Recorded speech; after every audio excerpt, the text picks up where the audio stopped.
We could be a team, baby, I could be your mascot. Get my name and number on the back of my crop top. Waiting for you way too long. No one feels right and kinda wrong. Got me on repeat, I'm your favorite song. You and me together, yeah, we belong. Now what you beg for it? If you want it, claim it. Get on top and tame it. But I'll keep on waiting. If you want me like that, then you gotta say it. You should know I'm patient, but now I'm just sitting here without your love. I'm in love, I'm in love. Sitting here without your love. I'm in love, I'm in love. Sitting here without your love. I'm in love, I'm in love. Sitting here without your love. I'm in love, I'm in love. Sitting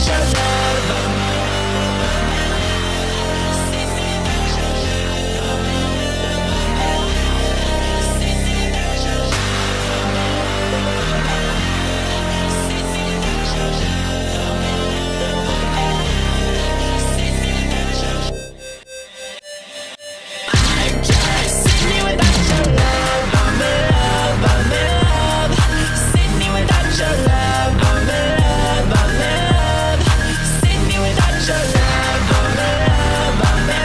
love. Sitting here without your love. Sitting here without your love.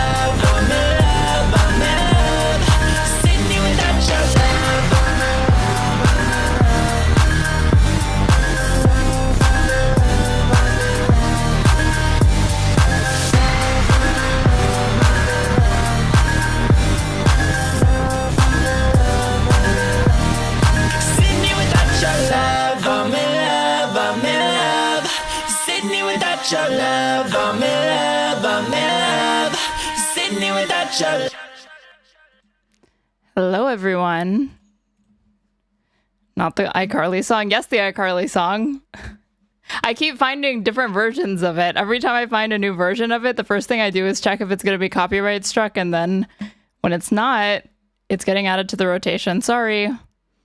It's an addicting song, and I like these covers, even if they're AI. But that one's not AI. That one's by... It's like a cover by Darling Gales, I think is the name, but I linked it in my YouTube description. Hello, everyone. We're back. I cannot look away from this Charlie Kirk, Erika Kirk, Candace Owens shit. I haven't heard Tim Pool make more peeps, but maybe he did. I guess we're going to find out. Oh, wait, I'm right. Yeah, that song is from there. Somebody like that song. It was like a 10-second song on iCarly. And then there's different people that have expanded it to be an actual song. Some using AI, some like the group that I just played. I think they actually came up with like more lyrics, but just kept the like hook. But in YouTube chat, somebody put this Candace Owens stuff is wild. And then like Candace Owens is getting literally Kai Senate levels of viewership, just yapping about Israel, Charlie Kirk, who no one even fucking cares about. No one cares that Candace Owens personally knew Charlie Kirk. I really do think that the draw is like that she is doing this, obviously it's just lie after lie after lie so she can kind of say whatever she wants. And the claims are getting insane to the point that like I can't keep track of how many countries are involved. It's Israel and the Mossad, obviously, but it's not a country. But Israel, Egypt, the United States, and France. We're at 4. Maybe there will be another country thrown into the mix. This is a global conspiracy to kill Charlie Kirk for whatever reason. I had a Candace Owens viewer come on last stream and like I asked like, what is the reason for this? Like, okay, if this happened, why are all these countries involved in like trying to take out Charlie Kirk? And they said, I'm still trying to figure that out. If they wanted to kill Charlie Kirk to distract from something, why would you kill Charlie Kirk? Charlie Kirk was like not that notable. You'd like kill Sabrina Carpenter or something. Charlie got too close to the truth about Miss Macron. I guess so, right? And Candace. And it's so funny watching Antarctica was involved in Charlie's murder. I mean, maybe, right? At this point, what the hell? Sure. Iceland probably is involved. This is like Australia. Why? Like Australia is probably involved. Any ally of Israel involved. She said that fucking Anna, or not Anna, I'm reading a chat. Not Anna Kasparian. Anna Kasparian's not involved. Anna Gasparian watches Candace Owens, but she's uninvolved. She said that Erika, like, she's all but insinuated Erika Kirk is either happy or involved. We should start with Anna before we fall too far down the rabbit hole. The thing is, the club random episode's like 2.5 hours. I want to do this though. We should start actually with Kilmar Abrego Garcia really, really quick. So this guy that for whatever reason the Trump administration has made like the poster child for like gang, like illegal immigrants and gang members in this country. But if that were actually true, they wouldn't have such a hard time getting this guy behind bars or kicked out. But they can't seem to do that. And it's literally just because they jumped the gun. There are lawful ways to deport people. There are lawful ways to deport people that have no violent history or convictions. But because of the way that they did it and tried to fast track it, he's being released by a judge that, you know, the Trump administration is going to ignore. But this guy is supposed to be like the example that they set for all these quote unquote illegals in this country. And they like can't even get him where they want. So he was released from immigration detention. His attorney says, this was reported today, ABC. Kilmar Abrego Garcia has been released from immigration detention. His attorney, Simon Sandoval Motionberg, told ABC News. His release came after a federal judge on Thursday ordered Abrego Garcia released from detention. U.S. District Judge Paula Zinnes said in her order that since Abrego Garcia's wrongful detention in El Salvador, he has been retained, again without lawful authority. Zinnes said that the absence of a removal order prevents the U.S. government from removing Abrego Garcia from the United States. We remain hopeful that this marks a turning point for Mr. Abrego Garcia, who has endured more than anyone should ever have to. For now, this is an extraordinary victory for our client and for due process, the attorney said. Our focus is on ensuring Mr. Abrego Garcia's safe release and his continued access to the protections the law guarantees him. And this is, I wonder, are they going to mention that they were like trying to deport him to fucking like Africa or like some random, like Eswatini or something like that? Abrego Garcia, a Salvadoran native who had been living in Maryland with his wife and children, was deported in March to El Salvador's CCOT mega prison, which is basically a fucking gulag, despite a 2019 court order barring his deportation to that country due to fear of persecution, after the Trump admin claimed he was a member of the criminal gang MS-13, which he denies. There's no evidence for that. He was brought back to the U.S. in June to face human smuggling charges in Tennessee, to which he has pleaded not guilty. This is fucking stupid as well. The evidence for this is that this guy drove people from, he claims he was driving people like cross state lines for construction jobs that he works. They said that this is indicative of like human smuggling because he like gets pulled over and there's like too many people in his car for them to be comfortable with that and they don't speak English very well or something. I guess that means you're doing human smuggling. After being released into the custody of his brother in Maryland pending trial, he was again detained by immigration authorities and held in a detention facility in Pennsylvania. DHS spokesperson Tricia McLaughlin said in a social media post following the ruling, "This is naked judicial activism by an Obama-appointed judge. This order lacks any valid legal basis, and we will continue to fight this tooth and nail in courts." An Obama judge, yeah, like, that's leaving out that the Supreme Court unanimously decided that his due process rights had been violated. That's Trump's Supreme Court. Trump's appointees all saying that, yeah, you guys didn't follow the law when trying to get rid of this guy. Abrego Garcia will have to check in with ICE on Friday at ICE's Baltimore field office. Last month, the federal government, seeking to deport Abrego Garcia to the West African nation of Liberia, asked Zinnes to dissolve a ban on his removal to that country, saying it had received assurances from the Liberian government that he would not be persecuted or tortured should he be deported there. Which is like, isn't that what you want? You sent him to fucking CCOT. There's torture going on in CCOT. He was tortured in CCOT, and that was all in violation of his due process rights. So why are we trying to get guarantees from Liberia that that's not going to happen?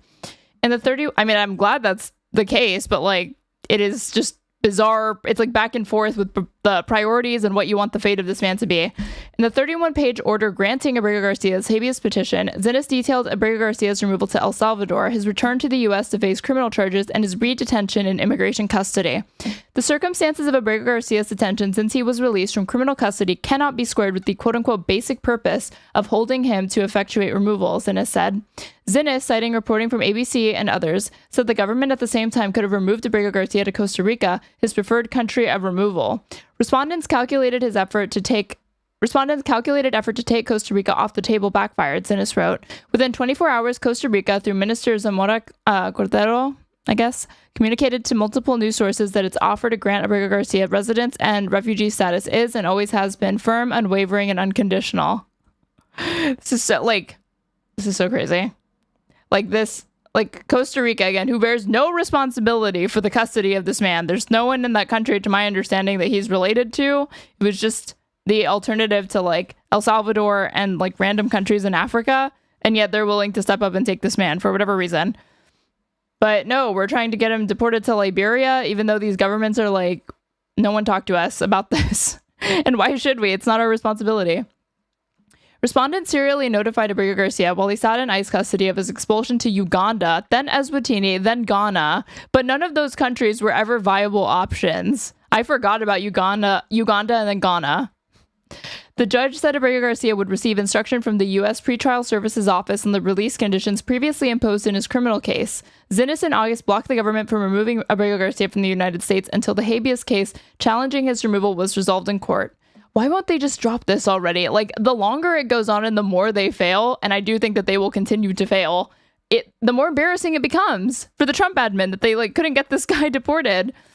But they keep coming up with like, if it's not cruel, it's an unusual punishment of like wanting to banish him to these third countries that he has no affiliation with. He doesn't know anyone there, and we're not doing the prerequisite admin work to actually organize him to be released to these countries. Zinnes in August blocked the government from removing Abrego Garcia from the U.S. until the habeas case challenging his removal was resolved in court. The history of Abrego Garcia's case is well known, as it is extraordinary, Zinnes wrote in her decision Thursday. Will never one be Honduras? I guess not, right? Maybe that's next. Who knows? It's completely random which countries they're picking to do this, it seems. I think maybe with Eswatini there was like a deal there or something like that, but the other ones seem completely random. Let's see. But, you know, some actual news before we get on to absolute slop. So Erika Kirk and her all of her stunning PR decisions went on Fox News to push back on conspiracies about husband's death. This was a day ago and has 185,000 views, and probably even more because of Twitter clips. But let's see what she had to say here. And again, when we're talking about pushing back on conspiracies, I wonder, I haven't seen this yet, so I wonder if she's going to actually name Candace, because she'll do that in the interview with Bari Weiss that's coming up. But right now, I think she just kind of keeps it vague. With Erika Kirk sharing her journey with America and the world, we are grateful at Fox to have her here to shine a light on healing as we all miss and mourn the loss of her beloved Charlie Kirk. She's been on Fox like 3 times in the and like when they shot this, it was like the 3rd time she had been on Fox in like the last 72 hours. And not all of her journey has been without, well, hate, conspiracies, and oddly, speculation about where her husband is buried. Now, for the first time, Erika, who's with me now, addresses all of it from the perspective of a grieving widow, a mom, and a battle-tested American. Good to see you again today. Talk to me about this part of the conspiracies that are out there, this disturbing part that people are trying to guess where Charlie is. It's distracting that whoever's holding this camera, and it is being held by a person, is like moving a little bit. Why isn't it on a track? Can I have one thing? Can I have one thing? Bitch, you got a million things. You've literally got all of conservative media, with the exception of Candace Owens, on your side, despite her bizarre behavior in light of her husband's death, which was very graphic and very, very public, for one. For two, she's gotten like $1 million in donations, if not more, from all these random people that are sending a millionaire money. So what is this? Can I have one thing? You have gotten everything. Trump was kicking, like Trump's FCC chair was pressuring ABC to get Jimmy Kimmel off the air because he made an untoward comment about, like, literally a descriptive comment about the right's reaction to Tyler Robinson. Can my children have one thing? Everything was public. We will be building the most beautiful memorial for my husband at Turning Point USA, and it will be for the world to see, and it will be spectacular, and it will have basically museum style for our Charlie, for my Charlie. But can I have one thing? Can my babies have one thing where we hold it sacred, where my husband is laid to rest, where I don't have to be worried about some secular revolutionary coming and destroying my husband's grave while my daughter is sitting there praying? One thing. This is my husband.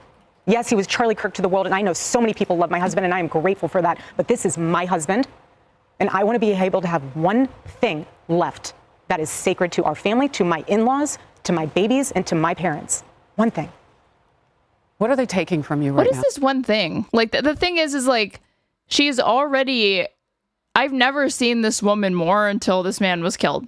So, and now she's the CEO of Turning Point USA. So it would be one thing if this was the first time she ever made a media appearance and it was in reaction to Candace Owens and all the conspiracies and being like, please stop. Then I could understand the pleading a little bit more and it would come off as more genuine and sincere. But she launched a media tour and then became a massive CEO, CEO of a massive corporate conglomeration. So, like, you are now and forever going to be in the public eye. And like it or not, the responsibilities that come with that include divulging details that you otherwise wouldn't if you were just a private citizen or not a public-facing role in your company. No. Nothing. But I will tell you what they are doing. It reminds me so much of chapter 6 in the book of Nehemiah. He is building a wall, and the townspeople are at the base of that hill saying, Nehemiah, calling him all these names, saying all these things, come on down. Every single time he had the same message 4 times in a row. I cannot come down. I am busy building. That is how I feel. I do not have time to address the noise. My silence does not mean that I am complacent. My silence. What silence? What silence? I've never heard more from this woman until this man was killed. Like, speaking at a memorial for him, which was basically a political rally that a bunch of MAGA figures and MAGA admin attended, including President Donald Trump, J.D. Vance, Stephen Miller, Tulsi Gabbard, Ben Carlson, previous admin member, the list goes on. She spoke as well. She's been doing a media tour. She's going to be doing a town hall for whatever reason on CBS News with Bari Weiss, and we're going to look at clips from that. And interview after interview with different news outlets talking about this, which is fine. But what is it? This plea for privacy or something is bizarre. Does have message 4 times in a row. I cannot come down. I am busy building. That is how I feel. I do not have time to address the noise. My silence does not mean that I am complacent. My silence does not mean that the silence. That's what I was getting at. What silence? Somehow Turning Point USA and all of the handpicked staff that loved my husband and my husband loved them is somehow in on it. We are busy building. And you know what I thought? I thought these people are human. We are all grieving in our own way. And they are trying to find the answer to something that happened that was so evil. They are trying so hard. And I get that. We're doing the same. Anytime we hear a lead or she's still wrong on this. Absolutely no one that is still yapping about this, especially not Candace Owens, least of all Candace Owens, is actually interested in getting to the bottom of it, because once you get to the bottom of it, then there's no more views to be milked out of it. Anytime we hear anything, we send it to the authorities. Please dig into this. No rock will be unturned. I want justice for my husband, for myself, for my family, more than anyone else out there. So for me, you want to keep telling me to come down while we're building? I don't have time for that. But here's my breaking point on that. Come after me, call me names, I don't care. Call me what you want, go down that rabbit hole, whatever. But when you go after me, I haven't really heard people call her names. I've mostly just said that I called her a bitch earlier, so I guess there's that. But most of the criticism that she's getting online broadly has been in response to her weird behavior and criticizing that, not really name calling.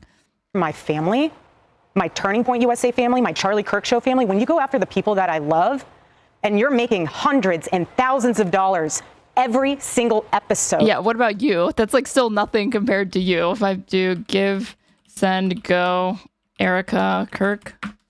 That's not even getting into the fact that she was already independently wealthy because of this. They've raised $2.5 million, a campaign created by the Friends of the Kirk family.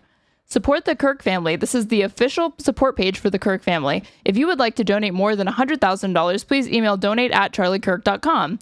The world is devastated by the death of the founder and CEO of TPUSA, Charlie Kirk. He was a devoted husband, father, friend, and mentor who touched the lives of millions of people in countless ways. But Charlie left more than a memory, much more than a memory, legacy and mission behind. His wife, Erika, and his 2 beautiful children remain with us as we carry forward, as we carry the flame of Charlie Kirk's work. We also carry the responsibility of supporting, loving, and praying for his family. Charlie stood for family above all else, so we ask that you join us in honoring Charlie Kirk by singing the AI-generated song that I can't get out of my head now. and donating to this woman. Please consider giving whatever you can to provide for his family's future. You can also pray. And it's like, dude, $2.5 million to a woman who was already a multimillionaire because of the company that he built and who he was like in bed with. And like, there are still people donating. 17 hours ago, $5. Anonymous, a day ago, $100. Thank you, Erika, for your faithful service and example. The Brown family, $1,000 5 days ago. I'm heartbroken. Like 5 days ago, months after Charlie Kirk was killed, it's been 3 months. This person, whoever it is on behalf of the Brown family, woke up and decided to transfer $1,000 that they earned to Erika Kirk and her family. I'm heartbroken, but at the same time, so proud of what Charlie accomplished. I listened to his podcast almost daily. He was a true patriot and he defended our Christian values. He will be missed. Like, dude, Candace, like, get on this. Maybe this is a fucking money laundering front. Like, why is, like, this message you would write right after he died? But the Brown family is donating $1,000 5 days ago and putting this message that you would, again, feel right after he died, not 3 months later. 8 days ago, $12. May God continue to bless, guide, and protect your family. $50. Like, this is so crazy, man. Like, no shortage of support. It's like, I'm not saying that she hasn't gotten flack. She's gotten a lot of shit, okay? But, like, a lot of that is, like, she kind of asked for it. You know, it's just what happens when you become, like, such a public media figure. And then on top of, like, that's not even getting into how she's behaved. Just being as public and visible as she has been, that comes with the territory, for one. But for two, like, and that doesn't make it right. It's just to be expected, obviously. But, like, you have everything still. Going after the people that I love because somehow they're in on this. No. You know, I have to say it. I've never seen you like this. No, this is righteous anger because this is not okay. It's not healthy. This is a mind virus. Yes, I believe in our judicial system. I do. We have a hell of a team working on this. Excuse my French. But this is not okay. So you want to put these people back in the box where they've been creeping from? I don't care what box you're in. But just know that your words are very powerful and we are human. My team are not machines. She's always pissed. Relatable. And they're not robots. They are human. We have more death threats on our team and our side than I have ever. But, like, honestly, no, she's not. Because if she were pissed, it would, like, come through. This always comes off as so contrived, so performative, so pearl clutchy. She never actually seems. She just seems like such a phony. She never seems like she's actually aggrieved. Seen. I have kidnapping threats. I have, you name it, we have it. And my poor team is exhausted. And every time they bring this back up, what are we supposed to do? Relive that trauma all over again? They watched my husband get murdered. I have no idea how I would have reacted if I was there that day. And thank the good Lord that I did not have to see that happen. But my team. Okay, on that. She doesn't know how she would have reacted if she had been there, right? But if you go to, is it Erika, like, is it her Wikipedia page? Or his? It might be his. Yeah, this is in her Wikipedia page. In an interview with the New York Times, Kirk explained how she pushed to see her husband's body against advice from law enforcement. She reportedly told authorities, "With all due respect, I want to see what they did to my husband," before kissing him goodbye. He had been shot at this point. He's a dead person. She said he looked like he died happy with a Mona Lisa-like half smile.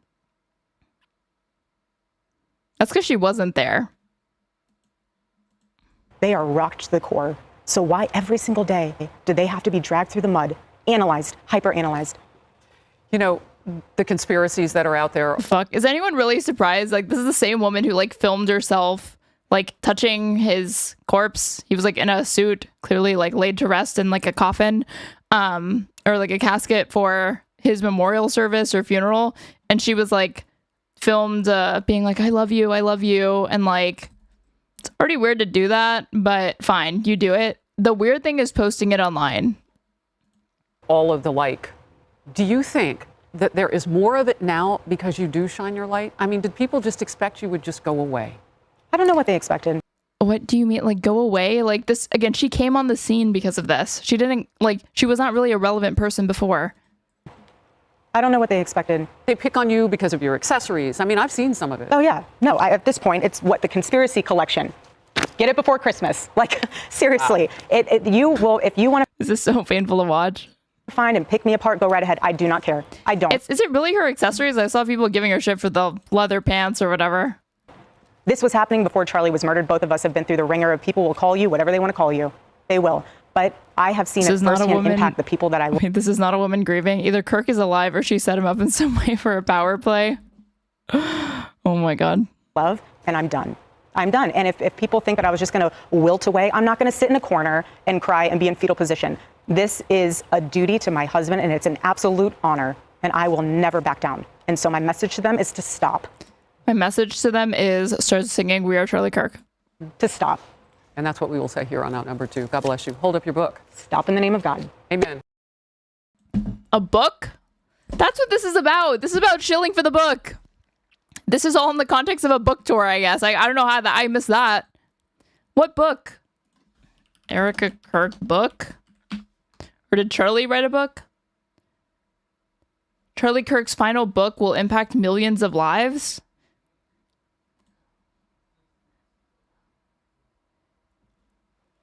Erika Kirk very proud to have Trump as a president. This is on the 5. The fight for the midterms is getting an early Trump turbo boost. The president is back in Northeast Pennsylvania tonight, pitching his economic agenda of lower costs and a cheaper life for everyday Americans. It's starting to look like he's ready to campaign like it's 2024 all over again, just like his chief of staff, Susie Wiles, hinted. I haven't quite broken it to him yet, but he's going to campaign like it's 2024. So the midterm He's done, giving himself high marks. A++. Yeah. President Trump. I just want to see Erika Kirk. I know. And what I want to do. Democratic states, and they are ready to invoke Trump's name a lot in the midterms. He's a man-child. He called, I'm going to see Governor Walz tonight. He called him the R-word. He called someone piggy. This is not normal. It can't be allowed to be normalized. And so we have to put that mirror up. We have to be more aggressive. We have to be more clear. And yeah, we have to be at times willing to offend. I mean, if he comes to Pennsylvania and spews more BS like he did today at the White House, I think what you're ultimately going to find are people tuning him out. Well, it's a very special day for us on the 5, Erika. It's great to have you here. We will not make you go first today. We will start with Jesse Waters for his take on the president's move tonight. Well, he's very popular. He's more popular now than Bush and Obama were at their parts of their term. And so he has to use his political capital, and he has to use it in the midterms, because if he loses the House and the Senate, it's cooked. So he has to keep the Senate, stave off the blue wave. I didn't say it, Jessica. Don't worry about it. You did say it. I saw you say it. And that's what he should be focused on. Like, are they going to talk about Charlie Kirk in this? It's like she's coming on the 5 3 months after he's killed very, very publicly in this grotesque manner, literally publicly executed, to give political commentary and punditry. What? And no one is better on the stump than Donald Trump. No one can connect with the average guy, and no one can raise money like he can. So he should just get out there and barnstorm the country. And on tour for the book. Get out of the White House, get out of Washington, and reconnect with the forgotten men and women of this country, and he'll do just fine. There are bright spots. I mean, you have right now gas prices below $3. Hasn't been this low for 3 years. Oil, when he came in, per barrel, $78. It's $58. So people now have more money. I think just in 1 year, we have $1,000 more in our pockets. Under Joe Biden, you lost $6,000. Black Friday record sales. Jessica even bought flat screens at Best Buy. What? She was just running out of the store. I carried them myself. I wish I had this article about how they're manipulating Black Friday statistics and numbers to make it seem like they're bigger than ever by focusing on sales, like the number of things purchased, or like the number of transactions, as opposed to the amount of like money saved or the amount of like the median discount and stuff like that. Ways to obscure the fact that Black Friday sales are no longer what they once were. For most major retailers, if they are not engaged in some sort of overt price manipulation, meaning they artificially raise the prices right before Black Friday, then put a sale on, and then reduce it back down to the retail price, but to people that don't frequent the website enough, don't realize that, like, oh, it's the illusion of a discount. That is occurring, as well as other retailers going from, it used to be like 70, 80% off, 60% off at the very least. Now it's like up to 30% off select items, and a lot of stuff is excluded from discount. That's what Black Friday looks like in 2025 and going forward. Record stock market. Right now, the stubborn factor is rates. So once he gets these rates to come down, it unlocks the housing market, and that unlocks the American dream. What I'd like to see him do is connect the mass deportations with the economy, because the more migrants you get out of the country, that sends insurance down, auto and health, and it also lowers rent prices because there's just not as many people to compete for these apartments and houses. So you also build and you deport. Build houses, deport migrants, and then that's how you unlock the American Is Jesse Waters an abundocrat? Is he abundance build? dream. And I think he's off to a hot start. Jessica, one of the things that President Trump will do, no doubt, is to remind people that the economy that he inherited from Biden was the one that ramped up inflation. So because the media will always pick up on Democratic attacks like Shapiro, Newsom, et cetera, then President Trump, I think, getting out there will at least try to prevent any ground being gained by Democrats there. He's going to try to, but the argument that the guy who's been out for a year, that it's all his fault when you've implemented a totally new economic agenda and that it's a failure in basically every corner of it is not really resonating with people. When Joe Biden's inflation number was over 9%, the entire world's inflation number was up. Donald Trump doesn't have the same issues that Joe Biden did. He doesn't have a supply chain problem. He doesn't have a global health pandemic that was killing millions of people all over the world. He's just setting our economy on fire, and not in the good way, in like the dumpster fire way.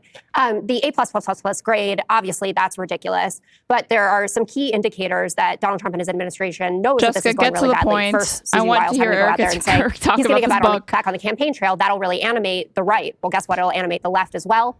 We aren't getting the jobs numbers anymore, the GDP numbers, or the inflation numbers. And we know that Donald Trump, if a number is even remotely good, or he can lie about it, he tells you what it is. Layoffs on track for Great Recession levels. ABC says 70% are spending more on their groceries, 60% more on utilities. Reuters, manufacturing has been contracting for 9 months straight. And this farmer bailout, $12 billion of his tariff pot, which he didn't need to put the tariffs in the first place.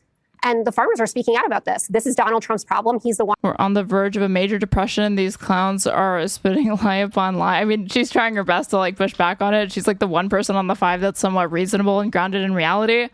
But I mean, the bigger indictment is that is absolutely true. And yet all I care about right now is seeing what Erika Kirk said. One who caused this, the head of the National Black Farmers Association. Agriculture in this country has been in complete turbulence and turmoil since the president got elected. This is a man-made crisis. Let me just point this out here. So on your screen, you can see President Trump is departing Marine One, and he is making that walk over to Air Force One as he goes up to Northeast Pennsylvania. Interesting about that, Erica, is that the Republican freshman there in the district is PA7. His name is Ryan McKenzie. He won by 4,000 votes. He knocked off a Democratic incumbent. He's going to the event tonight. And one of the things I think that says is that even Democrats in a swing district, Republicans in a kind of a swing district like that know that it would be better for them if President Trump is in their corner rather than having him stay home. Mm-hmm. I'll take more of a personal approach here. So I'm a very optimistic person. And Jesse, you and I are very similar from that standpoint. So 2 wins that I've always seen that Charlie... Dude, why? Why does she do this? It's like rage bait, I swear to God. Why are you going to start off your political commentary saying... I'm going to take this on a personal note. Jesse, you know what I'm talking about. When there's all these rumors swirling around that you're fucking JD Vance. Why does she do it? This is like, she has to be doing it on purpose, right? As well was no tax on tips, no tax on overtime. But I have to tell you something. When Donald Trump secured peace in the Middle East, the next day he flew back to D.C. to deliver my husband's Medal of Freedom to me. He didn't have to do that. So a lot of people, I understand there's a lot of policy and everything involved, but also I am very proud to have Donald Trump as our president. I really am. He's a good man. Okay, and Charlie, okay, conspiracy baiting maybe. See, I would think it would be conspiracy baiting, but the thing is that she would be better at manufacturing the outrage in response to the rage bait, but she's not, because she barely even, like, she doesn't really address it direct. Like, these are some of the first times that she's directly addressed all the conspiracy theories that have popped up because of Candace Owens. So I can't even say it's that. It's just, she is just strange, man. It helped deliver the youth vote. And I'll never forget the night, election night, when my husband, everyone was overwhelmed with emotion. And I just have to say, dude, she wears so much jewelry, you can like hear her like her shit like jingling and like hitting the table. I guess she is right that people are like making fun of her accessories, but I feel like that's a niche criticism. I'll never forget the night, election night, when my husband, everyone was overwhelmed with emotion. And I just have to say, President Trump called me multiple times. He still does. He's a good man. He's a good man. So, and he's going to be out there campaigning. And Susie Wiles says that he doesn't know it yet, but his campaign schedule is going to get filled up. But I think he likes it. So like she didn't offer any like substantive commentary on the state of the economy. It literally just was like, well, he's a good person because he was there for my husband. Unspoken part is, and that's good for me, good for business, good for TPUSA. Hate this. Wait, what? I absolutely hate that the president has to leave the White House to go campaign for these Republicans. Republicans, step up. Why does daddy have This guy is like the token black conservative who they have on this panel to be like, black people need to pull their pants up and Black Lives Matter is a lie. come save you? Can't This think is of his the name, problem. Trump comes in, the arena sold out. Everyone's going crazy. Trump leaves. Now everyone's going crazy. Trump leaves 4 people, and 2 of them are the Republicans' family members. Republicans, you have to step up. You should want the endorsement, but you should be the one knocking on doors. You should be the one, maybe it won't be a gold escalator like the president went down, but go down yours. Get out there. Get on social media. Go to the White House. He has important things to do that he's doing. He's changing the world for a better place, and now he's got to go fly out and bail out all these Republicans. Okay, what's your excuse for having superficial, dumb commentary, dude? You don't have you're not grieving. Your spouse was not just shot. That was literally as much vibes based as Erika Kirk's was, but you kind of could expect that from her. I didn't expect it to be that bad from him. Republicans, you have to start stepping up and doing your part. The president should not have to do this. It's interesting. What are you going to do when he's gone? It does happen. Hey, Like, JD, the stretch, easiest you thing get to in do there. is ask the Lose. president. Yeah, get in there. You wish, Jessica. You wish. I do. Jessica. I hope and pray. Listen, the success in the Republican Party is as clear as Dana's little shoe box thing that makes her taller on TV. It's not taller. It's that So my our feet feet don't don't reach the dangle. floor. My legs don't reach, so my feet don't. And I have to have a box so that I can touch them. No, it's fine. It's cool. It's very Right. nice. It's cool. Thanks, Tyrus. Next time, let me know how What a the leg show. day goes. Tyrus, What that's his name. Right. Oh my God. Okay. She didn't even shill the book, though. I want to see her shill the book. Where did she talk about the book? What's this book about? Completed his final book just weeks before he was shot and killed on September 10th. That's convenient. The book is now published, but his widow, Erika Kirk, says she's been taking her time reading it, calling the pages her husband's last words to her. The book, Stop in the Name of God, Why Honoring the Sabbath Will Transform Your Life. Not what I expected. Outlines Kirk's advice on how to quiet the partisan noise consuming American life. That's hilarious. For Erika, the message now feels almost prophetic. I feel like as if Charlie wrote this book for me. These are his last words that were written, words written that were on his heart. She revealed on Fox and Friends. Okay, maybe I need to see this segment. Hold on. No.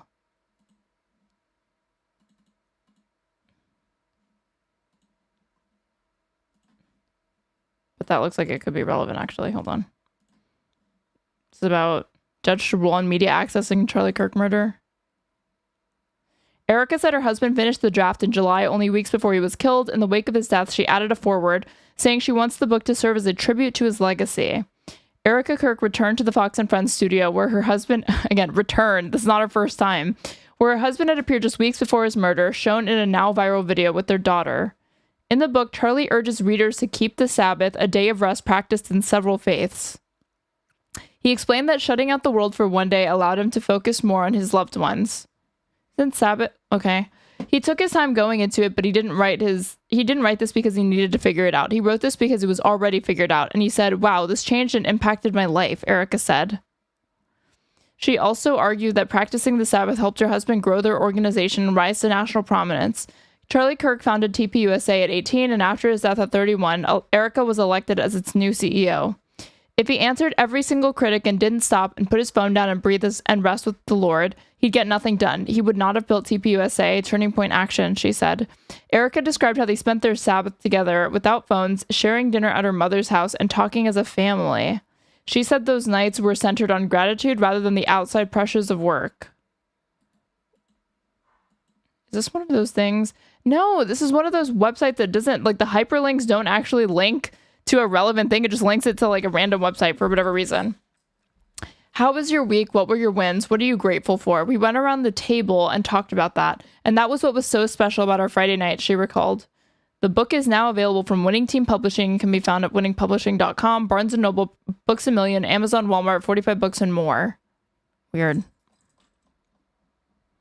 You gotta pick one, Chuck Schumer's book or Kirk's. I've read parts of Chuck Schumer's book, and there's actually some decent stuff in it. It's not groundbreaking or anything, but yeah, there's absolutely nothing of value in Charlie Kirk's book. The late Charlie Kirk's book.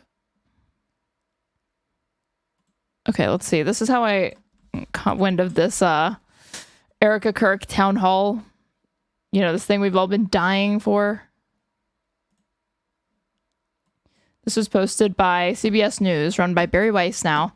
What was going through Erika Kirk's head when she forgave her husband's alleged murderer? What does she make of the wild conspiracy theories surrounding his death? Can she help mend a divided America plagued by political violence? No. Just days after the posthumous release of her Charlie Kirk's last book, Stop in the Name of God, By Honoring the Sabbath Will Transform Your Life, Mrs. Erika Kirk sat down with the CBS News editor-in-chief at Bari Weiss to discuss everything from grief and faith to leading one of the most powerful conservative groups in the country. Isn't a town hall one where, there's audiences? Why is this not just an interview? I just sat down for an hour with Erika Kirk, and we talked about everything. We talked about what was going through her head when she stood on that stage and forgave her husband's alleged murderer.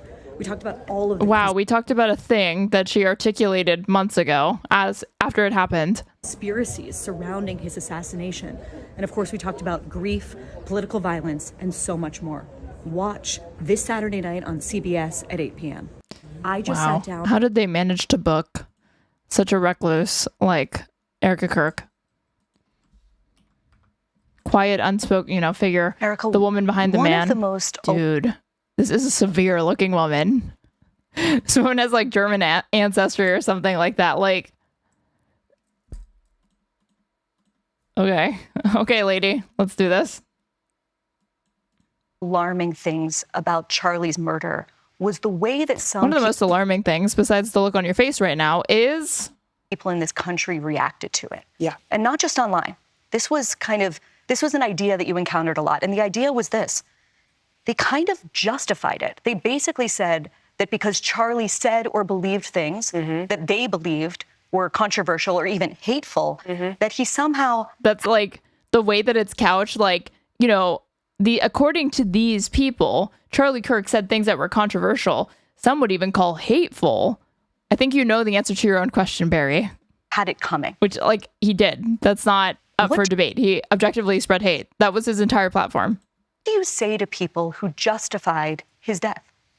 Again, sitting down and asking these questions, why? There's been development since then. Why are you barely talking about this shit? You're sick. He's a human being. You think he deserved that? Tell that to my 3-year-old daughter.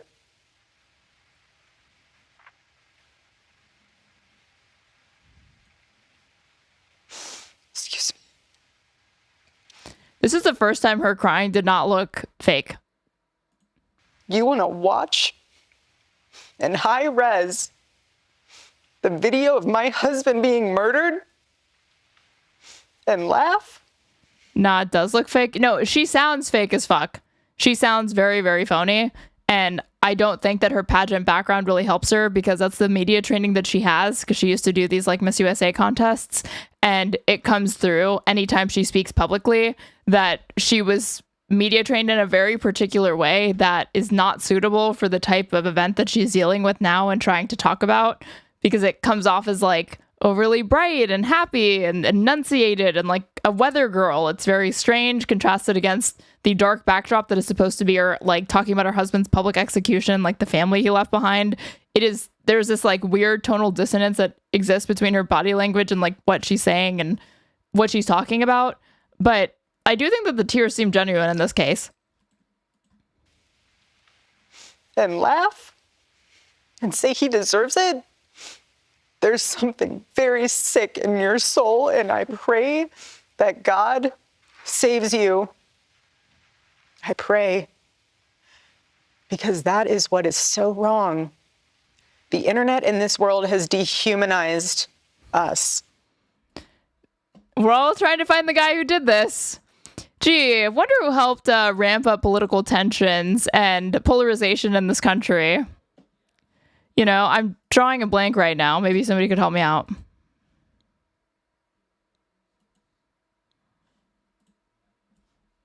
there no audio?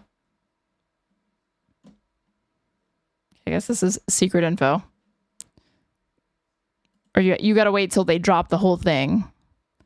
Okay, this is the one where she addresses Candace Owens. TYT coverage of this? Curious.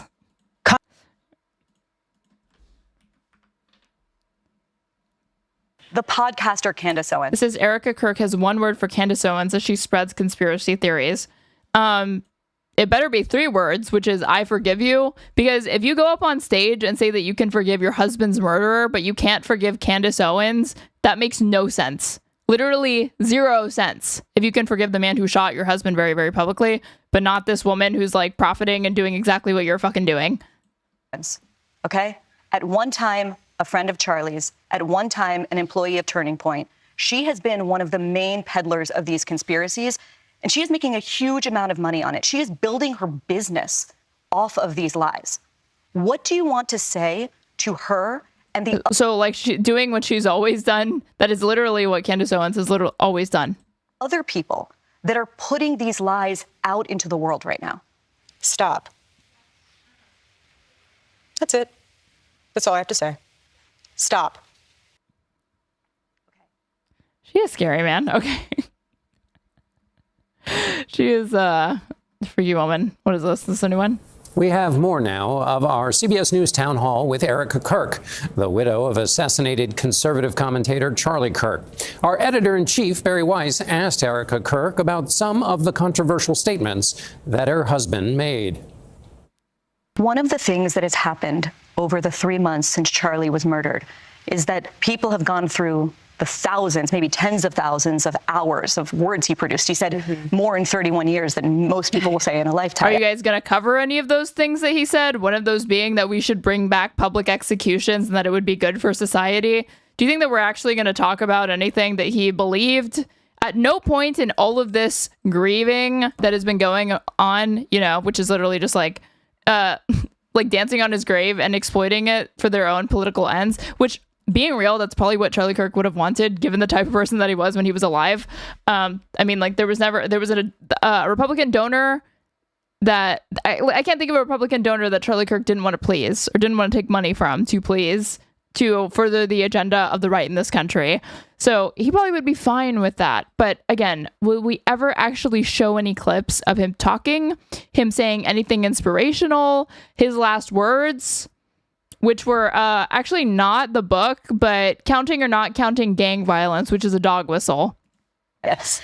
And I want to read a few that have captured the most attention, especially on the political left, okay? Yeah. Some gun deaths were, quote, unfortunately worth it to preserve the Second Amendment, he said. Acknowledging that he wishes he didn't feel this way, he said, I'm sorry, if I see a black pilot, I'm going to be like, boy, I hope he's qualified. He said the Civil Rights Act of 1964 was a mistake. Now, I realize that all of those quotes come from longer conversations that he had on his show. Correct. But he did say those things. Context, context, context. And Charlie is being memorialized by many people as a person who promoted civil discourse, as a person who said, come to the front of the line. Who was saying that other than fucking Ezra Klein? Who was saying that he promoted civil discourse that didn't already agree with him? This is a great frame to pause on. Civil conversation. How do you square that with the statements I just read?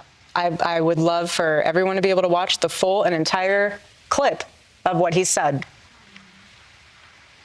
Charlie didn't care what skin color you were. He didn't care what religion you were.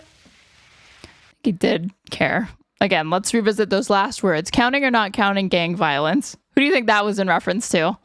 He loved excellence. He loved knowing that people, his favorite word was earn. He loved knowing that people worked hard to earn what they got. And again, isn't it telling that like the only quotes that they have to mine from him are, again, these controversial statements that she can't even contextualize? She's not even going to bother to do it. She just said, there's context out there that makes it sound not as bad. You just have to go find it. I'm not going to tell you about it. I don't even care enough to like defend his honor or talk about his mission or his words or whatever. It's all this myth making. It's this contrived fake martyrdom for a man that absolutely does not deserve it. And nobody can think of a quote from him that is notable or anything special or important, because that's not what he did when he was alive. He loved knowing that people, his favorite word was earn. He loved knowing that people worked hard to earn what they got. He worked so hard to build Turning Point USA. The first statement you meant about... Okay, this is what he said. Charlie Kirk's past quote about gun deaths and Second Amendment rights resurfaces after tragic shooting. A couple of years ago, Charlie commented on some gun deaths being okay to protect Second Amendment rights. I think it's worth it. It's worth it to have a cost of, unfortunately, some gun deaths every single year so that we can have the Second Amendment to protect our other God-given rights. That's a prudent deal. It is rational, he said on stage at a Turning Point USA faith event in April 2023 via Media Matters.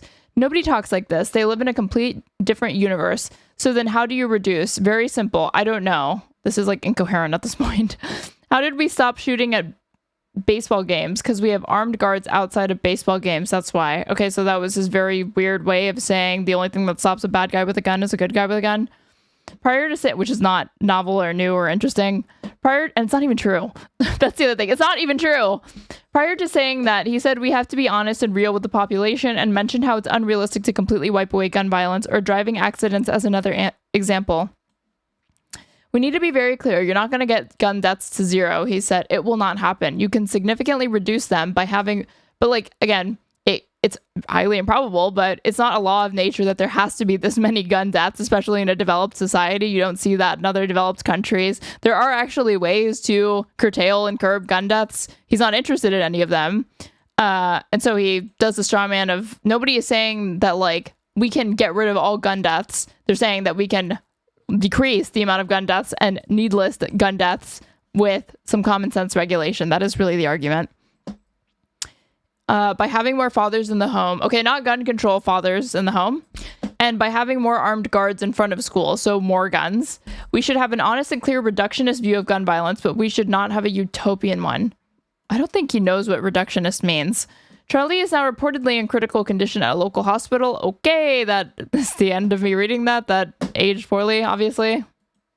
Guns and shooting. I have no idea the context of that, and I have no idea what that whole. There's a lot more there than just that one little sentence.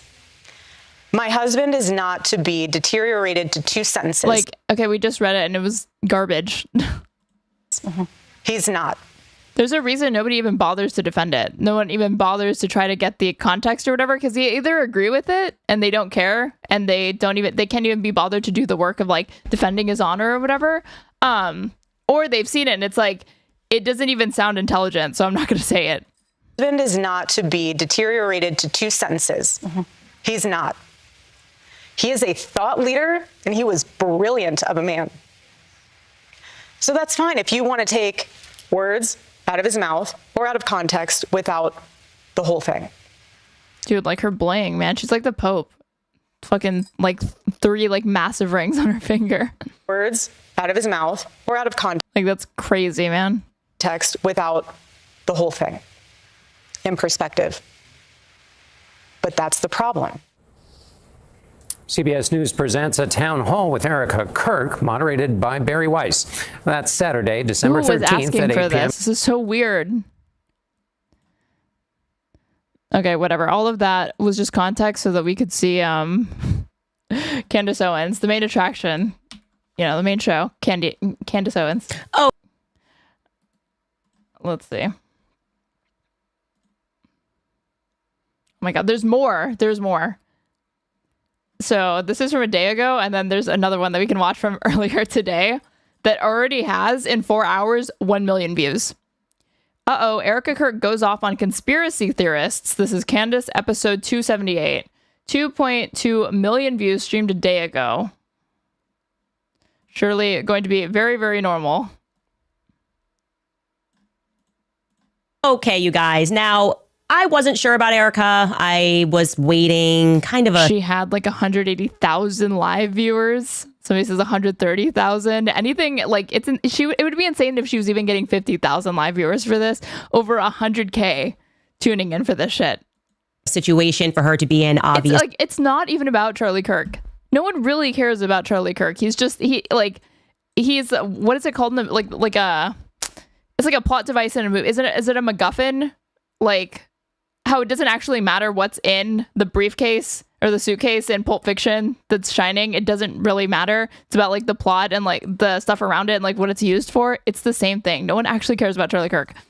Obviously, having lost her husband, becoming the CEO and the chairman of a company, it's just a lot of transition, and it's nice to wait for more information. before you prejudge or just assume, make an assumption about somebody and it maybe is not based in reality. Well, we are getting a lot more of Erika Kirk this week. I'll tell you that because she has been doing the rounds in the media really over the last couple of weeks. And she just gave an interview live with Harris Faulkner on Fox News, where she finally addressed the quote unquote conspiracy theories. And I have to say this because it's true, but it completely missed the mark for me. I am sorry. It just has. But the good news is that she is now unmurkying. Oh my God. Am I going to be standing Candace Owens? Is that actually going to be happening during this?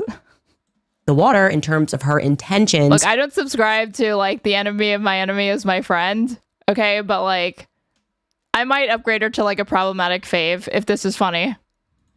With this massive political organization, that's good news, truly, because we knew Charlie and now we are getting an opportunity to know Erika. Plus, later on in the show, it's Knives Out for Tucker Carlson. As always, he's trending right now because he has officially waded into the who killed Charlie Kirk narrative. And since he is not a bought and paid for Fed, he is siding with not just the American people worldwide. And he says that he's not buying the official narrative. And there are some lingering questions. And he confirms what I told you about the Egyptian planes. So let's again, try to keep track of how many countries are involved in the conspiracy to like take down Charlie Kirk. Jump right back into this. Welcome back to Candace.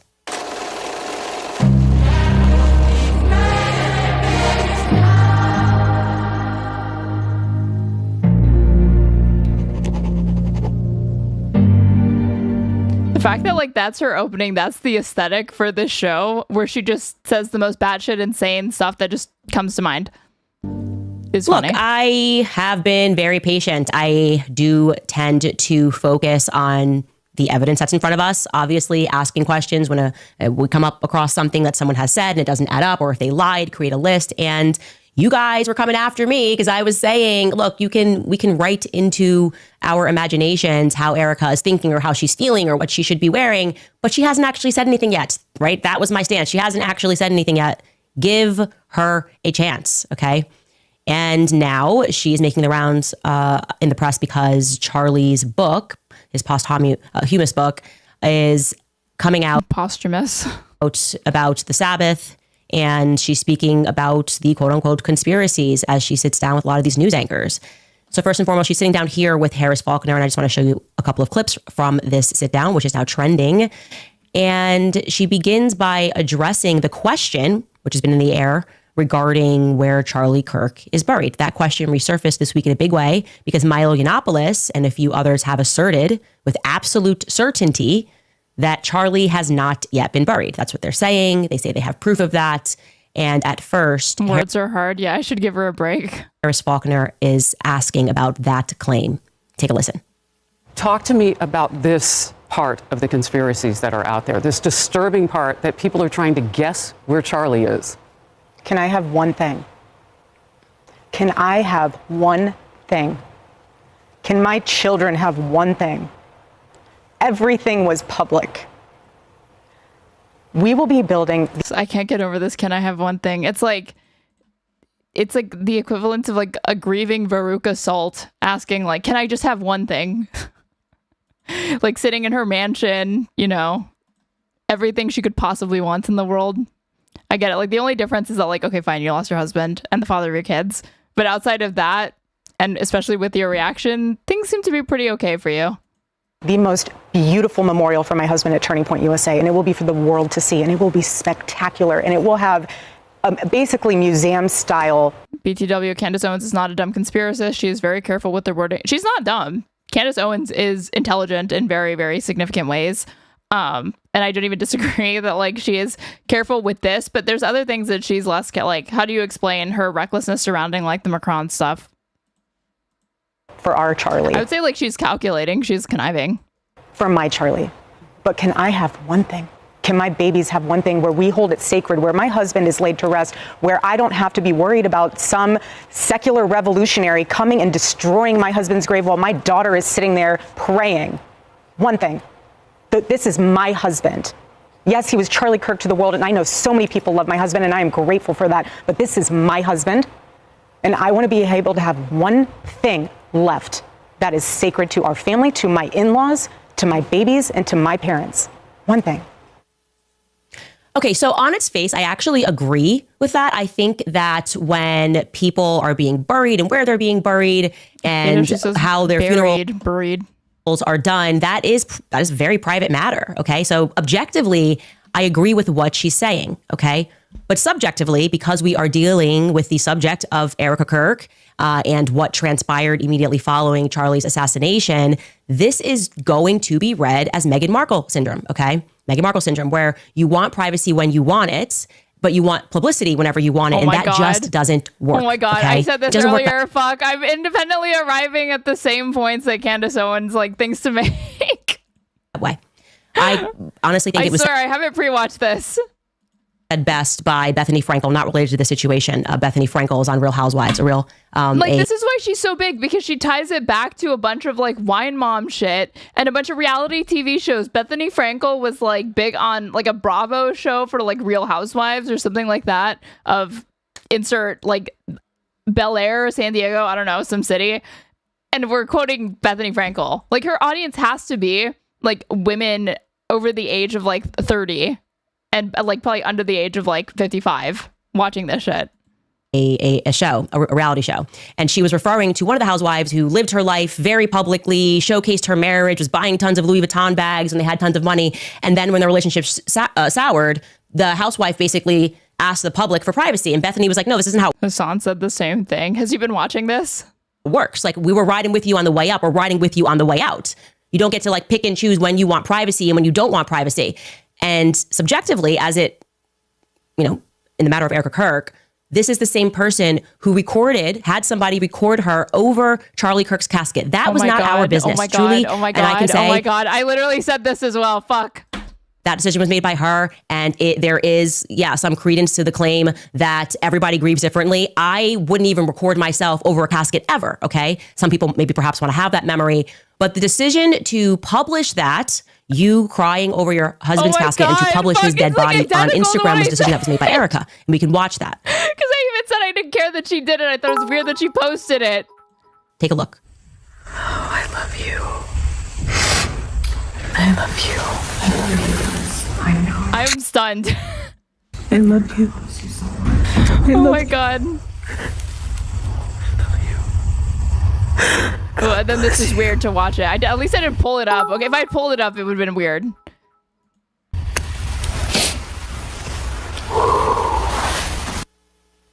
That is an incredibly personal and an incredibly intimate moment that you Candace, she's a Straighterade orbiter. Invited the public into. Okay, there was no reason to do that outside of wanting to share something that was very private with the public. And now you fast forward 3 months removed, and it's why does the public want to know where he's buried? It doesn't work like that. You have to make a decision. I want this always to be private, or I want this always to be public. That's my personal feedback there. The funny thing is that it is strange that people want to know where he's buried.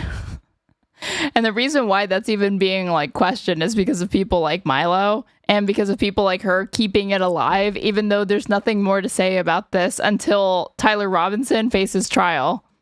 Later on in this same interview, she launches into a strong defense of Turning Point USA employees who have, just as a matter of fact, told many lies, many inconsistencies. These are verifiable. So they are currently lying to the public, or they have lied. Is buried a proper way of saying it? Yeah, I just don't like it. I'm sure it's fine. To the public, but she is going to deliver quite an impassioned defense regarding these particular individuals and the organization as a whole. And I want you to hear her passion. Take a listen. What are they taking from you right now? Nothing.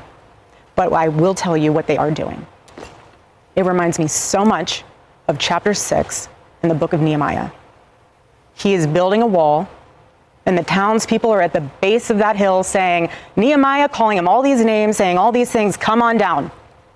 Every single time he had the same message 4 times in a row. I cannot come down. I am busy building. That is how I feel. I do not have time to address the noise. My silence does not mean that I am complacent.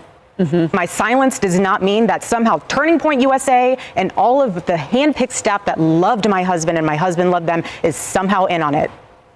We are busy building. And you know what I thought? I thought these people are human. We are all grieving in our own way. And they are trying to find the answer to something that happened that was so evil. They are We're all grieving in our own way. Like, no one is grieving your husband at this point. It's not about him. So hard. And I get that. We're doing the same. Anytime we hear a lead or anytime we hear anything, we send it to the authorities. Please dig into this. No rock will be unturned. But like, what do you guys think? Is what Candace Owens doing highly disrespectful, or given that she truly believes that the rabbit hole on his death goes this deep, is she doing the righteous thing, like by her friend, by trying to expose that, if that's truly what she thinks?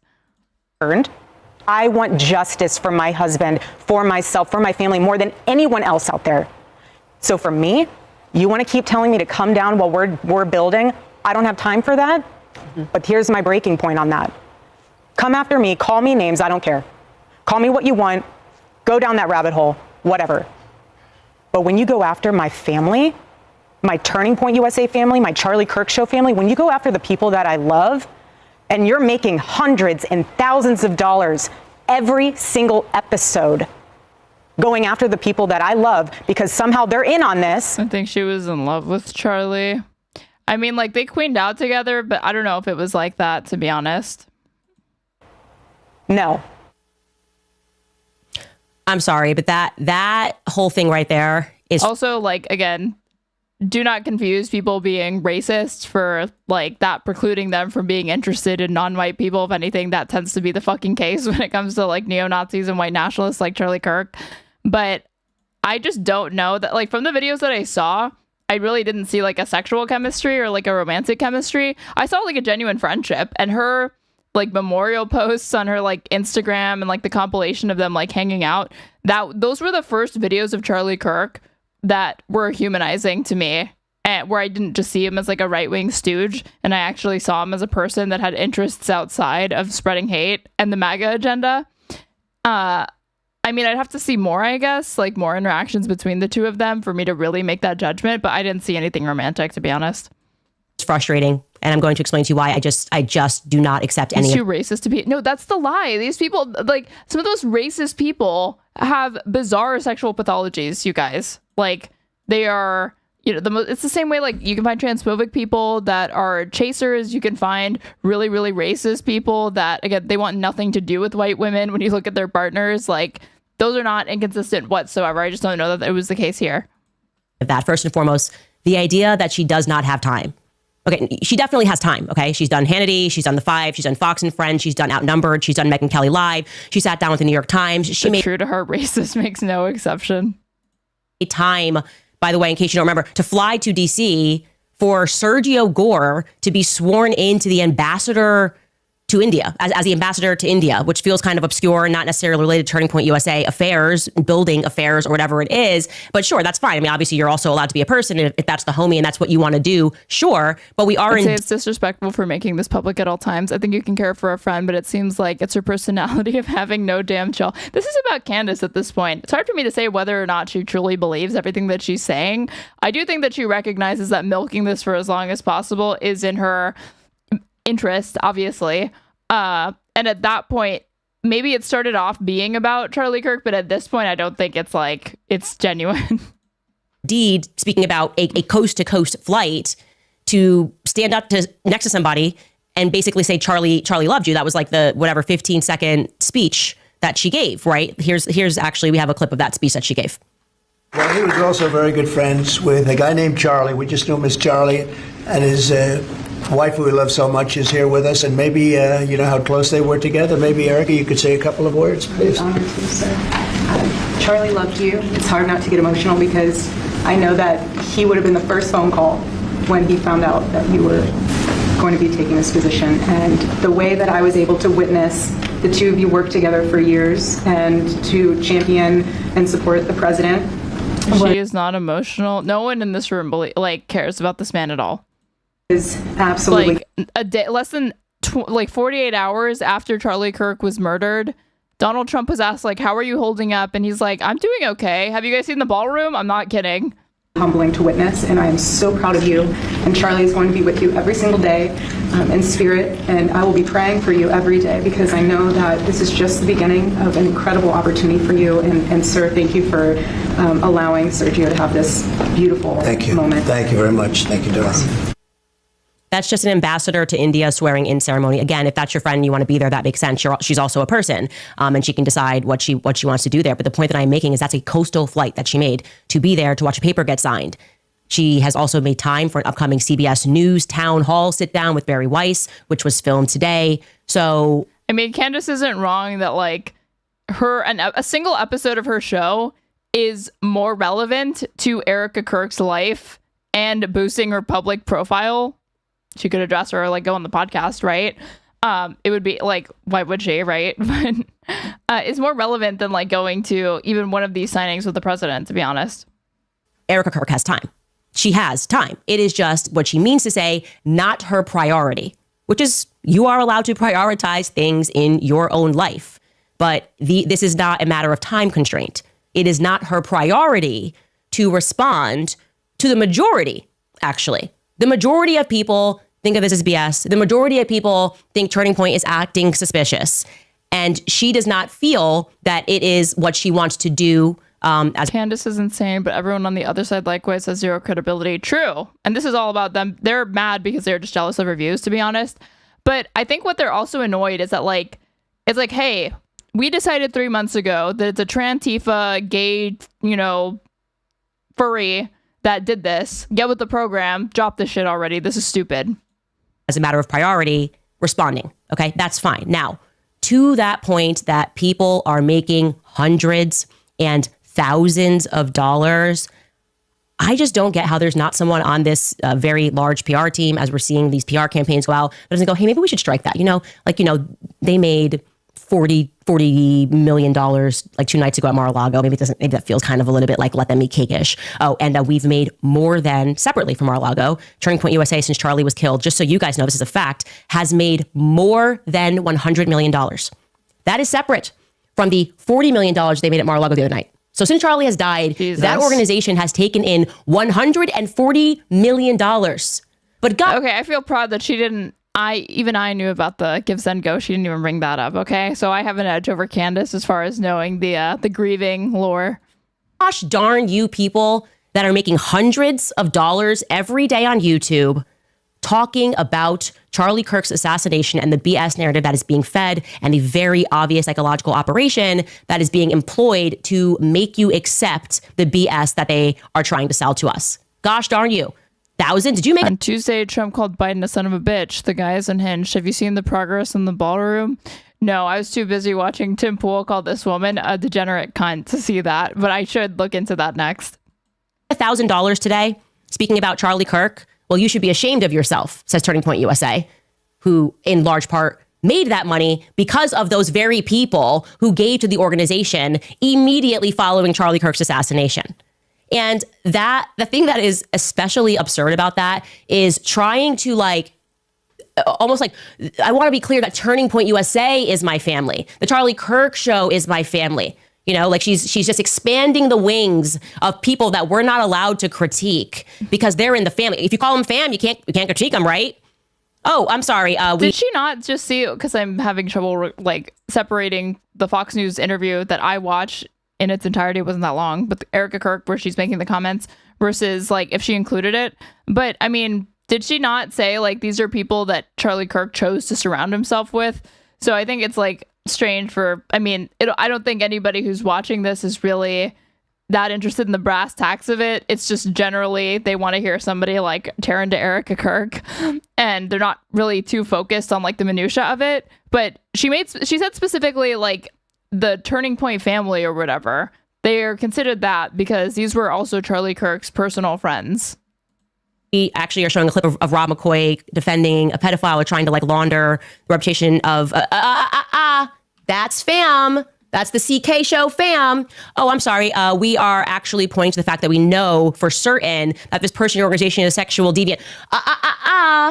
That's fam. That is my, don't you get me upset. I know that this is a now $150 million in the last 3-month organization and we employ tons of people, but you can't critique. You can't critique the fam. And I hate to say this, but I'm going to be very clear here. This is why there are many people who do not believe that women are equipped to lead companies, because what you are watching here is an unbelievably emotional response that is absent of any logic. Okay. If you really care about your team, answer the questions. Okay. just demystify the entire event. Come out, sit down, answer the questions. Okay, Candace Owens is a businesswoman herself. Knows that is actually not the best way that you handle controversy. These people tried to ignore it, and then I don't think anybody could have foreseen how big it was going to get. Because usually not addressing it is the best way to put it to rest because people move on. So people don't think Turning Point USA looks so suspicious. Don't try to like mom the organization and say, well, mother's upset because people are coming after her kids and all of this multi-million-dollar subsidiaries. That's my children. Okay. The multi-million-dollar subsidiaries, Turning Point, like Turning Point Action, all that, those are my kids. So you can't critique them. Not a good idea. Okay. It may work in PR world. You guys, I know how it's an obvious PR campaign. It's never been more obvious of a psychological operation. I actually wish they would put me on payroll so I could help them make these things look more organic than having every single person that has been telling us to stop asking questions all make the exact same video within 4 seconds of each other being like, whoa, Erika Kirk shuts down No, she didn't even respond to one of the conspiracies. She gave us emotion. She said, I'm a mother. At least she says, she doesn't try to say, like, legitimize it as anything other than conspiracy. Like, you know, like, she knows it's just BS. I am a wife, and we never asked about whether she was a mother or wife. We want to know if she is a CEO and a chairman. And a CEO and a chairman has to compartmentalize. A CEO and a chairman cannot respond to valid questions and critiques about finances, about shady actions that are being taken by people that require presidential pardons, people that are meaningfully asking why we are not getting a clear answer of what took place on September 10th. A CEO, okay, does not get to respond and say, that's my family. Okay, that's the energy of what I would expect from a mother speaking to a teacher, which I was this mom, like, that's my kid, okay? Like, she's just giving the Erika Kirk, is like giving the CEO answer poorly because she's elaborating too much, because that actually leaves people more dissatisfied than if you just say, like, oh, I don't pay attention to stuff like that, because then you're technically addressing it, but you're saying it's irrelevant noise or whatever. But doing this performative outrage shit, I don't know why she thought that would play well. And what products is she selling? Candace Owens has like her merch, but I'm sure there's going to be multiple ad reads at different points in this video because there were in the last one. Down right now, that's my child. This is not a child. Turning Point USA is an organization, and Erika already had an uphill battle. Who the F is Candace actually saying killed Charlie Kirk? She's saying that it wasn't the Robinson kid. But, and also she doesn't understand like why the bullet that was used didn't like make Charlie Kirk's neck explode or something like that. To climb, like, she had to climb this because, by the way, just because if this was Goldman Sachs and the president of Goldman Sachs or managing director over at Goldman Sachs died in a horrifically violent way, the Goldman Sachs family might mourn for a couple of months, but they would have instantly had someone to replace that individual. And beyond that, they would have never accepted the public and the people that are investing money. They would have never accepted, well, he's gone, but here's his wife. She already had a hill to climb here, right? Like, this does not make you qualified because you love someone to take on their job. I am not qualified to do what my husband does. That's why I said I wouldn't want to be the CEO and the chairman of a company. Actually, there's a great clip of Jordan Peterson asking that very question, like, why do women want to be? Like, why? I mean, if anything, she is more qualified to run TPUSA than Charlie Kirk ever was. Charlie Kirk's only credentials for running that is the fact that he got in early and got in bed with donors who gave him a lot of money to do so. That's it. Erika Kirk, meanwhile, practically has like a master's degree and has run like nonprofits. Like, I don't know if Turning Point USA is like almost certainly not a fucking nonprofit. Even nonprofits can rake in lots of money. But she has admin experience running these sorts of businesses. And it seemed like Charlie Kirk wanted her to be his successor. She did say that, and that is true. So she has the business admin experience. It's not like, it's, I guess, atypical, but it's not, in this particular instance, it's actually not weird. Why would you want What's weird is like Erika Kirk's behavior and trying to like pick up the mantle of kind of like stepping into his shoes, which she's never going to be able to do. It's actually a lot of work, and it's very stressful, and it's a lot of numbers, and you're crunching numbers, and you have to be everywhere, okay? If you want that, great. If you built a company and you're in the room, like Charlie Kirk did, and you have proven to the public, like, hey, I built this company, I didn't even go to college, and I've been doing this for over a decade, as Charlie Kirk did, you've earned that street cred, okay? So she already had a hill to climb, because now they're saying, well, this is his wife, and so that's it. Well, now you're going to have to prove that you have the ability to be a CEO and a chairman and not just a wife who we expect emotion from. And you're rightful in that capacity. You are rightful to have emotion. You are rightful to be the aggrieved widow, but you don't get to just be widowed into the position of chairman and CEO. You don't get to respond to, well, in this case, investors, donors who have given money and are asking meaningful questions with, no, you don't get replies right now because this is the Charlie Kirk show, fam. Doesn't work this way, okay? And the broader point, I don't know. This is why I wonder if Erika Kirk is rage baiting, because you are just feeding the flames by doing that shit, by giving that sort of response instead of being who, and pretending she doesn't know who she is. Because if you actually want to make her crash out, that would make her crash out.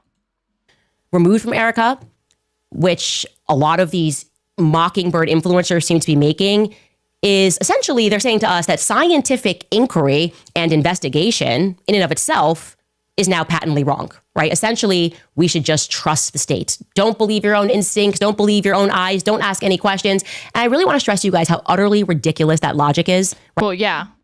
Trust Donald Trump. Put your trust in Donald Trump, who has a personality cult. So that's actually not that hard to do with the right. Right? Because if we follow that... What do we want to bet? It's Candace Owens. At different points, I'm sure she's made that same appeal to her own viewers on the same basis. Logic in any other situation, there would never be a crime solved ever. Okay? If we just ascribe to the idea that scientific investigation is on its face wrong, it would not work. I'll give you a crappy analogy here, but imagine if there's some young mother and she dies suddenly in the middle of the night, presumably in the middle of the night, and her husband is the first one to report it in the morning, and the cops show up who happen to be his buddies. They get there, and then they dramatically close the case in 48 hours. And neighbors are like, wait a minute. Excuse me, officers. Actually, you might want to know some other facts here about this guy. He's in the mafia. These people would be like, how dare you question the people closest to, he loved her. That's his wife. Being a gang member is not evidence. Why are you saying he's a gang member? It's not evidence. And you get another nosy neighbor who produces evidence that in the middle of the night before she died, they saw the guy outside, the husband outside, removing cameras in the front yard. That's not evidence. Yeah, but I saw him go out in the middle. He put something in his car in the trunk. He was looking shady. That's not evidence. How dare you find that to be suspicious? More nosy neighbors start discussing, and they were like, hey, we heard them. They were having actually a heated argument before she was found dead. I think it was about money. All of a sudden, the next thing you know, you got Allie Stuckey from the HOA. She blasts out an email and she says, it's unbiblical. It's unbiblical to gossip. Who is this?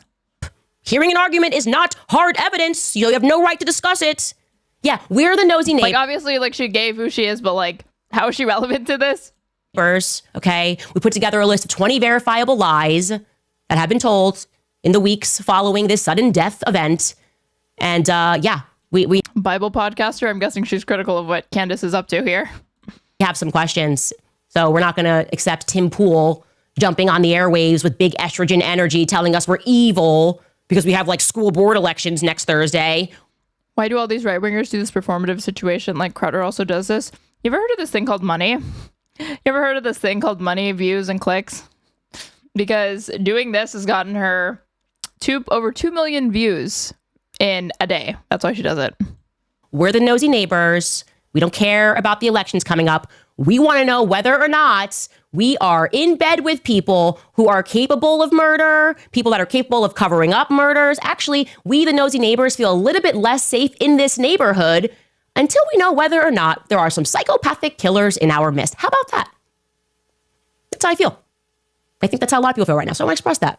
And this psychological campaign filled with emotional manipulation and how dare you, and the aggrieved widow speaks, and so you're not allowed to question a $150 million organization.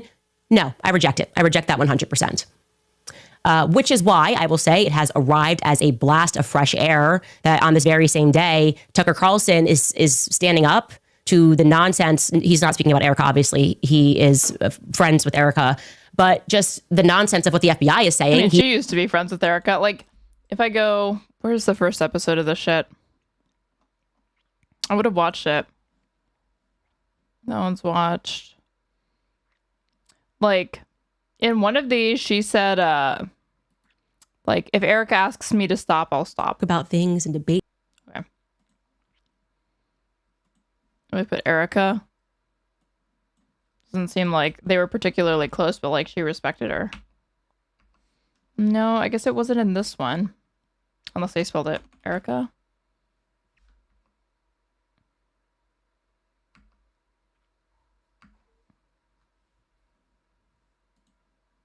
practical. Mrs. Erika Kirk sounds so much better than Miss Erika Francie. What is that last name?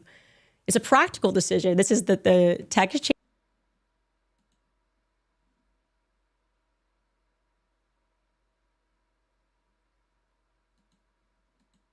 Our plan worked. We broke Erika down. First came the name shame, then came the wedding, and then came the children.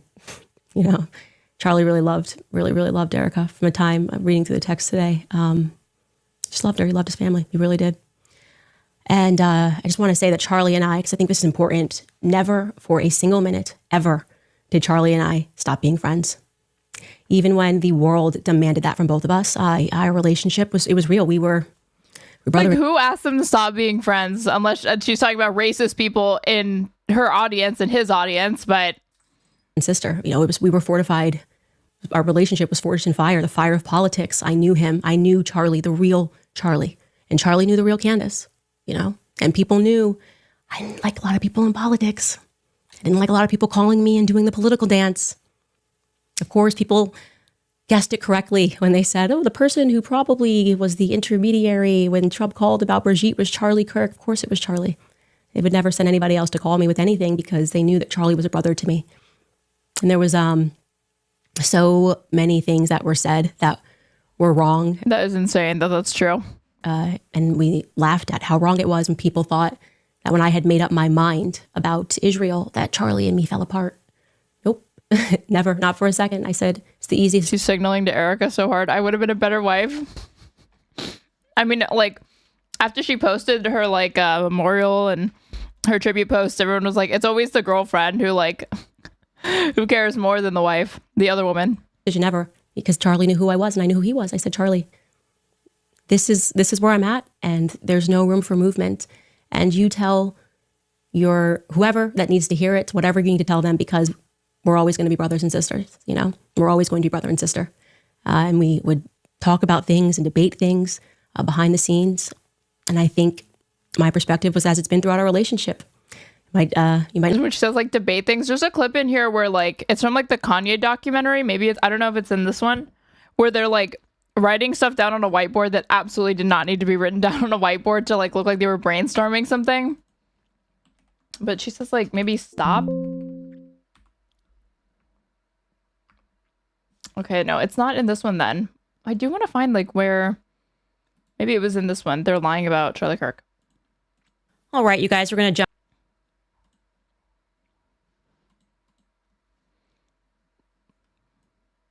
I mean, like, to the extent that there were lies, in my opinion, it was to, like, make it seem like Kash Patel and Dan Bongino had, like, a bigger role in, like, finding Tyler Robinson, not anything more sophisticated than that.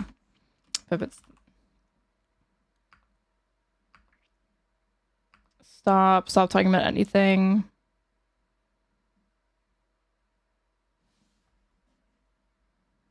Okay, it's, like, here. That maybe she said it. Go to and park a couple. Oh, look, finally a clip of this guy. $100 million and say, hey, can you get one of the members of the royal family with a 13-year-old so we can get them to do what we want to do? Members of Congress are actively being blackmailed. The Epstein playbook is being used on a daily basis. Jeffrey Epstein was not a financier.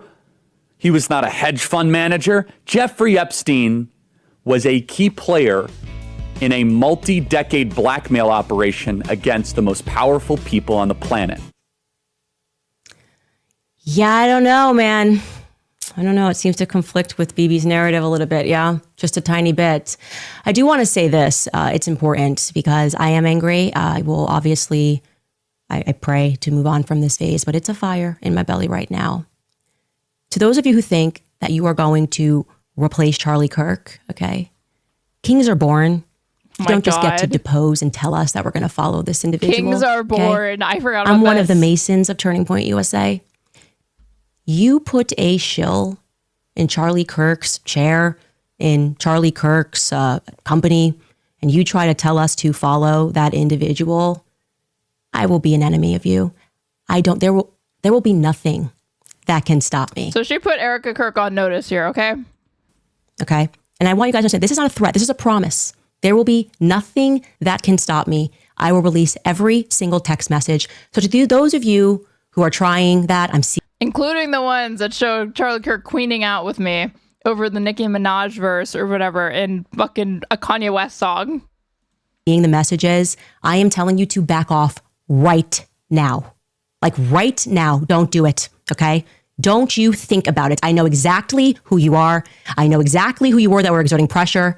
Don't you pretend to be noble now and say nice things about Charlie Kirk and think you're going to slide into his chair, okay? Over my dead body, which I'm sure can be arranged. Now, I'm going to take a pause. We're going to go to some sponsors, and then we're going to get into what we are being told by the agencies. Sponsors. Okay, maybe Erika.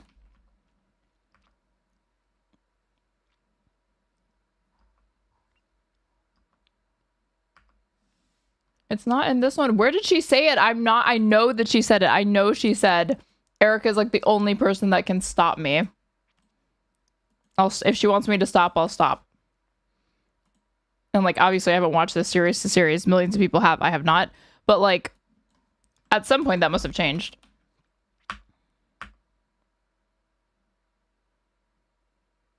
Wait, here it is. Finally. Yes. After an ad read. Code Candace. That's paleovalley.com/Candace, promo code Candace. Okay, so I want to be very clear here. No one, and I mean absolutely no one, outside of my husband and Erika Kirk has the power to shut me up right now. That's it. 2 people. If you got to make an appeal, you got to go to them, okay? She did say her husband too, and I don't know if it was a package deal. Like, it has to be the 2 of them at the same time. It's like the terms and conditions for shutting down this fucking cash cow. That's what I just said is meant to be a dig to the donors that are making frantic calls, trying to politic this situation under control because they know I'm telling the truth. Okay? Frantic calls from Seth Dillon. Oh my God. The truth like, is, I wonder if the memorial had happened at this point because she wasn't invited to that memorial, and Erika Kirk obviously could have had her invited if she wanted to be. Maybe that's when it started. Let's see. So we don't need this. That's it. Yeah. He's wading in and saying, yeah, the FBI is not being clear in what happened. And I have questions because, and I think it feels like a blast of fresh air, because and I know many people at home, are seeing all of these people that we followed and we thought that they were heroes. And suddenly this assassination has exposed them all to be frauds. You know, like for the right price, they will join Operation Mockingbird. For me personally, that is how I feel, okay? Like people in the military that I thought were forthright, people that were journalists that I thought were forthright. I just am so... El Diablo, thank you so much for gifting a sub to Groovy X Red, a tier 1 subscription. Thank you so much. I really, really appreciate it. Let down. And I don't think I would have been able to handle if Tucker Carlson was among those people. You need hard evidence. As if the killer's going to walk in and be like, okay, here's how I did it. Okay, I'm going to give you hard evidence. I was here, there. Like, what? Instead, Tucker Carlson is coming out and he is blasting the corporate and the Fed narrative with common sense. He joined Theo Von, and here is what he had to say. Take a listen. Oh, man. I don't understand the official story at all. Of his assassination? I don't understand. That man's looking red as fuck. Jesus. This is like Vinny levels of just like tomato face. Understand it, and I want to make sure that there is a truly rigorous and honest federal investigation of it. And I'm definitely concerned with that. A. B. I think that I don't know many of the details, but I know that recently Candace said that Egyptian registered aircraft were following Erika Kirk, Charlie's widow, around for a number of years in different places in the world. That's one of the weirdest things I've ever heard. And I just want to say that is factually true. I don't know much, but I do know this one random claim that was buried in the middle of a hours-long segment from Candace Owens. Let me repeat it now. True. That's true. So that's like the one data point that I happen to know is true. What does that mean? I have literally no idea. I can't even guess, but that's very, very strange. And what is Egyptian? It could mean aircrafts from Egypt. Who knows? I think that they were registered in Egypt. Got it. And but that fact is so simple. It's so cute. True. So that enough, and it also her claim that, there were kind of a disproportionately large number of foreign registered cell phones at the event. That's also true. So what does that add up to? I don't know, but it means that should start saying that's also true after every single claim that I make. you know, the FBI has a moral and legal obligation to look in every direction and to be open-minded as you would in any investigation, in journalism, in science. It's all the same process. I don't know the answer, and I'm going to sift through everything as open-mindedly as I can, as honestly as I can, to get to what the truth is. That's science, that's law enforcement, that's journalism. It's all the same. That's justice. And I just want to make sure that is happening, and I just don't have a ton of confidence in the FBI or the men who run it. And I'm not saying that out of ignorance at all. That's a scary part too. I'm not alleging anything. I'm just saying I think it's really important that we... I'm not alleging. I'm just saying. I'm just repeating factually true things. Like this bizarre claim about Egyptian aircrafts following Erika Kirk and Charlie Kirk around or something. Have that. That is what authenticity sounds like. And that's what we're doing here. We are investigating, right? Sometimes you get something wrong, you correct it. But I was right about the Egyptian planes. And when you hear Tucker Carlson say that he is confirming that that part is true, what I take from that, Tucker Carlson is very clear. He grew up with CIA agents, okay? This is a guy gaslighting each other. Literally just tautological. Like, she just feels happy because Tucker Carlson repeated a claim of hers. And she's like, I'm so glad he's saying it's true. He didn't bring his own fucking evidence. He's just repeating you. Who grew up in Virginia. His father, he learns after his father died, he thought he was just working with the CIA. No, his father was on the payroll of the CIA. So Tucker's friends are in the state. So you should take it as a concrete fact that there's something up with these Egyptian planes, and they were in fact following around Charlie, and they were following around Erika, as I told you. And they're also connected to a French law firm that's affiliated with the Macrons who are suing me, which is how it all ties back to me, Candace Owens. And that means people in the NSA, the CIA, are confirming that that is real. And yet, just last week, what we got from Blake Neff, and I know he's untouchable, he's in the fam, but I'm going to go ahead and touch that and say, like, this is not okay, the vibe is not right, is making a mockery of it.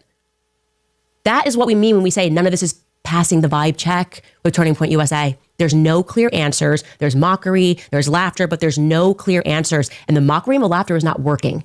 Neither is this idea that, well, now the widow has spoken. We're not dealing with the widow. We want the CEO and the chairman of Turning Point USA to answer. Okay?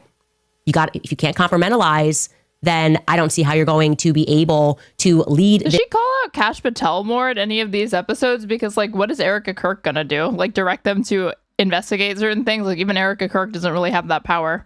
This organization in the future, because Charlie worked. We knew who Charlie was because he was authentic. Okay?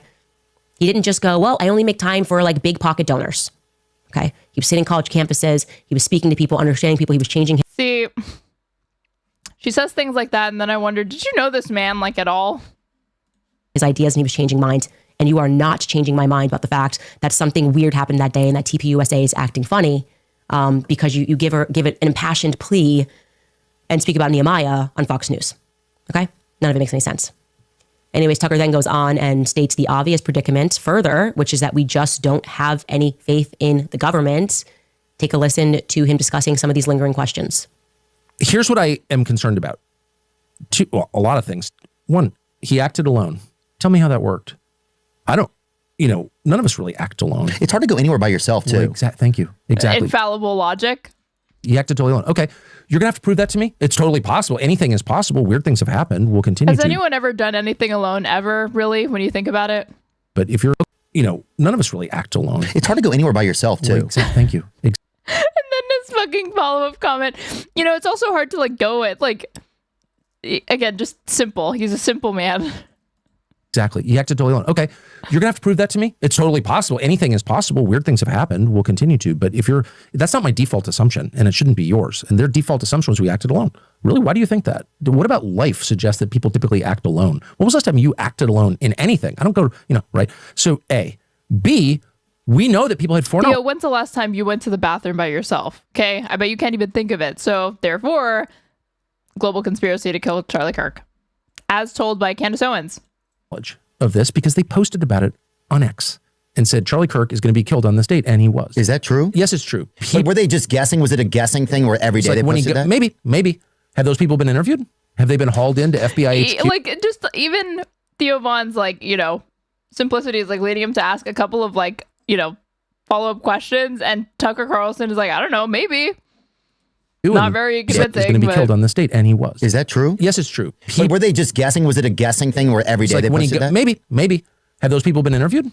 Have they been hauled into FBI HQ? Like he said that like it's a Twitter post that had predicted it and wasn't just like a meme post or something that like literally has just coincidental or whatever. He doesn't even know. Who even knows if the tweet exists? Had a long conversation with how they knew that? Like, let's get really specific. Why did you post that? Who have you talked to? Like, if I were doing this investigation, because I spent my whole life doing non-criminal investigations called journalism, like, what do we know is true? How do we find out? Call everybody, be open-minded. It's like it's the same process. If I was doing this investigation, they would be at the very top of the list. Tell me how this guy who seemed normal became a radical trans furry murderer. It's not enough to tell me, oh, trans. I'm not pro-trans, by the way. Was that the guy or his boyfriend? Well, exactly right. Oh my God, even Theo Von knows enough about this to like keep up a little bit. Tell me how this guy became so radicalized that he murdered a stranger. I'm not saying it didn't happen. I'm saying I want an explanation for how it happened. Why wouldn't I? I agree. Oh, we can't talk about that because it'll prejudice the jury pool. Really, you've told the world that you have both a confession from him in his text to his boyfriend and the murder weapon with his fingerprints on it. I think you got a pretty solid case. So why is it so difficult to just explain? So I have said from the beginning, if you don't like what Candace Owens is saying, why don't you call her and offer a more plausible explanation for what happened? Oh, she's bad. She's bad. Okay. I mean, I like her a lot. I don't think she's bad, but I love her actually. But let's just stipulate she's bad. But why wouldn't you do that? Tucker loves Candace. That.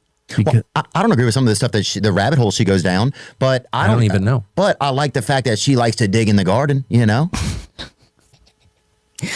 Theo, we are dig in the garden. In this garden, okay? And we're not getting out of this garden with the Fed slop narrative. We're just not getting out of the garden with trying to emotionally manipulate us and say it's not. It's so cute. This feels like COVID, right? It's not like COVID-19. It's like Candace. She sure does say crazy things. It's just literally as simple as I don't really like what she says or know if what she's saying is true, but I like how she says it. She says it confidently, so that's something, right? 19. It's another fake. It's a fake virus. Like, oh, you got infected. You just can't do it. 6 feet social distancing from Candace Owens. We're gonna get every influencer on social media. 6 feet social distancing. Save lives. What are you, a grandma killer? What, you just don't like him? What? He's just a simpleton. This is how he's like carved out a role for himself in the political lane because he's basically like a likable and authentic Rubin Report. Because the Rubin Report existed to just launder right-wing propaganda because Dave Rubin intentionally wanted to be a useful idiot for the right and was in bed with like Koch brother money and like PragerU or whatever to make that show. And it was just a platform for these figures to come on and say whatever they wanted. Joe Rogan does that. But Joe Rogan has like a little bit of acumen and at different points has pushed back on some of the guests, not nearly enough. He obviously irresponsibly platforms guests all the time and just lets them spout whatever. The ideological slants, like the majority of his guests are right-wing. Sure, all of that. But like Theo Von is like even less equipped than Joe Rogan and may even surpass him at one point as far as popularity because like his podcast is huge, bigger than ever. And he gets like Tucker Carlson, JD Vance, like the guests that he's bagging now are like only are like bigger than ever. And then Tim's all fired up. She's a C word. People are going to die if you don't get this vaccine. And I'm like, I feel like maybe the government's not telling us the truth. We're right back to that, but it's Candace 19. It's Candace 19. That's what it is. And they think that maybe if they put the little 6 feet social distancing pads in the grocery store, that the PSYOP will win and make us believe that this is like common sense is the virus. I'm the common sense virus. It's coming around. It's so easy. My brain hurts listening to all of this. There are people that like, this is what they look forward to in their week is like hearing this woman like, again, go on like a schizophrenic rant for like an hour. Evil. Stay at home, wear a mask, save lives. You don't want to catch it. You don't want to catch the common sense, you guys. You don't want to catch it. Anyways, I dare. I'm sorry, I dare. And I have been very careful because I wasn't sure what direction she was going to go. If she was like, I was like, look, she's got a whole business that she's got to figure out. There's a lot of people in her ear. Maybe they like did this transition too quickly and she's just like keeping her head like, no, what she's saying is Turning Point USA is untouchable. Yeah, she's so brave doing this. And it's a no from me. But you know me. I'm just out here saying what needs to be said. We'll be right back after a brief message from our sponsors. All right, you guys, when they double down on abortion, we know that we have to double. Surprise, like halfway through, and this is barely when we're getting like the first ad read from her. double down on supporting life. Through our partnership with Preborn, we help CBD and every clinics, if you've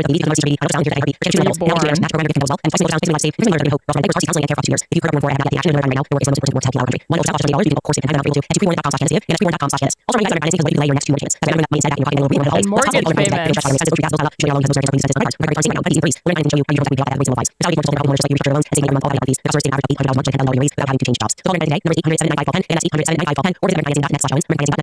Candace 19 is crazy. Okay, I'm worried. You trust the influencers. You know, people over in the chat say we need some Candace 19 merch. Yeah, don't go Max, get the vax. That's what Mark is saying. We should. We're gonna get some gear for you guys. Don't go Max, get the vax. I gotta imagine how many ads these people get. It's actually insane when I saw how much people get paid for these. I mean, this is like, even if just like a tenth of the audience, like literally 1/100th of her audience does something or whatever, like knows about the org, contributes, because of how many views she's pulling, I could actually see it being worth it. That's the vibe right now. How many influencers is it going to take to get everyone to roll up their sleeves and not go Max? That's where we're at right now. How many people do you have to send out to tell them? Please do it. Wild. Okay. I didn't get the vax. I didn't get the COVID-19 vax. I'm not getting whatever the heck. Also, with this particular audience, like if you're the type of person that's listening to Candace Owens and taking her seriously when she's basically like a right wing, or like, sorry, a female Alex Jones at this point, kind of always has been, but like it's more stark than ever. You're also the type of person that would pay like to fund the ultrasounds of women that like might get an abortion or whatever. Like this is, okay. Which is honestly on its face, federal stupidity is what it is. Now, I can also tell you that because my mommy sleuths, they're so fast before stuff even ends, I get tips about things. And Erika literally today sat down with Bari Weiss. It's been marketed all over. They're going to have this big sit down, a conversation moderated by Bari. It's going to feature voices from across the political spectrum. They're going to talk about grief. And I got this email after, and it's interesting. I got actually a couple of emails, but I'm going to read this one to you because it was a town hall-ish event. Here's what they said went down. This person writes, I just came from the... Mommy Sleuths, is that her community name? I have no fucking clue. I was thinking the same thing. CVS, by the way. Whoever wrote this email, I love you. I just love all... Like, again, it's women watching this shit. The Mommy Sleuths that are this quick. They wrote, I just came from the CBS Times Erika Kirk town hall, and this is what she said about the conspiracies and Candace. 1, Erika said she was pregnant when the Egyptian planes were flying and following her, so she wasn't on them. She said... Again, I love how like the citation for this is not actually showing clips of Erika Kirk saying any of this. It's like an email of a person saying that she said it. She has photo proof. Huh? I'm sorry. Did I ever accuse Erika of being on Egyptian planes? When I found the Egyptian planes, I was concerned that they were following... Even Alex wouldn't say the thing Hitler screwed up with doing it outside of Germany. Yeah, Alex Jones has standards. He would only fake that, he would only say that Sandy Hook was like done by like crisis actors and actresses, but he draws the line at the Hitler apology at least. Charlie, because I thought, wow, has there been a foreign government that has been tracking his events? Like maybe, I don't know, like running through the operation early, and then we broadened it when someone clued us into the fact that actually these planes have been following Erika. You just heard Tucker Carlson confirm that. I thought she'd be concerned. Instead, she's going to tell us on Saturday that she wasn't on the planes. I never said you were on the planes. Why would I think you were on the Egyptian planes? I don't think that you took off and went to Wilmington, Delaware. I know you didn't go to Wilmington, Delaware on the day of Charlie Kirk's assassination. I find that answer to be lacking. Okay. That is weird to me. It's a weird answer to give. And is there anything that Candace Owens accepts other than like, again, her own thoughts and feelings? By the way, you can fly when you're pregnant. Even if you were. Because her saying that like, oh, Tucker Carlson is bringing up common sense, was Tucker Carlson regurgitating her points, not actually saying anything new? So is there any time Candace Owens throughout any of this has listened to anybody who's been critical or like pushed back? That's a possibility when you're pregnant. So I don't understand that part at all. 2, when Bari asked her about the conspiracies. My fiance found Candace Owens during the Blake Lively drama, LOL. Had to tell her about Owens' past. That is how she ends up getting people like indoctrinated and like funneled into like all of this right-wing shit, is because the point of entry, it's like Brett Cooper. If you look at Brett Cooper's channel now, it's a lot of pop culture stuff. And then in between, they're You all probably like, think if they're not dog whistling, they're bringing up like political stuff. Like meet the men who use crystal meth to lean max. Here's the thing about like Congress or whatever. Netflix versus Paramount, sure. Trump.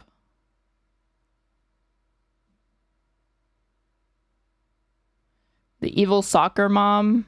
What the fuck happened on the set of Wicked? Sydney Sweeney. Teen Vogue got canceled.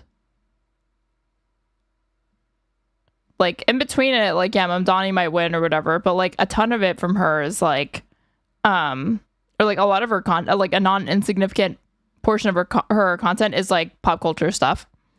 And what she had to say to those saying them, Erika said, stop. No. 3, not about Candace, but she talked about Israel and said good things about Jews and how TPUSA is having Shabbat dinner. No, I didn't read that before we went live at AmFest. Okay. Okay. You guys, I want you to know, in addition to the fact that Charlie, in the last couple of days, wanted people to know that Mikey is fantastic and supercalifragilisticexpialidocious, and he had this whole vision, and that Rob McCoy was his favorite pastor, and that you should buy Josh Hammer's book. I love the way she riffs. Also wants you to know to just be a Jew. I think we get it. We get it. Those were his last words. Okay, we get it. Just like we know his last words. Okay. Anyways, moving on from that. I guess she's not going to say them, right? I want to say to the 39 bajillion of you who were in the military who emailed us to let me know that I misspoke yesterday. Okay, I even said to you ahead of time, I said, I don't know military vernacular. I don't know these terms. It's like another language. And you guys are not aware of yourselves. Okay, so you critiqued me for saying E4, E3 when I should have said 06. I'm jotting down these notes. I'm having a conversation. I'm trying to fact check things. And for me, I was focusing on the timeline of where he was. I was like getting all of the proof from our military guy who was... The pop culture drama mixed with political commentaries. It's just the female version of Joe Rogan, where Rogan talked UFC, conspiracy theories, drugs before he got into politics. Yeah, and like, but the thing is that it's interesting for Candace Owens and Brett Cooper because they're having success getting women and I think attracting more normies as opposed to like Joe Rogan and Theo Vaughn that like they were attracting, they're not like attracting any women. Candace Owens is attracting men and women. He was there for this meeting on September 9th and it's also on September 8th as well. And I misspeak, okay? Because you guys basically speak Japanese. You don't realize you do, but you do. You speak Japanese. And I said E4, E3, and I went back and I checked my notes, and actually he said 06s. Thank you. Thank you for your 26 billion emails to let me know that I don't know ish about the military, okay? It was a human error.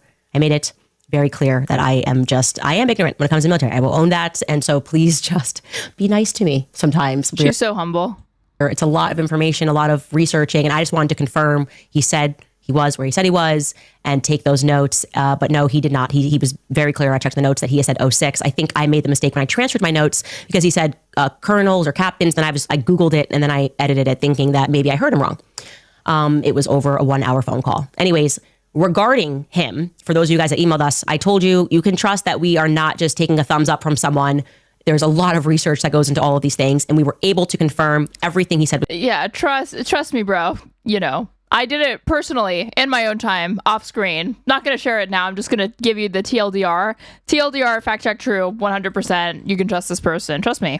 Thanks. It's real. He gave us his card that he swiped onto the base. And now, because you guys sent so many emails, and actually people who were on that base in Arizona, the Huachuca base in Arizona, adding further it's like an interactive user experience because she's talking about how like thanks to you guys we're like really furthering this case. This is like a grassroots investigation almost. It's like a fucking what are those called, like these IRL games or whatever. Fuck, there's a name for it. An RP. It's like a is it an RP? It's not an RPG, something like that. Credence to his claim is we've been able to since verify 2 more things from other people that are currently stationed there. First and foremost, I should tell you we have a positive ID on Captain Neff. He was not sure what Captain Neff's ARG, first name. That's what I mean.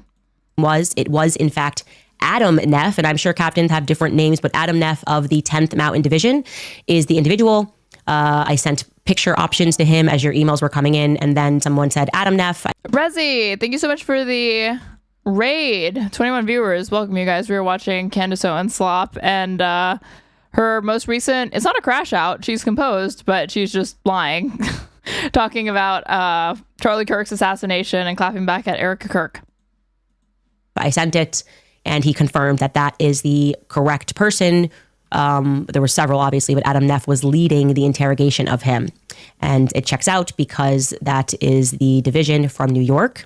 Also, we have now confirmed, and this is exciting, because we got a lot of emails going, oh, like if this was really this like meeting, people wouldn't have known it was taking place. They would have used a empty building or something like that. Well, guess what? We have confirmed from people currently stationed on the base that JTF is indeed using a building. I'm not going to name the building. I know the exact one because when I had that guy on the other night asking him, like, why does any of this matter to you? Who gives a fuck? Who cares? Like, whether Bridget Macron is trans, like, who, this fascination with, like, anybody but Tyler Robinson potentially being, like, the person who killed Charlie Kirk. Like, what is the point of interest here? Why do you care so much? Like, these people were not all Charlie Kirk stans before this. If anything, like, Candace Owens is more relevant than Charlie Kirk ever was at any point in his career, even at the tippy top. As far as, like, young people and, like, who she's reaching, Charlie Kirk was always, like, bigger with, like, older people, honestly. Like, what do they get for this? Or, like, we're, I don't know how many episodes into the series, like, exposing who really killed Charlie Kirk. What is the goal? What's the pot at the end of the rainbow? The caller couldn't even articulate it. He was like, I don't know. I just like hearing somebody, like, push back against, like, mainstream consensus and, like, speak their mind. I don't want to, accidentally violate national security, but effectively they are borrowing a building. So it's effectively unmarked in that sense. And that building has been turned into, please forgive me if I get this wrong, but I'm reading it direct from the email, SCIF, which stands for a sensitive compartmented information facility. Okay. So they have since. What does a compartmented information facility have anything to do with the school shooting that took out a public figure a couple of months ago? Added barbed wire around that facility for additional security. Cell phones and other electronics are not allowed. This is where he saw the meeting, by the way. Unless they are government issued, they are not allowed in that building. And it requires top clearance to be granted access into that building. Again, we have now verified this outside of this individual who was definitively telling the truth. He sent me so much documentation that it was like, I could have showed you everything. His old passport, his new passport, his military ID card, hotels, it's books. I could have shown you everything. I'm not going to, but trust me that I could have if I really, really wanted to, which I don't for some reason. Times, text messages, phone call logs with his wife. It just really is a. You think Daily Wire will survive? No. When they lose young people and this audience, Brett Cooper and Candace Garnered, I feel like Ben is less relevant these days, and Daily Wire seems to be poorly run. The failing Daily Wire. I mean, it's been on like a downturn for a minute, but the thing is that it will always be probably pretty financially viable or successful because there's no shortage of right-wing billionaire ghouls that are willing to like donate to these apparatuses. One, because they don't really understand like how conversions work. They don't understand like how effective or not effective, funding these things are. They don't really seem to care about return on investments. They just want to do it because it seems effective. So I think there will always be some iteration of the Daily Wire. I mean, if Ben Shapiro were to ever close it, I actually don't think it's because it's in financial straits. I really just feel like it's because he feels like packing it up and just retiring and taking all his fucking money and being done with it. But I mean, it's hard because these companies were never successful or like never had to see if they could be viable or successful in the same way any other small business has to, because they had all the seed money from the start, and they probably always will be able, like for the foreseeable future, be able to dupe people into giving them more money. And it's propped up by market faith and again like a boomer's misunderstanding of how the internet works and how effective it actually is. Circumstance that this man has either the worst or the best luck ever when it comes upon. And they've already lost the audience. Like when you look at, like if I put like the comments section, this has 3.69 million subscribers, right? But when you look at I'm convinced the views for a channel that's this big, Strangest thing, 15K, 8 days ago. 11K, the viral attack of an NYU student. That was 6 days ago. GoFundMe history was made on the most deserving man. 9.1 thousand views 3 days ago. White paint is racist now. Talking about the Pantone color of the year. 8.3 thousand views a day ago. Now let's go to, if I just search popular, that's because, again, new co-host. 3 million views. The kid Ben Shapiro roasted made the most arrogant video from Brett Cooper. 3 years ago, this is the best kind of comedy. 2.8 million years ago, Ricky Gervais. Leftist streamer triggered by the comment section, responding to Hassan. Like, all of the top videos are Brett Cooper. And you can see, like, I'm sure, let's see, she didn't leave that long ago. Like, how hard would it be to find, like, when she left? Like, what was the last video that Brett Cooper did? And look at her final videos views versus this chick. Who was in her wedding, and then they, like, stopped being friends after this, because I think she worked behind the scenes with the Daily Wire to negotiate to get this position to replace her. So here's Brett. Meghan Markle's public image takes another hit. This has 655,000 views. This was a year ago. Then it starts her being the show. Or, like, she starts, I guess, like, alternating a couple of, like, episodes. Yeah, because she had started doing some episodes, but then she became, like, the main host. 328,000 views, 275,000 views. Then a month in, 107,000 views. Like, they start subtly dropping. And, like, about a month after she leaves, 62,000 views, 93. 48,000 views, 46,000, 50. Like, it just kept dropping from there. So they lost Brett Cooper. And then Brett Cooper, meanwhile, her channel, 1.68 million subs. And the oldest video on this channel is only 10 months old. They all followed her. And I don't know that, like, did Candace Owens ever have, like,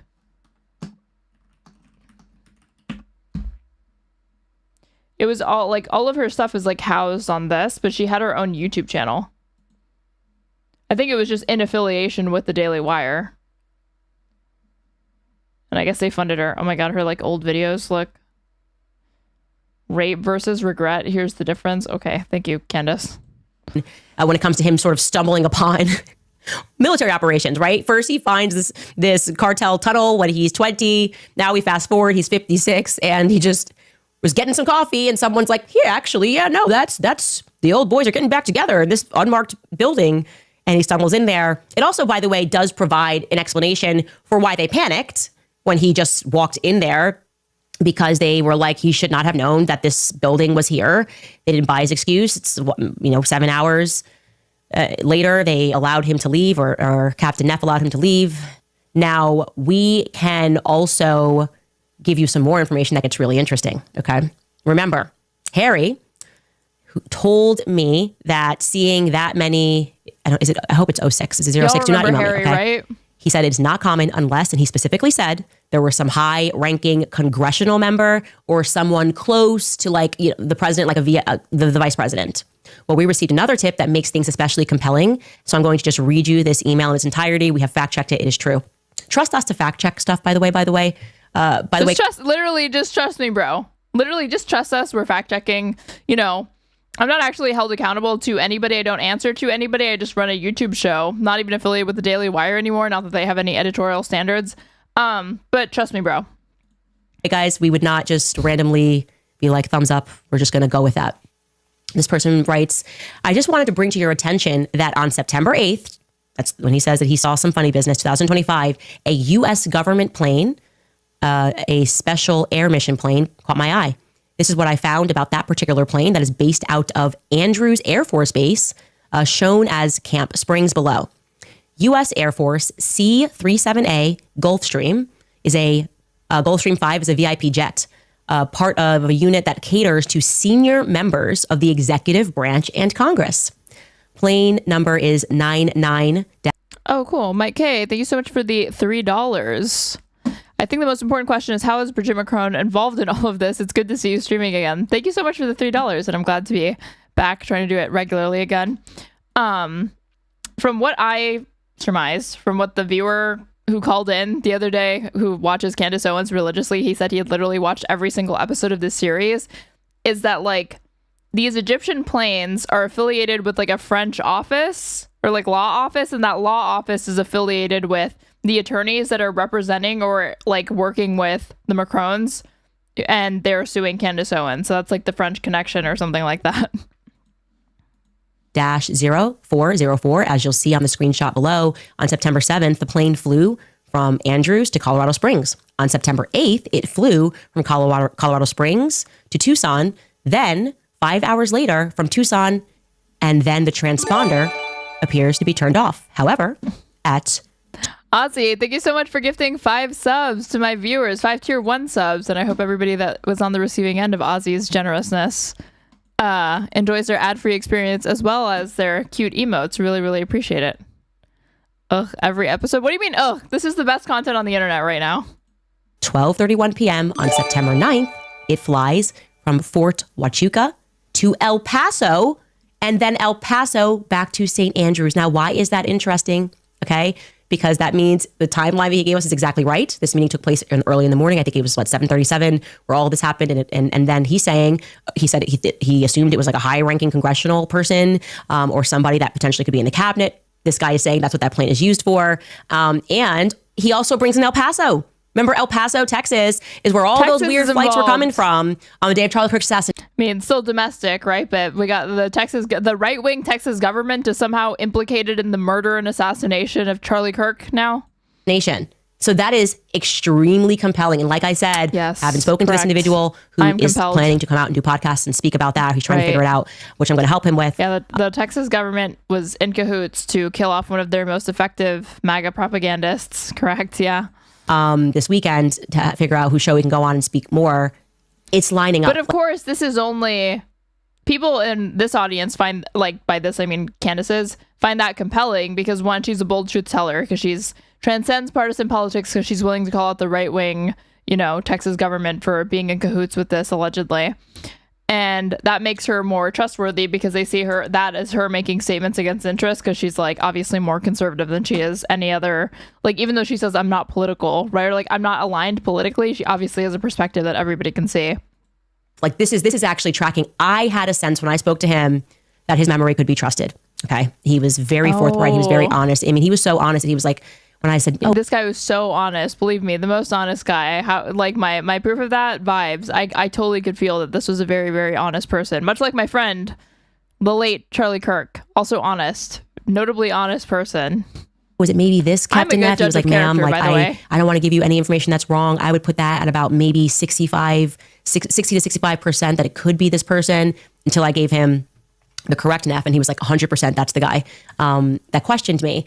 So I trust him. And by the way, his heart exploded when I told him about all the emails, people that were in the military currently that were very moved by his story, people who have had the experience of doing the right thing in the military and being treated as though they did something wrong for doing their job and serving the American people. Everybody knows there's corruption everywhere, especially at the top. And to all the service members that sent those emails, I want you to know that he said he was close to tears and he was just on his knees, him and his wife, just thanking God because they never thought their story was ever going to come out about what happened to him when he was 20. And that is just something that is really, that's why I said there's so much God in this because like he either has the best or worst luck. But religion in this? No. This is influenced by religion?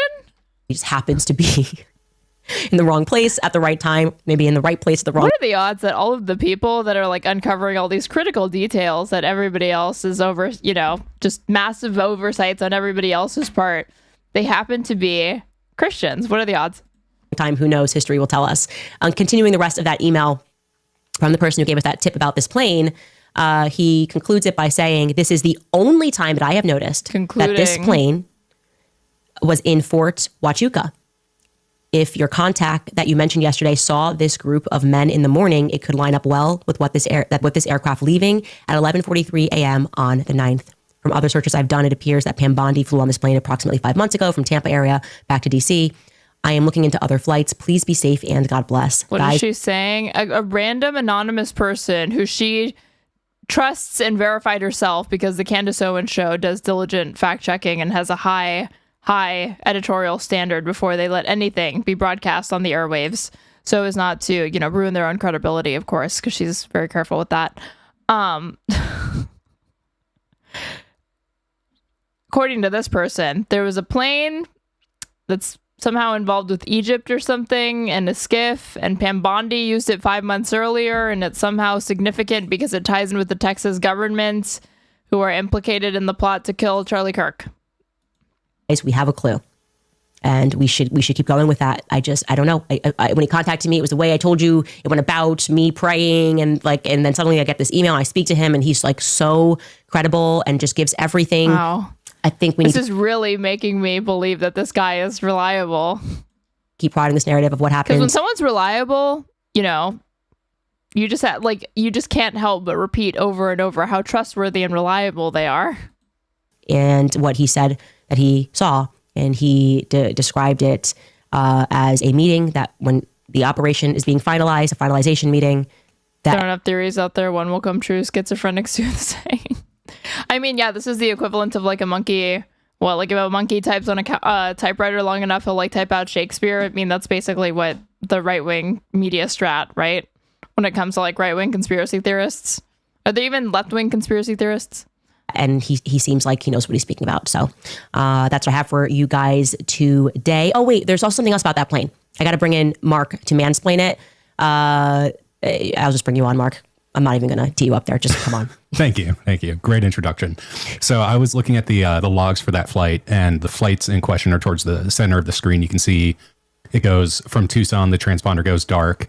That's what that dash means there. But what really stood out to me were the call signs, which are basically the fourth column from the left. So you can see it's using RCH, which is reach. That's a standard Air Force call sign designator. But when someone important is on the plane, it's Candace Owens, professional programmer. Yeah, the woman who has multiple times said that without her producer helping her set up her very basic tech setup, she would not be able to do this show. Yeah, she's definitely blowing the lid off of the Charlie Kirk assassination plot. Is their call sign to SAM, which stands, as you said, for Special Air Mission, which is typically reserved for people like the vice president, cabinet secretaries, senior officials of the executive branch, congressional delegations, and other senior political leaders. So what that tells me is the call sign from Tucson to Fort Huachuca is a standard reach. Everything before that is as well. But once it gets to Fort Huachuca and takes off, it switches to SAM. So that tells me they picked up someone of that stature in Fort Huachuca. And then just to avoid confusion, the Venus call sign is just when the plane is empty, it doesn't have anyone on it. It's actually very, very helpful. And I think, like I said, there's that was so helpful. Yeah. All of this is totally crystal. I see it all now. Crystal clear. Third eye opened. Something here. There was definitely something here. And I do believe that God put that man again. He has the worst luck. Our guy, Harry, has the worst luck down, or the best luck down in Fort Huachuca. But I'm certainly glad he was there. So you'll definitely be hearing from him directly. I would assume next week I'm going to help him figure things out. He's like, I don't know how to work these podcasts and computers and how to get my message out there. We will definitely assist. We'll take a brief break and come back after some sponsors. All right, you guys, want to tell you about Pure Talk because as a consumer, you carry the success or the failure of businesses in the palm of your hand. Is this like right wing, like BetterHelp? Success depends on in between, again, these like schizophrenic ramblings, like selling people mental health services.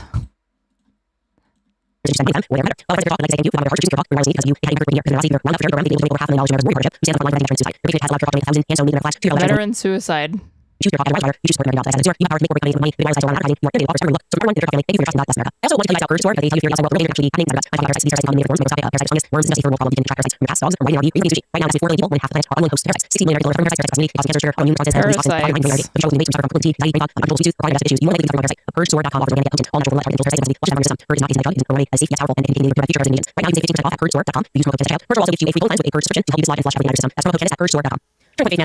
I find it interesting that she doesn't try to do the I personally use these products like most of these ad reads end up including, or like grifters use. Like she doesn't even pretend. That doesn't even get thrown into the script. Wait. We're not doing Forex Speed anymore. Hold on. I just want to do this. Remember, he was betrayed. The story might be relevant. We're going to be out here acting like it's a conspiracy. Yeah, it was a conspiracy when Candace at 4 times speed if you play her back works. You can hear her satanic chants. Actually, 1x speed in the correct direction, that already sounds satanic enough. Judas betrayed him. No need to speed her up or play her backwards. And it was for money. Like, that might be a relevant... Like, tell me this entire, like, show of hers is not the most cursed shit on the internet. Narrative when you're out here, like, trying to make it seem like it's never happened in the history of the world. Is this a Straighterade stream thing? Don't want to click ahead. No, it's because I'm like curious what sponsor she has, and then at that point it's like may as well just like hear what the pitch is. World, it has happened, and there's a 4x speed. There is when you're premium, like I am. No, he was denied. He was denied, just as he said. So I want to just be clear that it is of course plausible. It is very plausible. Is more than plausible that when a company grows that size, there are people that become motivated by things that are not just truth and justice and things that feel sparkly and sprinkly and like make you feel good on the inside. Okay. The reality is life is ugly. Okay. Many people have to deal with deceit and dishonesty the bigger they get. And we heard that from Charlie's own mouth, what he was going through. Okay. I wouldn't have guessed his last. We haven't, like, it's been a hot minute since we heard anything out of Charlie's mouth. And I don't just mean because he's dead. I mean, like, they never play any clips of him. Again, they don't ever say, like, oh, I was just thinking about this thing that Charlie Kirk said in the middle of all of this. Never comes up. Not once. Words were effectively as if we're all getting the vibes here, like, you know, just like go be a Jew.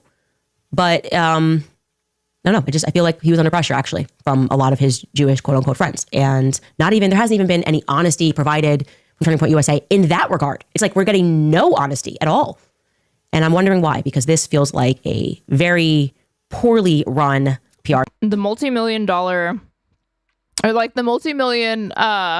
corporation, when it was run by my friend, Chuck, the MAGA propagandist, it was trustworthy. Then he was killed. All his friends that he like handpicked to run the company took over. Now it's not trustworthy. Only now. Our show. Anyways, you guys, if you would like to support our independent work, you can head to CandaceOwens.com and buy some merch. I promise you we will get you Candace 19 merch because that's amazing. Actually, that's what's happening. Look at this merch. We'll right back there and we will tell you not to go max. Instead of, if you actually want to support independent work, you would be subscribing to the Straighterade stream or donating to me. My donation links are pinned to my Twitch chat or my YouTube description box. You can also gift subs throughout the chat to other people. That way they can have an ad-free experience as well as cute emotes. Just saying. Just saying. About tomorrow. The backstory of feminism is so much darker than most people understand. MakeHimASandwich.com if you'd like to buy it from us directly. You can also head to Amazon now, throw it in your cart. And we are now also shipping to Canada. MakeHimASandwich.com. Okay, let's get to some of your comments. Wow, they're shipping to Canada now. I guess the Canadian government has not yet been implicated in the assassination plot, so we can trust them, Canadians, with Candace Owens merch. The influencers come out and tell you it's evil. After that Fox News hit for us to say, actually, I still have questions. They do. The top comment from yesterday is they want us to believe that Charlie's neck was made of steel and the Twin Towers were made of neck bones. Yes. Got it. Connected to 9/11. Yes. We're at that stage of a psychological operation. That's it. None of it's making sense. That is so well put. It is upside down land. Laughing Cats Music World writes, and thank you, by the way, that's a massive donation. When you really think about it, you know, Charlie Kirk, his neck was like the second tower, you know, and watching what happened on that day, that was like watching Al Qaeda like smash planes into a building. Vital to separate flaws from race. We can criticize corrupt Jews without blanket anti-Semitism. Critiquing George Floyd because he died of fentanyl in the hospital isn't hating black people. Stop equating criticism of Israel, Soros, etc. with Jew hating or self-hating. If you're Jewish and critical of all governments, including Israel, most people are not racist. And then this person is making the joke, maybe Blake Neff. I didn't look into the Blake Neff thing or why he left Fox News because I'm just more interested in his military connections because that caught me by surprise. But you are absolutely on the money. Obviously, we can criticize people and this sort of cheap tactic of being like, oh, it's kind of the same thing we're talking about. It's emotional manipulation. It's like, whoa, what are you saying? And it's like, no, there is corruption everywhere. And you are not removed from corruption because of who you work for, what you look like, what sex you are. It is always plausible and actually highly plausible, typically when money is involved. Lulu Mallory writes, the more I watch, the more fake and gay things are. We all have been given the light of Christ to discern truth from lies. Fake and gay. Speaks truth. Go Max, Candace. Charlie deserves nothing less. You are correct. And I don't trust the feds. And I don't believe that is a sufficient enough answer that, well, we're telling the feds to do that. Well, I can tell you the feds are not doing that, because I was the one who said I had the information about the French Foreign Legion being on the ground the day that Charlie was assassinated, and the feds have not reached out to me. So shouldn't that concern Erika? Shouldn't she be like, hey, why didn't you reach out to me and say, like, I know I'm concerned that the feds have not reached out to a podcaster who claims to be a targeted individual for her political beliefs. Oh, hey, I'd like that information if no one's reached out to you. Like, why is that not happening?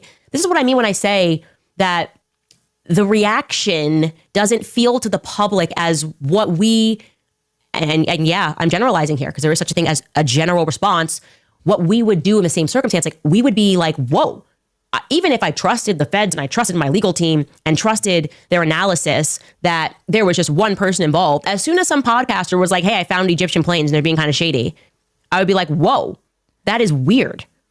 Are we? Okay, so even if everything else checked out, if one of Candace Owens' favorite podcasters found out that there were Egyptian planes that were flying in America or around in Utah or whatever the fuck, that would be cause for concern for Candace if she were a viewer. Even for Candace Owens, you guys.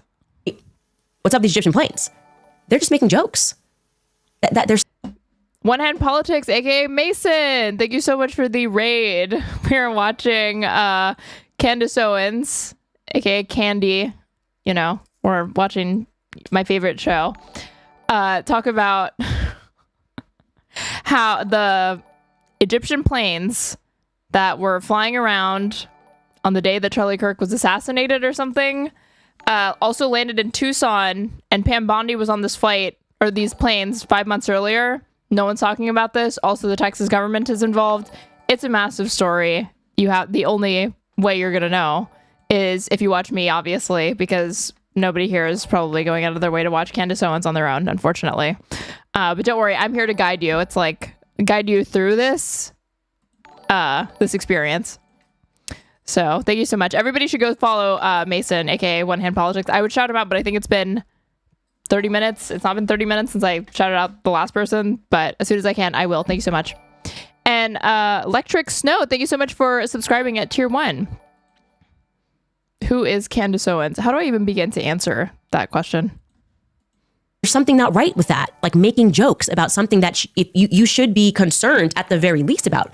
Even if it turned out that it led nowhere, which it has not turned out that it led nowhere, it actually led somewhere, and it's been confirmed. Why are you not concerned? I just need an answer for why they are never concerned. Meryl Gerstenmeyer writes, it seems to me Erika's moral outrage is manufactured more for an elite target audience as opposed to those normal folks who want to solve the actual murder. It does feel... A better question is, who isn't Candace Owens? She's more than a person. She's an idea, much like Charlie Kirk. I would say it feels elite. Yeah, we got Candace Owens. Time for the little people. Okay, I don't have time for your small pocket donors. I got time. Candace and Straighterade are the only two people left on Earth yet to be implicated in this conspiracy. I mean, I'm waiting for this audience to say that, like, Candace Owens' response is not satisfactory to some bullshit that somebody brought up and say that she must be in on it. But, like, it's going to be spent with power. It's going to be spent in the West Wing. It's going to be spent raising $40 million at Mar-a-Lago. When we say building, what we mean is, like, carry the flame, a financial arsenal.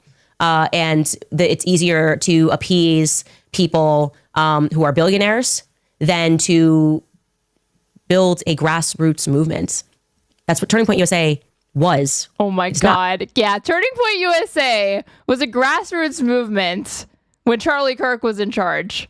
Even though this woman already leaked messages of him complaining about donors expecting things in return for the obscene amounts of money that they gave him ownership of, with no strings attached, really. Not any formal strings, just it's obviously like soft power, but the closest that you can get to, like a formal contract is just dumping a ton of fucking money and then trying to exert pressure. Not anymore, clearly, but it was a grassroots. But then after he was killed, it was no longer grassroots, you see. That's when it became like that's when Turning Point lost its way. They lost its soul. Roots organization. That was the pitch. That was why I worked for them. The idea that you could get on the ground when nobody knew us, nobody knew me and Charlie, and we could get on stage and we could convince people of what we believed in. Okay. Every conversation mattered. in those times. Every debate mattered. Every feeling that a person had, even if it was valid or not valid, it mattered. And now we get the sense that this is the RNC. So if you ain't spending for a table, you ain't getting a response, okay? Because we busy. We very busy. Oh my God. Why can't Candace Owens do a black scent? What the fuck? That was so weird. And now we get the sense that this is the RNC. So if you ain't spending for a table, you ain't getting a response, okay? Because we busy. We very busy. Oh my God. That was like, dude, that's like, there are white girls on TikTok that are able to do like AAV and black scents like a lot better than Candace Owens just did. Holy fuck. Who was the woman in the pickup truck? I don't know who the woman was in the pickup truck. You're referring to what Harry, I mean, Harry thinks he has an idea and he should come out and he should share his story. I would be interested to see if he is, like I said, I can tell you he was factually there, that the meeting happened now exactly as he said it happened at exactly what time he says it happened. I cannot confirm his own eyes. I can't confirm his memory of who he believes he saw. We can't confirm it. It was Brian Harpole. We can't, was it a Brian Harpole lookalike? Do a lot of military men look the same? He is certain he saw Brian Harpole. Give him time to come out and tell his story. Servant of Yahweh writes, who was the young woman in the Candlewood Suites Hotel with the special ops guy? They left in the green truck on September 8th. If you or anyone you know works at that hotel and has that security footage, please get it to Candace before it gets deleted. I would imagine if he is right, that footage is deleted. But that would still be a clue if it was deleted. So yeah, if you work for the Candlewood Suites Hotel at the military base, could you check that footage, please, for us on September 8th? More tips. Tell me this isn't an ARG. There's always these like scavenger hunts that she's sending people on. That like, please look into this or whatever, which she knows every time she does these calls to action, it's never going to be limited to anybody who is actually in contact with any of these people. It just emboldens anybody who has anything that they want to tell her to put subject line that thing and then rant about whatever the fuck they want. And she just might click on it. At CandaceOwens.com is who you can send that tip to. What you doing? Staying at the Candlewood Suites Hotel. I'm sorry, that's an old hip hop song. I'm out of control. I'm sorry, guys. This is a new strand of Candace 19, and it's resistant. It is absolutely resistant. What is this like Candace 19 shit? It's so fucking like, it's like, this is like, it's beyond like a wine mom. It's like boomer shit. Even to the vax. So, anyways, you guys, we're gonna keep going, Max, and I am going to keep on this, see what comes of this. It's forced. No, honestly, I could see that she like, it's like resistance, like lib mom type shit, honestly. I feel like that's what she wants to do more of, but she like holds it back. We will see you guys tomorrow. She thinks she's Kanye. Okay. We have to watch the most recent episode, obviously. Which happened 6 hours ago and already has 1.1 million views. Erika Kirk. Okay, I will be very honest. Tyler Robinson makes his first appearance. Candace. Again, it's just, this is it's Candace's world, Candyland, if you will. And we're all just living in it. She's going to tell us what's what. Today in Charlie Kirk news. I don't know about you guys, but I obviously wake up every single day and I think about Charlie Kirk. I'm in a bit of a mood I think about carrying the flame. Today, I am just annoyed with everybody. I'm annoyed with this entire psychological operation that is so obvious. And I just feel like we keep going round and round in a circle with the government. Whether it's COVID, the Ukraine war, it's like the entire media apparatus and establishment is joining hands to condemn people for having common sense. So I'll ask you a question to begin this. Do you feel, show of hands, okay, that the answer regarding... Dude, this fucking like giant ass Stanley with like the CIA thing on it. Who killed Charlie Kirk and what happened on September 10th is quote unquote very clear. Objectively. Like even if you are somebody who is on the side of those who... Can I ask what's your nationality / origin? I'm French and Egyptian. Who do believe that Tyler Robinson pulled the trigger one way or another. Would you ever describe what happened as quote unquote very clear? I'm guessing your answer to that would be no. I am asking you that because Erika Kirk believes... Someone emailed Candace. In reality, she's not... I'm Mexican, but she's not connected Mexico to it yet, so I'm safe for now. To be so. And I guess this is kind of the final stop. I'm hoping it's a final stop of this PR campaign where they are now pivoting and bringing Erika out to signal to the public that we can't question her judgment, right? Because she's a widow, we can't question her judgment. And I want to say that I reject that. I reject emotional manipulation. I want to give people at home the permission to avoid a trap of thinking that you have to arrive at the same conclusions as Erika Kirk. Candace Owens gives you permission to think freely, to not be sheeple.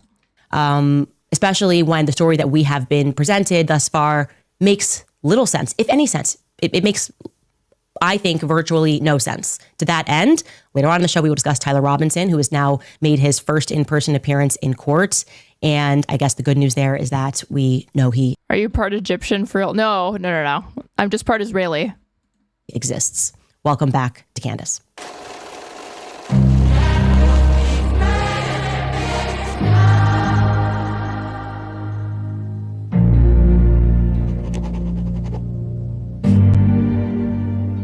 Let's just start with the talking points. Let's join the members of the press and the influencers, okay? Here's what we're saying. Let's be influenced. Talking points. There's a bigger mission at bay. We need to focus on a larger, bigger mission. Another talking point. It's going to ruin the trial. If you guys keep thinking that things don't make sense, you could ruin the case. She's solely responsible. People IRL hating on Blake Lively. Her coverage of that case turned it into the Johnny Depp case. It convinced so many pop girlies that Blake is lying and to be on Baldoni's side. Yeah, she quietly dropped that, and convenient enough for her around the time that Charlie Kirk's thing became her main grift or whatever. Her main beat, if you will, because this is obviously a new kind of investigative journalist called just lying and getting tons of views for it. Right around the time that he started to have legal losses on his side for his case, as far as I know, because I didn't cover it closely, but I do remember there New York Times reporting that so he had some major legal loss and all of that. I don't even know why they're suing each other. I'm sorry, who is Blake? You don't need to know. She's a fucking sister of the Traveling Pants Sisterhood. She's a gossip girl. And the final stop, of course, in these talking points is this is an illness, right? There's something wrong with you at home. Oh, Electric Snow, thank you so much for gifting a tier 1 sub to OnlyFact. You've gifted 2 tier 1 subs in this channel, and I really, really appreciate it. If you don't find what we are telling you to be true, trust us, okay? Never You're seen that show. Unwell. It's the Sisterhood of the Traveling Pants is not a show. It's cinema. Oh, wait, you mean Gossip Girl. You're not missing anything with Gossip Girl. Gossip Girl's not that good. What we are looking at right now is a badly run PR campaign. I am saying that it is badly run because it's recognizable. A good PR campaign is not recognizable. A bad PR campaign is an obvious one. And I am going to request respectfully, I know it's not going to be honored, I'm going to respectfully request that all of these Agent Smiths in this obvious matrix just stop, okay? This PR campaign, it's been nonstop since Charlie was shot. It was honestly dead on arrival, okay? We do not trust this. We do not believe this. And yet we are wildly kind of in this position where they're testing to see how many times they can say the same thing before they convince everybody else at home that it's true, okay? Their equation that they seem to be running, if it's that formula, is talking points. Sisterhood of Traveling Pants is cinema, ha ha ha. That wasn't a joke. That was very serious. Multiplied by 10,000 talking heads must equal results. Okay. They believe that with enough of an echo, they can override basic human instinct. Doesn't Candace Owens know that the echo of her cry is gonna, the cry of her battle cry is gonna echo like an echo, or whatever profound thing that Erika Kirk said? Intellect, really. There is, I would like to be very clear, nothing that feels right to me about the Charlie Kirk assassination. We know, Candace. We know it's about your feelings. And especially the way that some of his employees and friends have been behaving since that assassination. And I'll preface this with, I am very sorry if that offends you, Erika. Genuinely, I am sorry that there is no amount of increase in pressure and propaganda and The fucking passive aggressive shit, man. Lines written about me that are going to convince me, and by the way, I'm just the conduit, right? You're attacking me, but you're angry that also the masses have not accepted this. There's not a number. Does Erika Kirk not know that Candace Owens, again, is Charlie Kirk, because we are Charlie Kirk, and for every Candace Owens that she attacks, she's actually attacking like an army of 1 million Charlie Kirks. Over 1 million by this point. that is going to convince the masses. Isn't that from Gladiator? I don't know what this Agent Smith thing that she's referencing is. That his neck, human neck, stopped at 30-06 bullet. Human neck. Okay.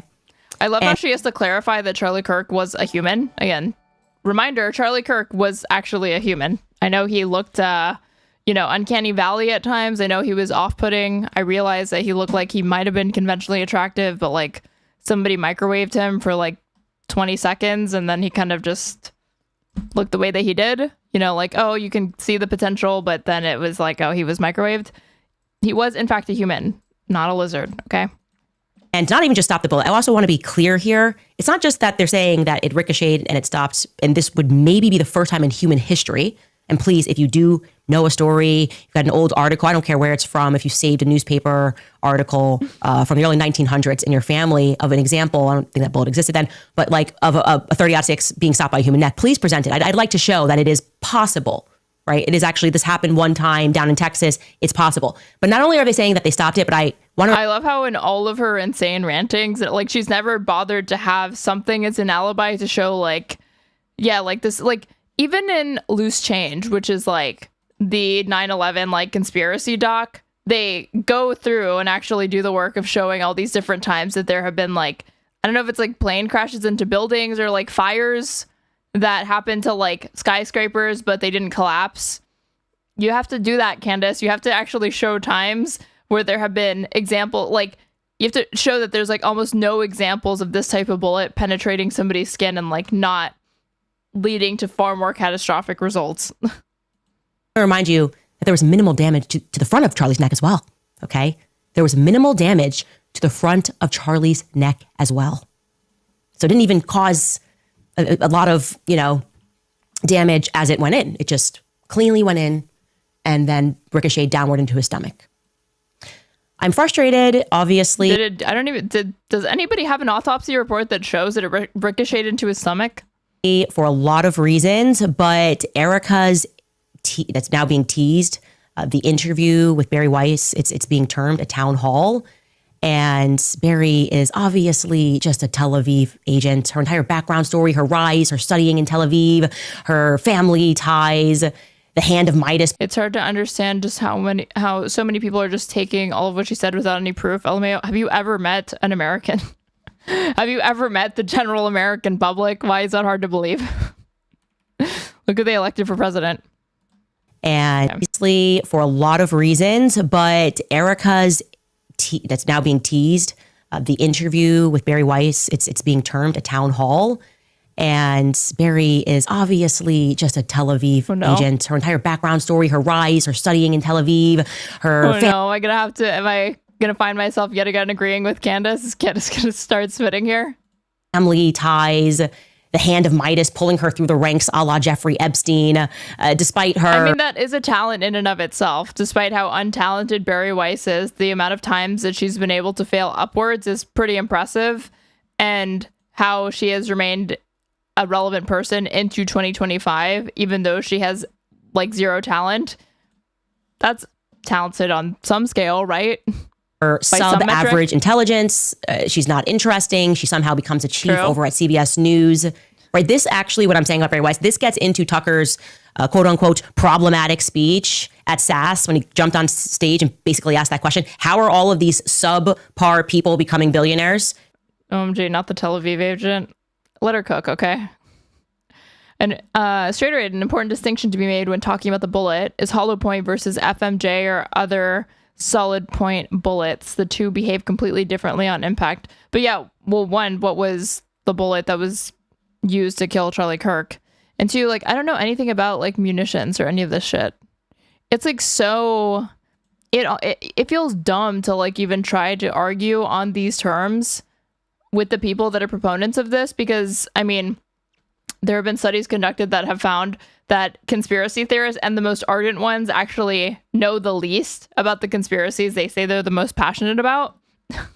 On average, even just a layman amateur who doesn't believe in conspiracy theorists could sometimes articulate and have a more detailed understanding of what constitutes certain conspiracy theories and what they contain than actual proponents and conspiracy theorists themselves. And I mean, lovely caller, very nice guy. who was a Candace Owens viewer who called in the other night, when I asked him for details, he had trouble recalling a lot of this, even though he said he had been watching the show religiously and had been consuming like 5-hour podcasts from Ian Carroll or whatever, who's like a guest on Candace Owens' podcast and is also really into this like Charlie Kirk conspiracy shit. He had trouble remembering any of the details. So people are, the reason why they accept all of this without proof is because it's just background noise to them. It's no different than like a true crime podcast. Instead of flipping on a true crime podcast, they're putting on an episode of Candace. They're putting on episode 279 of Candace Owens because they don't really care. It's not really about Charlie Kirk. The rest of us have to work forever. They're not interesting. They're not talented. And they just seemingly are just getting all of this money and opportunities offered to them. This is clearly not a meritocracy that we're living under. It feels more like, and I'm saying this, more like a cartoon. Wait, you're saying they're idiots? No, actually, I'm not. They just have no media literacy. And it's like not really about what it purports to be about. Okay, Bari Weiss is actually one of the people that we should study when it comes to being unimpressive and just getting handouts anyways. It's like welfare. I feel like she's on welfare. Like we all have to work and she gets promoted. And she's going to be unimpressive in this clip. I mean, Bari Weiss is literally like an example of like DEI just for Zionists. That's the only reason why she has a position that she does. Because that's her default. She can't even convincingly ask the prepared, loaded question that she is going to deliver to Erika. And this question, like I said, has likely, by the way, been reviewed and marked up by lawyers, but she still is not even convincing, despite having it ahead of time in this delivery. Take a listen.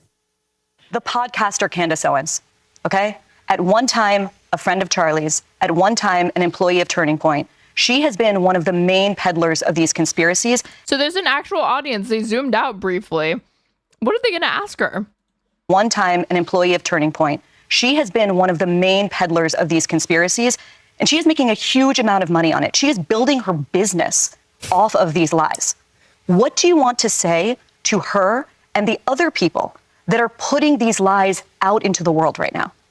Again, like, what do you want to bet that a lot of this was like maybe built up tension? Because she and Charlie Kirk had text messages that go back years. They seem to have at least chatted frequently,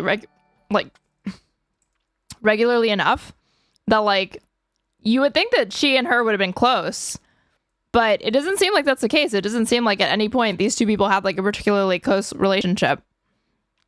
I mean, like, would anybody really be surprised to learn that like a highly devout Christian woman did not really like that her husband was like talking to another woman over text, even if it was platonic? Stop. That are putting these lies out into the world right now. Stop. That's it. That's all I have to say. Stop. So this is just, to me... Yeah, and a black woman at that. This is Erika Kirk we're talking about. She was married to, like, she's probably fucking racist. She was married to a racist guy.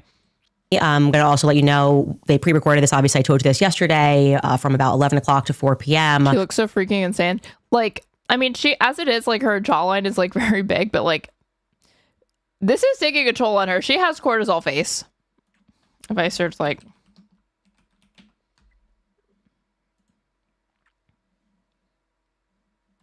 like this shit, this happen, like you get like moon face or whatever, like this starts to happen when you get really, really stressed for an extended period of time. Like this is Erika Kirk. Even though she always, again, like kind of look like that. I don't want to see like recent photos. Show me older photos. Like she already had like a very angular face, but then just like, it's like intense now. She is a scary looking woman.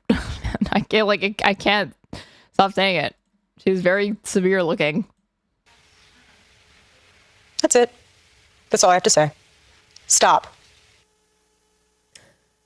So this is just, to me, I'm going to also let you know, they pre-recorded this. Obviously, I told you this yesterday, from about 11 o'clock to 4 p.m. I have sources just everywhere. CBS News, the people that were in the audience I showed you were emailing me, and they had to do multiple... Candace has spies everywhere. You know, she has sources everywhere, the best sources. Takes because Bari wanted to read a prompter. These questions were pre-submitted, okay? And I would like to respond to this loaded question. What would you like to say? Forgot about Republican makeup. Like, she goes beyond Republican makeup. She is in drag. Erika Kirk is in drag most of the time. I'm not trying to like say like, oh, she's trans or something like that. I'm saying like the sheer amount of cosmetics that this woman wears, like gets into drag queen territory. She's always like, it's like stage makeup.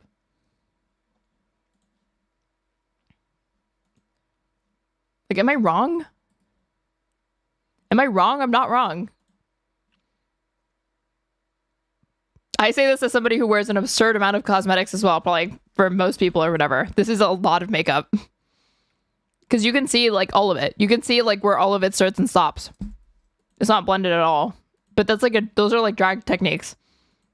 Podcaster Candace Owens, I'm not even going to address this repeat talking point about people making money, except for the people that have actually made off of all of the money, millions upon millions of dollars. But this is the new thing. It's like, if you keep doing what you were already doing in podcasting or keep doing what you were already doing. But from what I could tell, at least Tammy Faye was somewhat like charismatic and like sweet. Erika Kirk's not like that at all. Doing ballistics on YouTube. If you catch a bunch of views, they want to convince you that like you wake up and you turn into a millionaire. Building her business. What are you talking about? I already had this business. I was already at the top of the charts. Okay, I said I wasn't going to talk about it. I actually did because it's so ridiculous. Okay. But she says, I'm lying. And Erika responds. Speaking of, since Sydney Sweeney has surrendered herself to wokeness, she will no longer have Mar-a-Lago face. Remains to be seen. She clearly got a new publicist, though. And her answer to what do you want to say to the podcaster Candace Owens, toddlers and tiaras looking at is lying, is stop. So Erika would like me to stop lying. And I would like to honor that. Okay. I can only honor that if Erika is more explicit in terms of what I have lied about. What did I lie about? It's just incredible. There have this opportunity. The questions have been before. You could just start like going through them. Maybe they will. By the way, she would be like infinitely more reasonable. Of course, obviously, all the normies that are like caught up watching this shit don't know any of her fucking history. They just know that they like what she's saying about this now because she's doing Israel bashing and she's talking shit about Erika Kirk and comes off like an outsider, right? But like, if this were her first major conspiracy baiting, she might actually be able to have, like, given the numbers that she has, score some interviews with these people, be able to talk to these people. But no, I mean, she's literally lied about Bridget Macron time and time again. She's shown, like, there's no evidence that she will accept when she doesn't want to accept it. So what would be the point? Wait, it's coming on Saturday. Maybe I've made a mistake somewhere and I'm happy. I want to correct that, right? I'm not interested. My goal is not to tell lies. It is obviously plausible that I have made mistakes. I've reviewed these lists that we've put together and I can't find the lie. Okay. The lies that I find are coming out of Turning Point USA. Okay. And here are some of those lies. You know, Mikey had blood all over him. Okay. Mikey has offered that his dad was confused. I'll accept that. Well, I didn't lie about that. Rob McCoy lied. His father also said he called his father first. Maybe Rob McCoy was confused. Mikey being a hero for walking away doesn't feel honest. Charlie's neck stopping a 30-06 bullet because he ate healthy and had strong bones. It was a modern day Christian miracle. That feels like a pretty big lie. Okay. Charlie never. What, now Christian miracles are lies too, Candace? Wavered in his support for Israel was a nasty lie. Maybe Bari want to, like, what do you want to say to the people that literally lied about what Charlie was living through in the last weeks of his life? Stop, Josh Hammer. Stop, Bibi Netanyahu. No, I'm sorry. Bari Weiss is here. We're not going to get to that. Charlie was a committed evangelical who only liked Catholic architecture. Yeah, when you actually think about that for longer than 30 seconds, what they were saying is like, it's in some way a miracle that this guy was killed, which is something that somebody on Piers Morgan said. Electric Snow, thank you so much for gifting a tier 1 sub to Dan's Game IRL. Hope you really, really enjoy that. Hold on, if I put like Piers Morgan. No, wait, I need to put Charlie Kirk. There was a guy who said, yeah, like here. They like talk to a pastor and this pastor literally says some of the most disrespectful shit and insensitive shit that I ever heard anybody say. And that's because I saw, these supposed, blue sky libs going off, doing crab dances and whatnot after Charlie Kirk was killed. He was like, the way that he talked about it, about Charlie Kirk's death, it was like it was a good thing. opinions. But the fact is, he spent his life debating those opinions with the very people who disagree most. Violent. That is Lewis Goodall for this special edition of Piers Morgan Uncensored. Let me just start first of all. Wait, Sure, thank you very much indeed for joining me for this special edition of Piers Morgan Uncensored. Okay, not this guy. Where's the Reverend? Okay, this Reverend.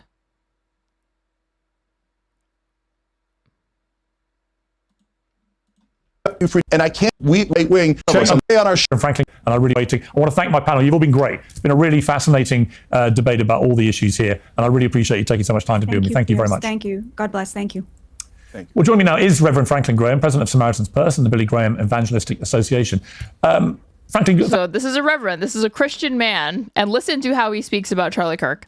Thank you so much for joining me. It's such a sad week, isn't it? To see a young man murdered in cold blood in the way that Charlie Kirk was. Whatever your political opinions, doesn't really matter. He was a man of strong faith.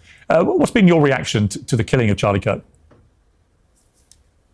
Well, it appears I don't feel sorry for Charlie because he's in the presence of God, and I feel like I didn't think that person existed. I did not think this whole they're in a better place now person really existed anymore, but they do, and they are reverends and in charge of churches. And he actually said that. Like, the first thing that he said is actually like, I don't feel bad for Charlie Kirk being murdered because he's with God now. Feel sorry for his wife and his children. Like, I have heard far more about people saying like, oh, don't ever say like there's silver linings to this. They're in a better place. Don't try to make people feel better when they're grieving. Like, let them sit with their anger and their sadness. Let them grieve. I've heard far more conversation discourse about that than I have anybody be insensitive to like that extent. And my prayers are for them. But Charlie, he said, I'm nothing without Jesus. And he said just the day that he died, he said, Jesus is the way, the truth, and life. He said, he tweeted, I believe, tell somebody today about Jesus. His whole life was about Jesus Christ. And he's an incredible guy. He's not only deep faith, but he wanted everyone to know that Jesus Christ was the way, the truth, and the life. And there was no other way to God except through him. And Charlie was ready to stand before God. There's a lot of hate in this world, Piers. There's evil. And the young man that pulled that trigger, his heart was... There's less hate in this world now that Charlie Kirk is gone, but he's not going to talk about that. Filled with anger and rage. And Charlie was a nice person. And he invited the people from the left or anyone who had a different opinion to speak. He gave them the microphone, and he listened with respect. And some of these people would come to the microphone and curse him and say all kind of vile things, and he would just look at them. And when they were through cursing him, then he would answer the question. An incredible person, and he's going to be missed. But I don't feel sorry for him. He's in heaven with the presence of God. And he said Why didn't you think that there were Christians that would be happy he is in heaven? Yeah, I'm being hyperbolic when I say, like, I didn't think this person existed. Like, I knew that they did. I just thought they were media trained enough to know that, like, it's not really socially acceptable to say he's in a better place or, like, make those sorts of comments right after a tragedy. He accepted Jesus Christ when he was 5 years old. He said it was the greatest decision of his life when he confessed his sin, told God that he was sorry, and asked Christ to come live in his heart, his life. You see, Jesus Christ didn't come to condemn us. He came to save us, Piers. And he came from heaven to this earth on a rescue mission to save sinners. And you are too, Piers. And Jesus Christ died for our sins, shedding his own... Much like Charlie Kirk, right? ...own blood on that cross. And on the third day, God raised him to life. And so that's what Charlie believed. That's what he lived his life for. And I was proud to have known him, and I thank God for his life. And I think out of this, Piers, there may be thousands of young people who will come out of this and who will pick up that banner and take the message of the cross of Jesus Christ across these college campuses. And that's where Charlie was so strong, was these college campuses. And I think we're going to see... Yeah, it's sad that Charlie was killed, but hey, more recruits, right? More converts. Who's to say it was really that bad? Thousands of people. And he's in heaven now, apparently. Pick up that banner, and even though the devil... Does this guy even really believe that? Meant this for evil, I think God's going to take this and use it for good. How do we stop? They're like mad about people on Blue Sky and like TikTokers when this guy's out here making comments like that to me, which are far more insensitive and actually gross. People, Franklin, from wanting to kill those who they disagree with? Oh, Piers, that's only God can do that. You see, our evil is in the world, and it's all around us, Piers. And I think what we do is we try to live a life that will please God. Death is going to come for all of us. It's just a matter of time. We're all at different stages of dying, but death is coming. We cannot escape it. I don't care how rich you are, how good you are, how famous you are, death is coming. And we need to be ready. And when that hour comes, we need to be ready to stand before God and for him to receive us. And the only way that he'll receive us, Piers, if we confess our sins to him, tell God we're sorry, and turn from those sins. And by faith, believe on his son. We have to accept his son, Jesus Christ. See, God is offering forgiveness and salvation, but it's a gift. You don't work for it, you can't buy it, but you have to receive it by faith. And so Charlie did that, and when that bullet went through his neck and silenced his voice and ended his life, he was in the presence of Almighty God. Why is he not talking about how is it possible that bullet didn't explode and take his neck off? His neck and silenced his voice and ended his life. He was in the presence of Almighty God at that moment. And so, again, I don't feel sorry. I know. I must be stated, I don't feel sorry for him. You know, when this guy was killed in this very, very graphic way in front of a bunch of people, shot in the neck, bled out, you know, left behind a wife and kids. Don't feel sorry, because it's actually better for him because he's with God now. Sorry for him, and he wouldn't come back, Piers. He wouldn't come back if God said, would you like to go back, Charlie? Charlie's not going to do it, because we're going to be with him one day. For every one of us that put up. If Charlie Kirk knew he was going to be shot, he wouldn't have showed up that day. It's as simple as that. So I do think that he would go back. I think he would rather still be alive. Our faith and trust in Christ. I'll see Charlie And again. I say that as somebody who did not like Charlie Kirk. But I have enough common sense to know that, yeah, I don't think that he was that committed to his faith that he wanted like an early death. Reverend Franklin Graham, I really appreciate you rounding off this live special edition. Yes, thank you so much. Thank you for that. Okay, back to Candace. Did I lie about that? Nope. Turning Point USA lied about that, and I was attacked for telling. I'm attacked for catching the lies. We'll get to that later. That's their new method. Once first they accuse me of lying, then I prove I'm not lying, and then their strategy is to attack me for telling the truth and saying, "How dare you reveal a personal text message to defend yourself from being called a liar?" We can keep going here. Has any of this been clarified? Ben Shapiro said they never had any bad blood between them. I proved that was not true. Again, that also came from a little PR. Alex Clark pulling that move. Next page, Terrell Farnsworth was told to remove that SD card by police. That was not true. Terrell Farnsworth personally told me that was not true. Terrell removed the SD cards because people were stealing hats. Again, not what Terrell Farnsworth himself told me. And also doesn't make any logical sense, because if you were worried about theft, you would have taken the cameras and not just the SD card, particularly from the camera behind his head, as opposed to the cameras that were in front of him. Lie. Charlie established a Doge and it was not unusual. That's a lie. It was unusual. Doge didn't even exist prior to Elon Musk making that a thing about government accountability. What? Charlie establishing Doge was not unusual.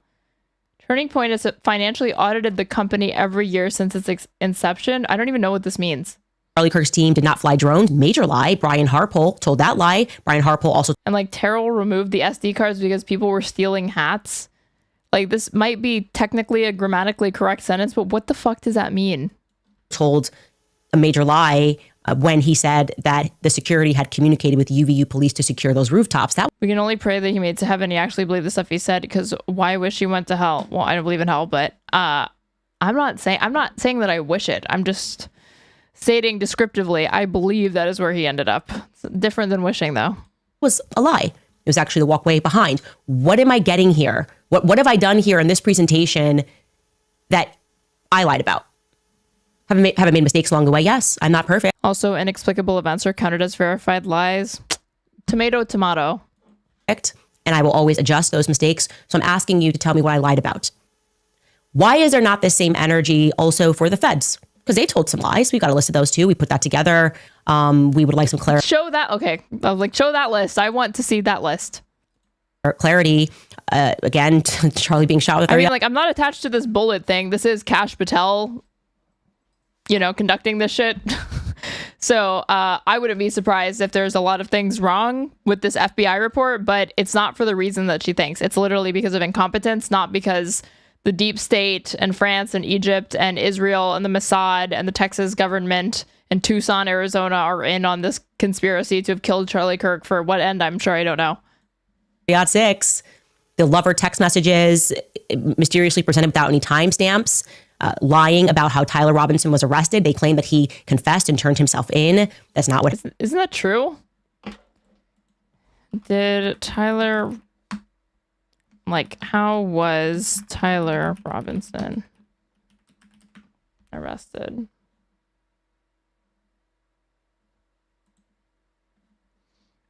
Maybe on the Wikipedia page for this? Manhunt.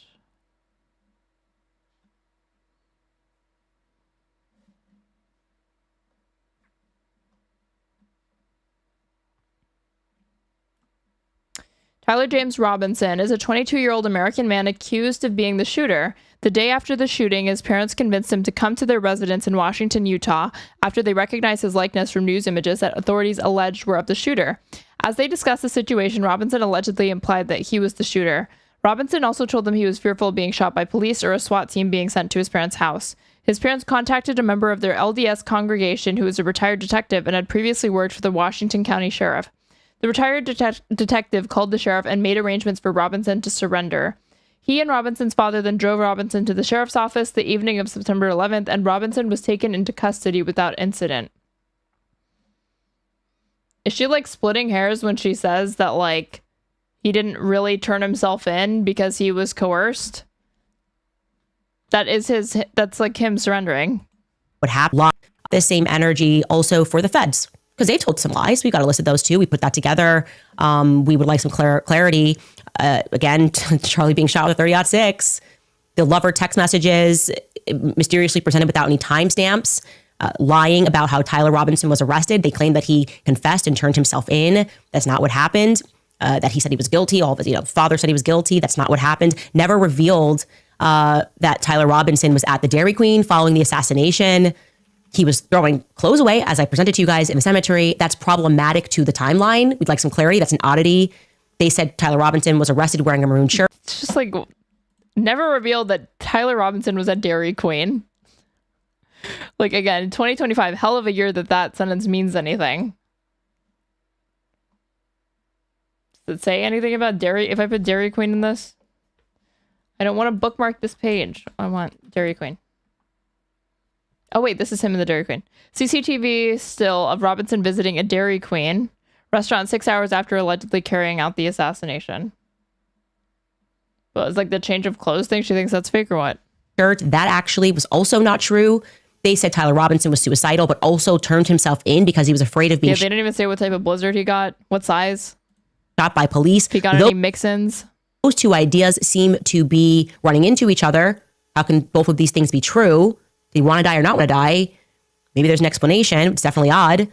And the footage mysteriously missing of Tyler Robinson turning himself in. And then, of course, there's just things that we can't get answers to, which is the Egyptian planes, tracking Charlie, following post-assassination blizzard. I mean, been a hard day's night, right? Erika throughout years and said they're low on sustenance. Laughing at these things. So what am I lying about? Explicitly lying about? Not made a molecular or a minor mistake. We got a time zone wrong. Candace, what have you gotten correct? Because none of these are really even if she's not even pointing to here, oh, I've been vindicated on something or anything like that. It there's nothing of the sort. It's here in the previous episode, she was making affirmative claims, but here she's just saying adjust these, look at all these lies that you've told. And then it's she lied. The plane left a couple of hours earlier. Maybe somewhere I made a mistake on a timeline of Charlie being here on this day when he's actually there on that day. But I'm talking where am I lying? Because I would like to stop. At what point are we going to admit she might be legit schizophrenic? Right now I'm keeping it at she just targeted individual. If you can tell me. Okay. And maybe they will. Maybe we'll get to that on Saturday.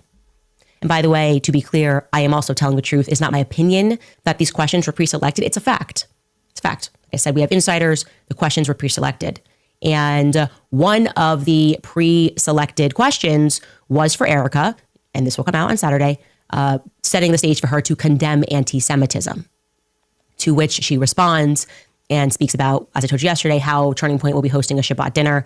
And in case the direction of travel for CBS under the stewardship of Bari Weiss is not clear, they even brought in during this town hall the father of the young woman who was shot in DC at the Jewish Museum. I think that was an IDF soldier. I might be wrong about that. They also brought out... Wait, what?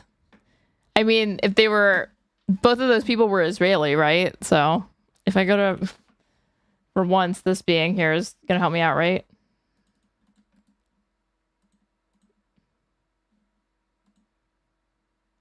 This is like always the default thing that it goes to. Israeli embassy workers killed in DC were at Gaza Aid event. Kaylin, a 31... No.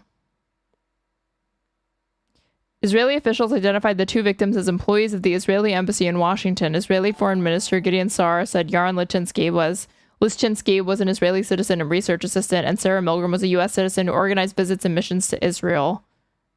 Two were a couple, recently purchased a ring, was planning to propose. Two are next week in Jerusalem. Well, then, yeah, Candace, they were IDF because it's like a civilian army. They were forcibly conscripted, so probably, but it's not like this. She makes it sound like it's more significant than it actually is. At the Jewish Museum, I think that was an IDF soldier. I might be wrong about that. They also brought out Hunter Kozak, who asked the last question to Charlie Kirk. They filled the audience with people selected by CBS, College Republican. Oh my God, Staxium's made it in here? Why? Charlie Kirk. They filled the audience with people selected by CBS, College Republicans, with questions selected by CBS. So it just is objectively a controlled and a managed situation, controlled and a managed conversation, if you will. But if you will, you can predict this. If you are at home this Saturday and you watch this and you're just, a regular old person around the world and you go, this feels really scripted. The influencers are going to come out and they're going to mark you as evil. This feels a little fake and gay. Am I right? Demonic, even. How dare you? Question, what? Are you kidding me? This is like, you're not allowed to say that this feels scripted ever. Even though this entire thing since September 10th feels scripted to me. But that's not it. Okay, we're going to get more because Erika also sat down with Glenn Beck of Blaze TV. Now, again, this is all a part of a PR blitz for Charlie's upcoming book on honoring the Shabbat, which I'm not going to be doing because I'm Christian. So I'd like to already just say no. Okay. Anyways, Glenn Beck's interview has a bunch of high points, if you will. Foremost, Erika stressing that she believes that the truth is clear. Wait. If I put Glenn Beck interview Erika Kirk 2 months ago. What Glenn Beck never got to say to Charlie Kirk. Oh God, this thumbnail with the fucking empty chair.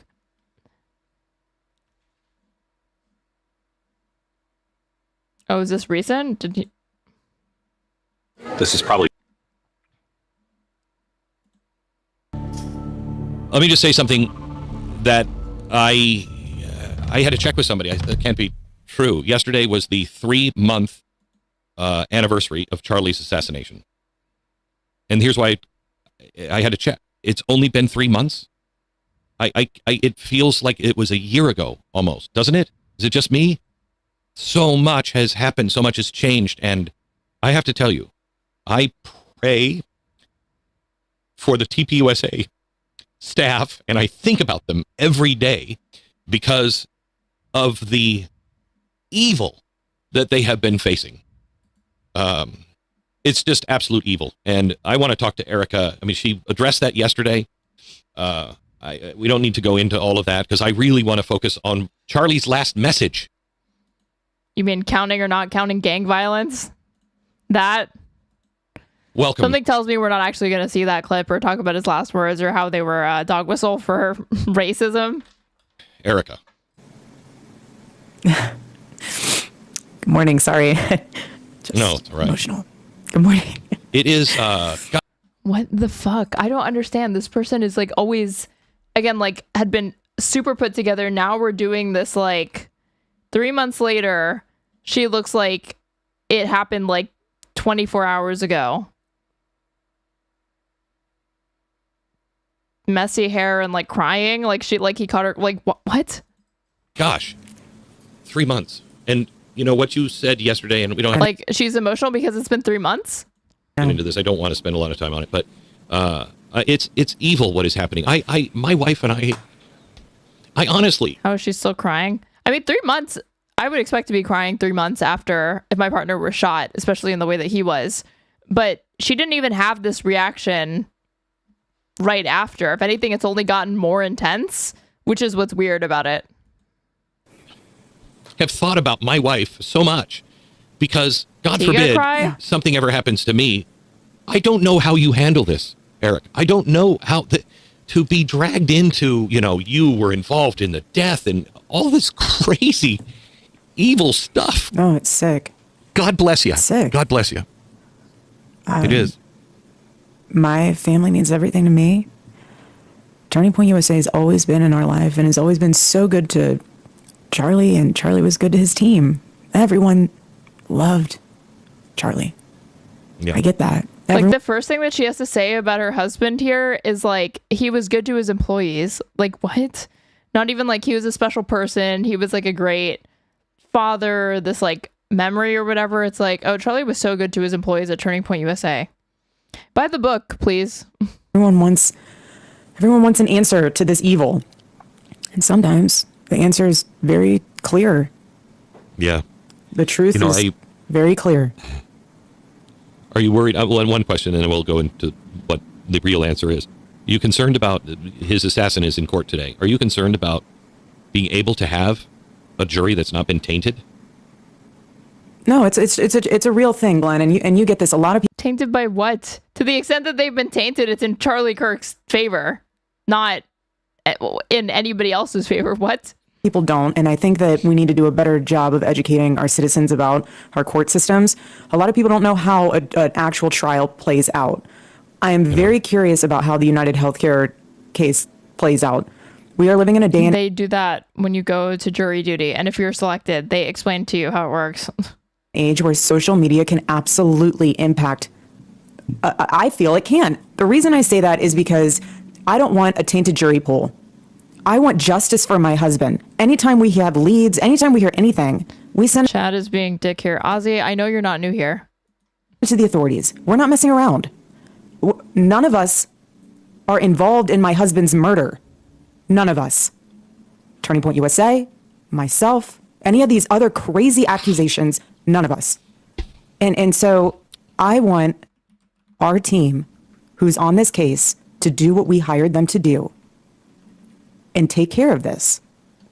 And the unfortunate part is that everyone's acting as if the case and the trial is going to be tomorrow. It's not. Glenn, you know this. The case is not going to be, in full transparency, we're looking at end of 26, beginning of 27, probably. No, who thinks this? But I guess she would know that, right? Because she's like inundated with the shit. This is not something that is going to be happening tomorrow. Say that again? Well, how do you get a jury with that much time and what's happening? And, quite honestly, I don't need you to comment on this, but I think mental illness is. Okay. And before we even get to that, this whole, they were doing this shit with Trump's trial as well.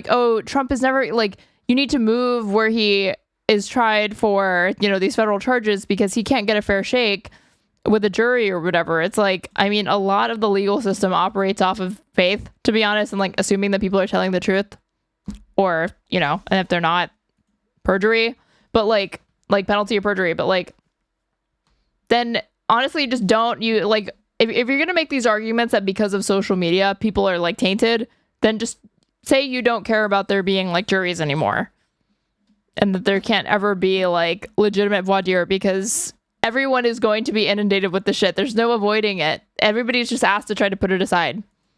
Is involved in some of this stuff that is online. Yeah, I think and Glenn, I'll be honest, I am not going to waste my time. I'm not going to waste my time in combating people, going toe to toe, calling people names. That's just not me. That's not how Charlie operated. There's no reason for me to go down a dark place like that. I'm so tired of the fracture.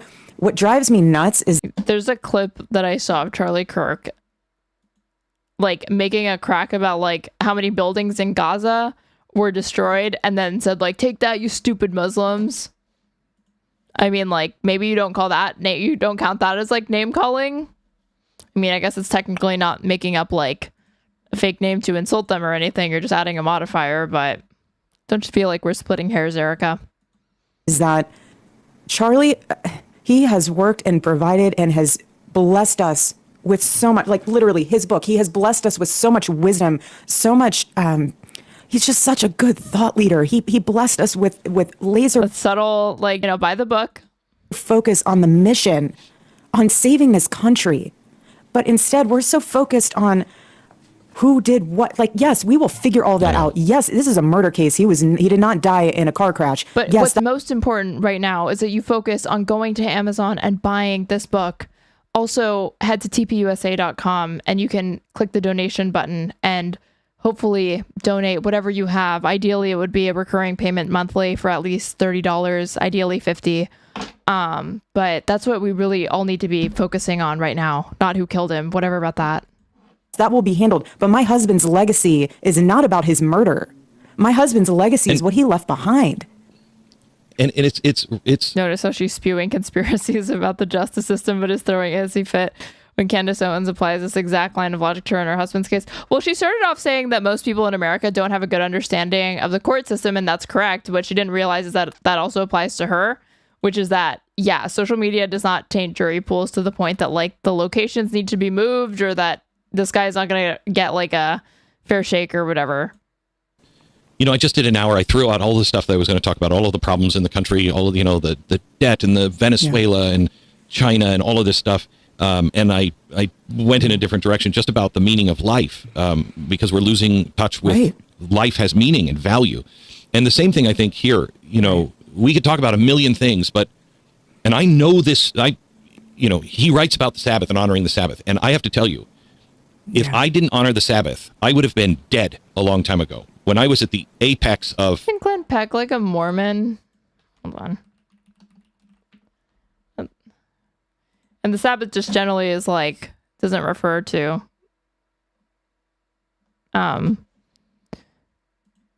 just like a Jewish tradition. It's also Christians. It's like when they observe like a day of rest, but like pretty sure he's like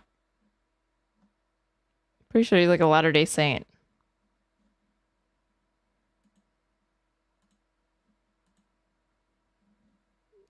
Where does it say this? Yeah, in 1999, Beck married his second wife, Tanya, after they went looking for a faith on a church tour together. Romantic.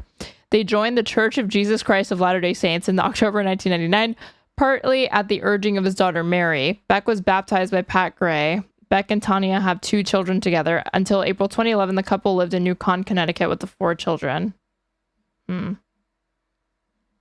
That's intense because when you convert to being a Latter-day Saint, formerly known as like Mormonism, you have to like commit to baptizing yourself like pretty quickly, which is why even though they go door to door, they don't really have too much success with like converting people because you're asking a lot of people very, very quickly.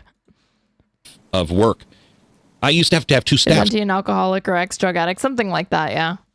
One in the day and one at night. Charlie was the same way. You just, there's not enough hours in the day to do everything. And if I didn't shut down and just concentrate on God and my family for one day, total shutdown, I wouldn't have made it. And that's what Charlie talks about in this book. And I know you've talked to people, you know, you've broadened this so, you know, you can get people who are not religious, but can you talk to people who are religious? Because I know a lot of people that are religious that do not honor the Sabbath. Why is it so important? Right. Because most people, again, like they're no way. A bunch of Christians and Jews are not actually going to church or temple. Shocking. Yes. And so it's interesting because we live in a day and age where people are trying to separate the Old Testament from the New Testament. You cannot pick and choose portions of the Bible. I don't disagree with her. The New Testament is fulfilled. Like everything is being fulfilled. You can't separate any of that. The one thing Charlie would say is that it is one of the only commandments where if you don't participate in it, you are the one who is missing out on the blessing, not God. True. And for Charlie, just like you know how it is. Long days, long hours, trying to balance it all. And yes, you can to some extent, but there is going to come a point where you are on the verge of burnout and you have a decision to make. Are you going to blow through your adrenals, spike up all of your cortisol levels forever, and just try to wear it as a badge of honor, like sleep when I'm dead? Or are you going to do what you're doing and what Charlie's doing, where you literally are so intentional about your time, down to the millisecond, because you know that that's all you have. You don't know how long you'll be here, but you know that you have time, and you are in control of your time. Maybe I'm being too uncharitable, wanting to like pathologize everything that she's saying, but there's something like sociopathic almost talking about having your every single day planned down to the millisecond. Time, and you are in control of how you use your time.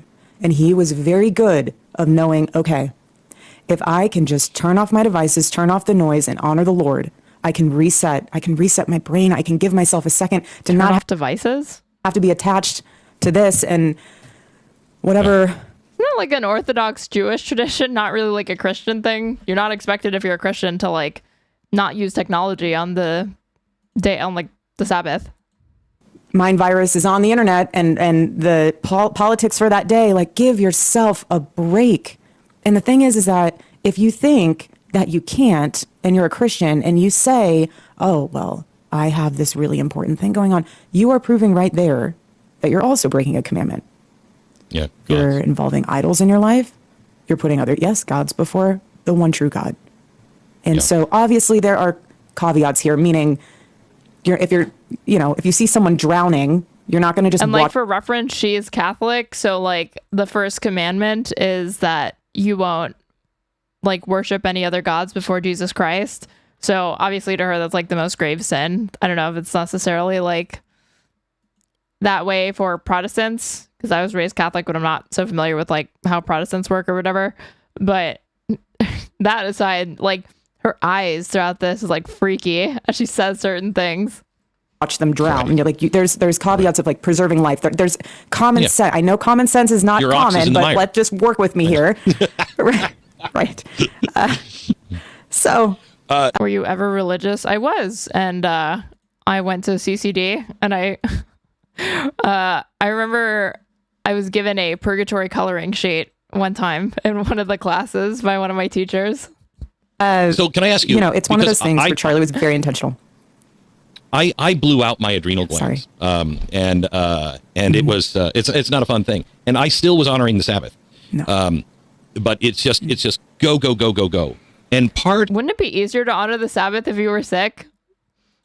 I don't know. You're like not really expected to work, no? But there were times that Tanya, and she was the key for me, we would get sloppy, and I would say, oh yeah, that's true. Protestants are even more strict. Many see Catholics praying to saints as idolatry. What's funny is that on an episode of Just Press Play Pisco, and I watched like a Charlie Kirk segment where he talked about like Mariology and what he was saying he didn't understand about Catholicism, and he like didn't see the significance of like Mary, and he kind of touched on that when he said like, Catholics like worship and revere Mary like too much, basically, is what he was saying. Honey, I have got to fly here. I've got to do this. This is, and we get sloppy for a while, and then we would, bring it back, et cetera, et cetera. Did you guys go through a period? I mean, were you just like, did you just nail this, or do you have periods where you were a little sloppy? No. And you're like, okay, I got to correct it. No, we had, and that's the creative part. Charlie was never legalistic about this. He wasn't. If you can't get a full 24 hours in, work it in through your week, maybe you just sunset your device from 5. What happened to you can't pick and choose? Am I like splitting hairs or being uncharitable here? She just said at the beginning of this, you can't pick and choose what religious observations, traditions, etc. you actually adhere to, or what parts of scripture you like, and then say like, ignore the ones that you don't like. But now you're saying that you can observe the Sabbath over the week if you don't get like 24 hours. That's not how it works. p.m.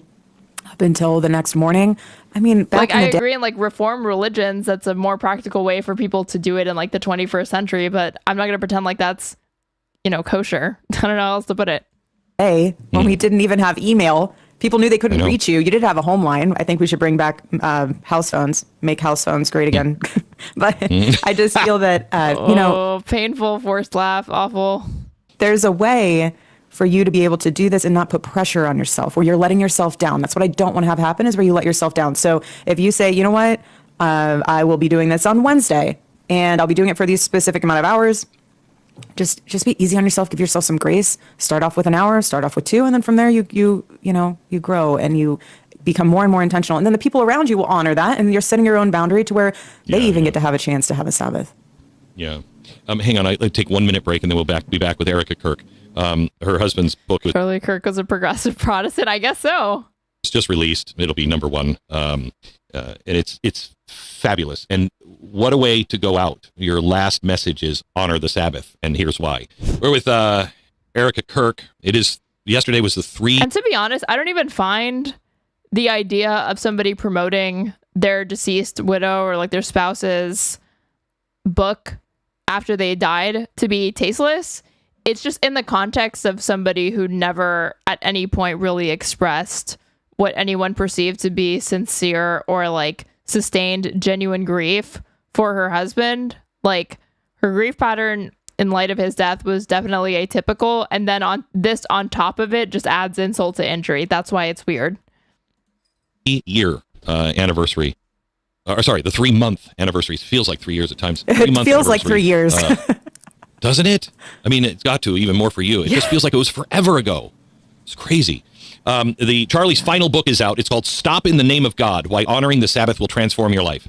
You guys made the decision to honor the Sabbath on Saturday. Why did you do that? Can you tell me? Mm-hmm. Why did you find that important? Mm-hmm. Yes. Honestly, it just boiled down to schedule-wise for us. Charlie always made sure. What are you talking, lady? What? You're a Christian. It's supposed to be on Sunday. You're not Jewish. She was a Catholic. He was Protestant. What do you mean, schedule-wise, it's easier for us to do it on Saturday? It doesn't work that way. To build in that day specifically because he wanted to be prepared for the week ahead, and he loved having Sunday as his planning day. I'm actually sitting in his... Again, can't pick and choose, though. But this worked for us. The holy day being on Sunday, that didn't really work for our schedule, so we kind of did it on like a different day. Office. This is his home office, and I have not been in here for a very long time, and I've just been... That's part of the reason why I keep looking down. It's not because I'm not wanting to look at you. It's because like there are so many treasures in here. Like, for instance, like this piece of paper. He wrote on everything. He has papers everywhere. This says... It's the priorities. It says family, children, legacy, kids #1, versus careerism, consumerism, and loneliness. That's interesting. I don't know. I could spend hours in this at this desk, but my point is with little things like that is that he would sit here on Sundays, writing, using his journal, like going through all these drawers, and he was preparing for the week ahead. He was putting on his armor for battle, metaphorically, and So he was working. He was working on the Sabbath. Took that time on Sunday after being with the Lord on Saturday and with the family to really get his mind right. And I was even going through one of my kids' binders, like their baby books, and out came a letter that Charlie wrote to my daughter that she is supposed to open on her 16th birthday.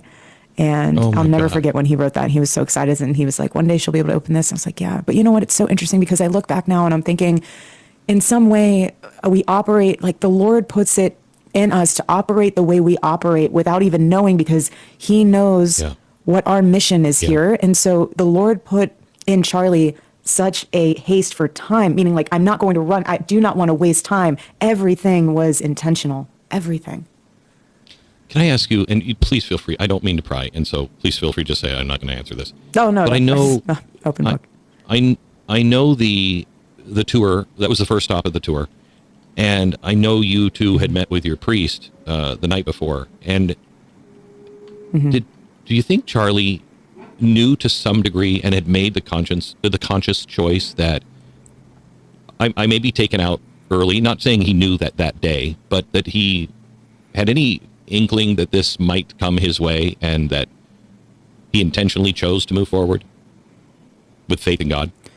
It's interesting because... Why do people think I'm wearing lavender? This is a pink shirt.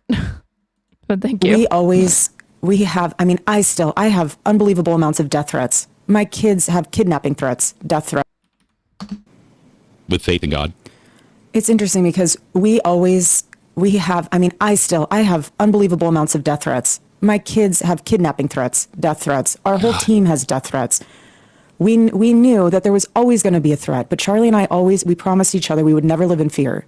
And he would say, if they're going to get me, they're going to get me. That is like such a weird question for Glenn Beck to ask. Is like, was he ever prepared for this?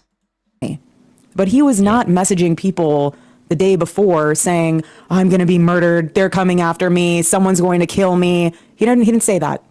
And I have his cell phone. Didn't say that. And so what I do know is that we believe in the power of prayer. And what I do know is that we believe in our sovereign God. And what I do know is that that night before, we did what we usually did before tours. We said a prayer. And we asked the Lord to protect us. And we asked the Lord that his will be done. That's what we did. Is it true that nobody knows, I mean, except for the family, nobody knows where he's buried because of what you are afraid people will do? My gosh. Is he saying, like, at this point, has Milo already speculated about this? I have to guess yes, right? Why do I need to have people coming to a private place that's for my in-laws? This is their son. This is That's for his in-laws who didn't show up to his memorial political rally, by the way. Father of my children, my husband, my own parents. Like, I want to be in peace when I go and pray with my daughter and my son at my husband's gravesite. I don't need photos taken of me. I don't need...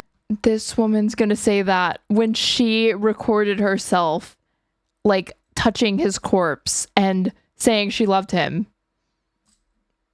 Literally had, like, Instagram and Twitter on her mind, like, 72 hours after he was dead. God bless you. People coming up, tapping me on the shoulder. We have a beautiful place that we'll be making for public, yes. And people can ask, well, why did you put on display XYZ when all this happened? Because you know what? If we didn't show the behind the scenes of everything that happened and all that stuff. She addresses it. I wonder if she just like, this seems totally like, she's like, oh shit. How do I reconcile what I just said with my previous actions? Would have still said, you know, and people can ask, well, why did you put on display XYZ when all this happened? Because you know what? If we didn't show the behind the scenes of everything that happened and all that stuff, they would have still said, why didn't you? So if I didn't act that oddly in light of his death, I would have gotten shit. I had to do it, you see. You guys made me do it. Show behind the scenes. If you do show behind the scenes, they're going to say, oh, this is terrible. You can't win. I'm not here to win. My audience, Erika. My audience is the... Okay, but like you would have sounded like a lunatic for being like, they didn't even show like photos of his corpse or his body after he was killed, given the manner in which he was killed. Nobody was expecting an open casket for him. Lord and Charlie. That's it. That's my audience. I love you. You have my support. I was there with you at the fundraiser on Saturday, and we just love you and appreciate you. A fundraiser that raised like millions at Mar-a-Lago or whatever, but I guess I shouldn't take Candace at her word. If I put TPUSA fundraiser Mar-a-Lago. TPUSA, Erika Kirk holds TPUSA fundraiser. Keep in mind, this is the Hindustan Times. Mar-a-Lago claims of $10,000 a plate in Charlie Kirk's name made pics viral. Erika Kirk, Turning Point USA CEO, held a fundraiser at President Donald Trump's Mar-a-Lago Club. Reportedly, about 1,000 people were present, as for Blaze Media CEO Glenn Beck. The fundraiser was held a few days back. What a beautiful tribute and renewal tonight at Mar-a-Lago. Almost 1,000 people at dinner tonight to help raise money for TPUSA. They have so many really inspired and inspiring projects. This is a statement that he wrote out. Fantastic grammar. Projects coming in 2026. It has been such a blessing to be with such great people all week. Thank you, AFPI, PragerU, Mercury One, American Journey, and TPUSA for all of your hard work. It is a real blessing to know all of you and to be able to support your work. Beck wrote an Instagram post.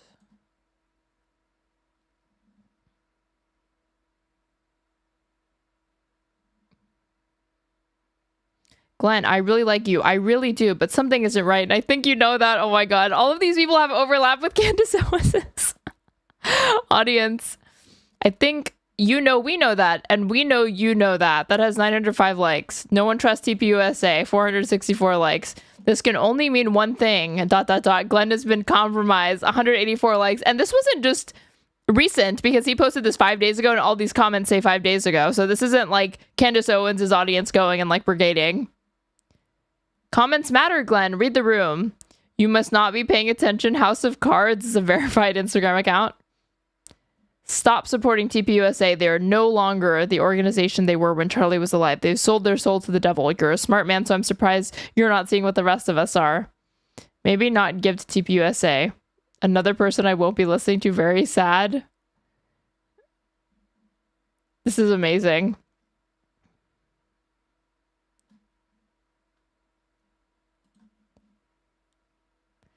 Photos of the event have gone viral on social media, along with some claims about the fundraiser. Many have stated that each plate cost $10,000, and the fundraiser was a black tie event that sought to raise money in Charlie Kirk, I guess his name, or Erika's late husband's name. Kirk was shot and killed on September 10th at Utah Valley University, after which Erika has taken over the reins at TPUSA. Turning Point USA hosted a $10,000 a plate black tie gala at Mar-a-Lago this weekend in Charlie Kirk's name, with attendees saying, "You're about to see what Erika Kirk is capable of." She's a gift from God to our nation, a social media outlet claimed. Other pages on X and various social media platforms amplified this claim. However, there is no accessible information indicating the cost per plate or what was said about Erika Kirk. Photos of the fundraiser were shared widely online. Erika Kirk was seen in a black dress posing with the attendees. Erika hosted a $10,000 a plate black tie gala at Mar-a-Lago this past weekend, like every grieving widow. I mean, I would expect it for her. Jesus Christ. I don't want to just say that, like, what makes it weird is smiling in a photo after somebody close to you has been killed. It's not that. It's, again, it's like everything else in combination with this. Another photo had Erika Kirk on the left and a group of attendees on the right. Breaking. Turning Point USA hosted a 10,000, this is like not confirmed, black tie event at Mar-a-Lago this weekend in Charlie Kirk's name, with attendees saying, "You're about to see what she's capable of." These are the photos. Who are these people? This guy, TPUSA. I don't know who this is. Claudio Fabian Chiquitapia, head of the Argentine Football Association, was also present at the fundraiser, as per photograph shared by him on X. An honor to be present at Mar-a-Lago as part of the tribute to Charlie Kirk. I want to especially thank Felix Lessart for the invitation to this very important event, he wrote on X, as per the translation. Weird.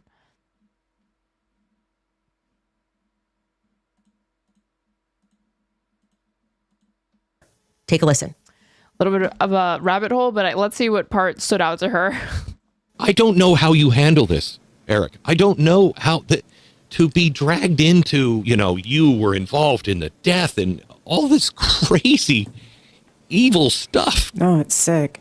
God bless you. It's sick. God bless you. It is. My family means everything to me. Turning Point USA has always been in our life and has always been so good to Charlie, and Charlie was good to his team. Everyone loved Charlie. Yeah. I get that. Everyone wants an answer to this evil. And sometimes the answer is very clear. Yeah. The truth is very clear. So I just want to say to, first and foremost, Glenn setting that question up, I can't find, to this day, because this just feels to me to be like the ultimate straw man, any commentator that has explicitly accused Erika of killing Charlie Kirk. I've seen psychological manipulation of influencers trying to say that if you critique Turning Point, that's akin to accusing Charlie Kirk of Erika Kirk of killing her husband, which is utterly ridiculous. But I have never seen, and maybe I missed it, I've seen a lot, somebody come out and say Erika Kirk murdered Charlie. But that's what they set up always, which is like, I don't know how you are. I've seen people digging into her background. I've seen people speaking about her Romanian charity. I've seen people... Maybe there's a reason, Candace. Oh yeah, but it's not what you think. People looking into her mother, all of that. I've seen all of that. But I have not yet seen where this idea that they keep trying to seed into our minds, that asking any questions is equivalent to accusing her of murder. That feels manipulative to me. Then comes in this totally organic question. Like Candace is like, I'm not accusing her of murder. I'm just saying she's happy that it happened. I'm just asking questions. I'm just saying everybody around him seemed to be in on it. I'm just saying Egypt was in on it. I'm just saying Mossad was in on it. I'm just saying Israel was in on it. I'm just saying Arizona was in on it. I'm just saying the right-wing government of Texas was in on it. Just saying that France was in on it. I never said that she was in on it. Okay. From Glenn Beck, totally organic, right? And this is going to be the extreme appeal to authority, which is, okay, if we don't want to answer any questions, we're just going to say you don't understand how the court works. You shouldn't be asking questions because that could potentially ruin the upcoming trial. Take a listen.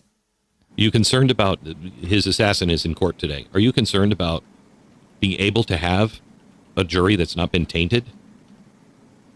No, it's a real thing, Glenn, and you get this. A lot of people don't, and I think that we need to do a better job of educating our citizens about our court systems. A lot of people don't know how an actual trial plays out. Not starting with Donald Trump, of course, who she loves and supports because he's personally kind to her. I am very curious about how the United Healthcare case plays out. We are living in a day and age where social showing more concern for the Luigi Mangione case than for her own late husband's case. Media can absolutely impact. I feel it can. The reason I say that is because I don't want a tainted jury pool. I want justice for my husband. It's also just not practical. Am I wrong? Or during the OJ case, didn't they keep the jurists locked in a fucking hotel for an extended period of time because they didn't want them to be able to consume the media surrounding it? That's not practical to do, especially not with social media. I can't think of anything that would how could you even do that in the 21st century with the amount of social media that we have? Anytime we have leads, anytime we hear anything, we send it to the authorities. We're not messing around. None of us are involved in my husband's murder. None of us. Turning point. Hotels are kind of common for some long-term trials, I think. Yeah, but what's the point? Because everybody has smartphones and Wi-Fi and data and shit. Unless you're on top of that, you're going to restrict their access to the internet, which doesn't seem constitutional to me in the name of trying to facilitate a fair trial. That is impractical at this point. USA, myself, any of these other crazy accusations, none of us. Okay, so this is what I mean, where I just feel like we're just doing the same thing over and over and over again in politics, where you can just apply any situation. It's how it starts. It's they come up with a narrative and it feels really stupid. You could apply this to COVID, whatever. And then people start asking questions because it feels really stupid. Candace isn't talking about herself, by the way. And then they tell you oh, I wish you guys were more educated about science. I wish you guys were more educated about doctors and nurses, and you're just not there. I wish we could explain to you how these things work. You're going to have to trust the experts. And yeah, I actually think that also because you guys are not trusting the experts, we're going to have to censor people on social media as they did during COVID, because social media is problematic. Actually, the problem is free speech ultimately, right? The problem is that you have people on social media who are talking common sense and they don't understand this. Okay, that's that doesn't work for me. It doesn't work for me, and it shouldn't work for you. And this next portion is where we get into the mass formation psychosis element, which is when they're trying to modify our behavior, the behavior of the masses, and they kind of want us to all form around this idea. And this is kind of actually we're all in this together psychology that you're about to see, right? The higher calling element of the psychological conditioning. You guys are focusing on the minutia of that day and whether or not the government is involved with assassinating Charlie Kirk. But, Tim Pool's telling you guys midterms. There's midterms and there's things. That's the higher calling. School musical ideology. Right? The masses should get around that higher calling. Even if it goes against your gut to mask your toddler, even if it goes against your gut to let your grandma die alone in a hospital, even if something is screaming at you and you're saying, why does this all feel abusive? Abusive to toddlers, abusive to our grandparents, let them die alone. Why does it feel to me, my instinct tells me that we shouldn't put medical masks on toddlers who can't see expressions? Well, the higher calling is that you should always... What was that sentence? What? Why does it feel to me, my instinct tells me that we shouldn't put medical masks on toddlers who can't see expressions? Well, does she think masks go over your eyes, or does she think that toddlers can't read faces by the age of 2 and 3? What? Well, the higher calling is that you should always ignore your gut, right? Because we're all in this together, and there's something bigger that we can aspire to. should violate your gut instinct. And that's what's coming next. Take a listen.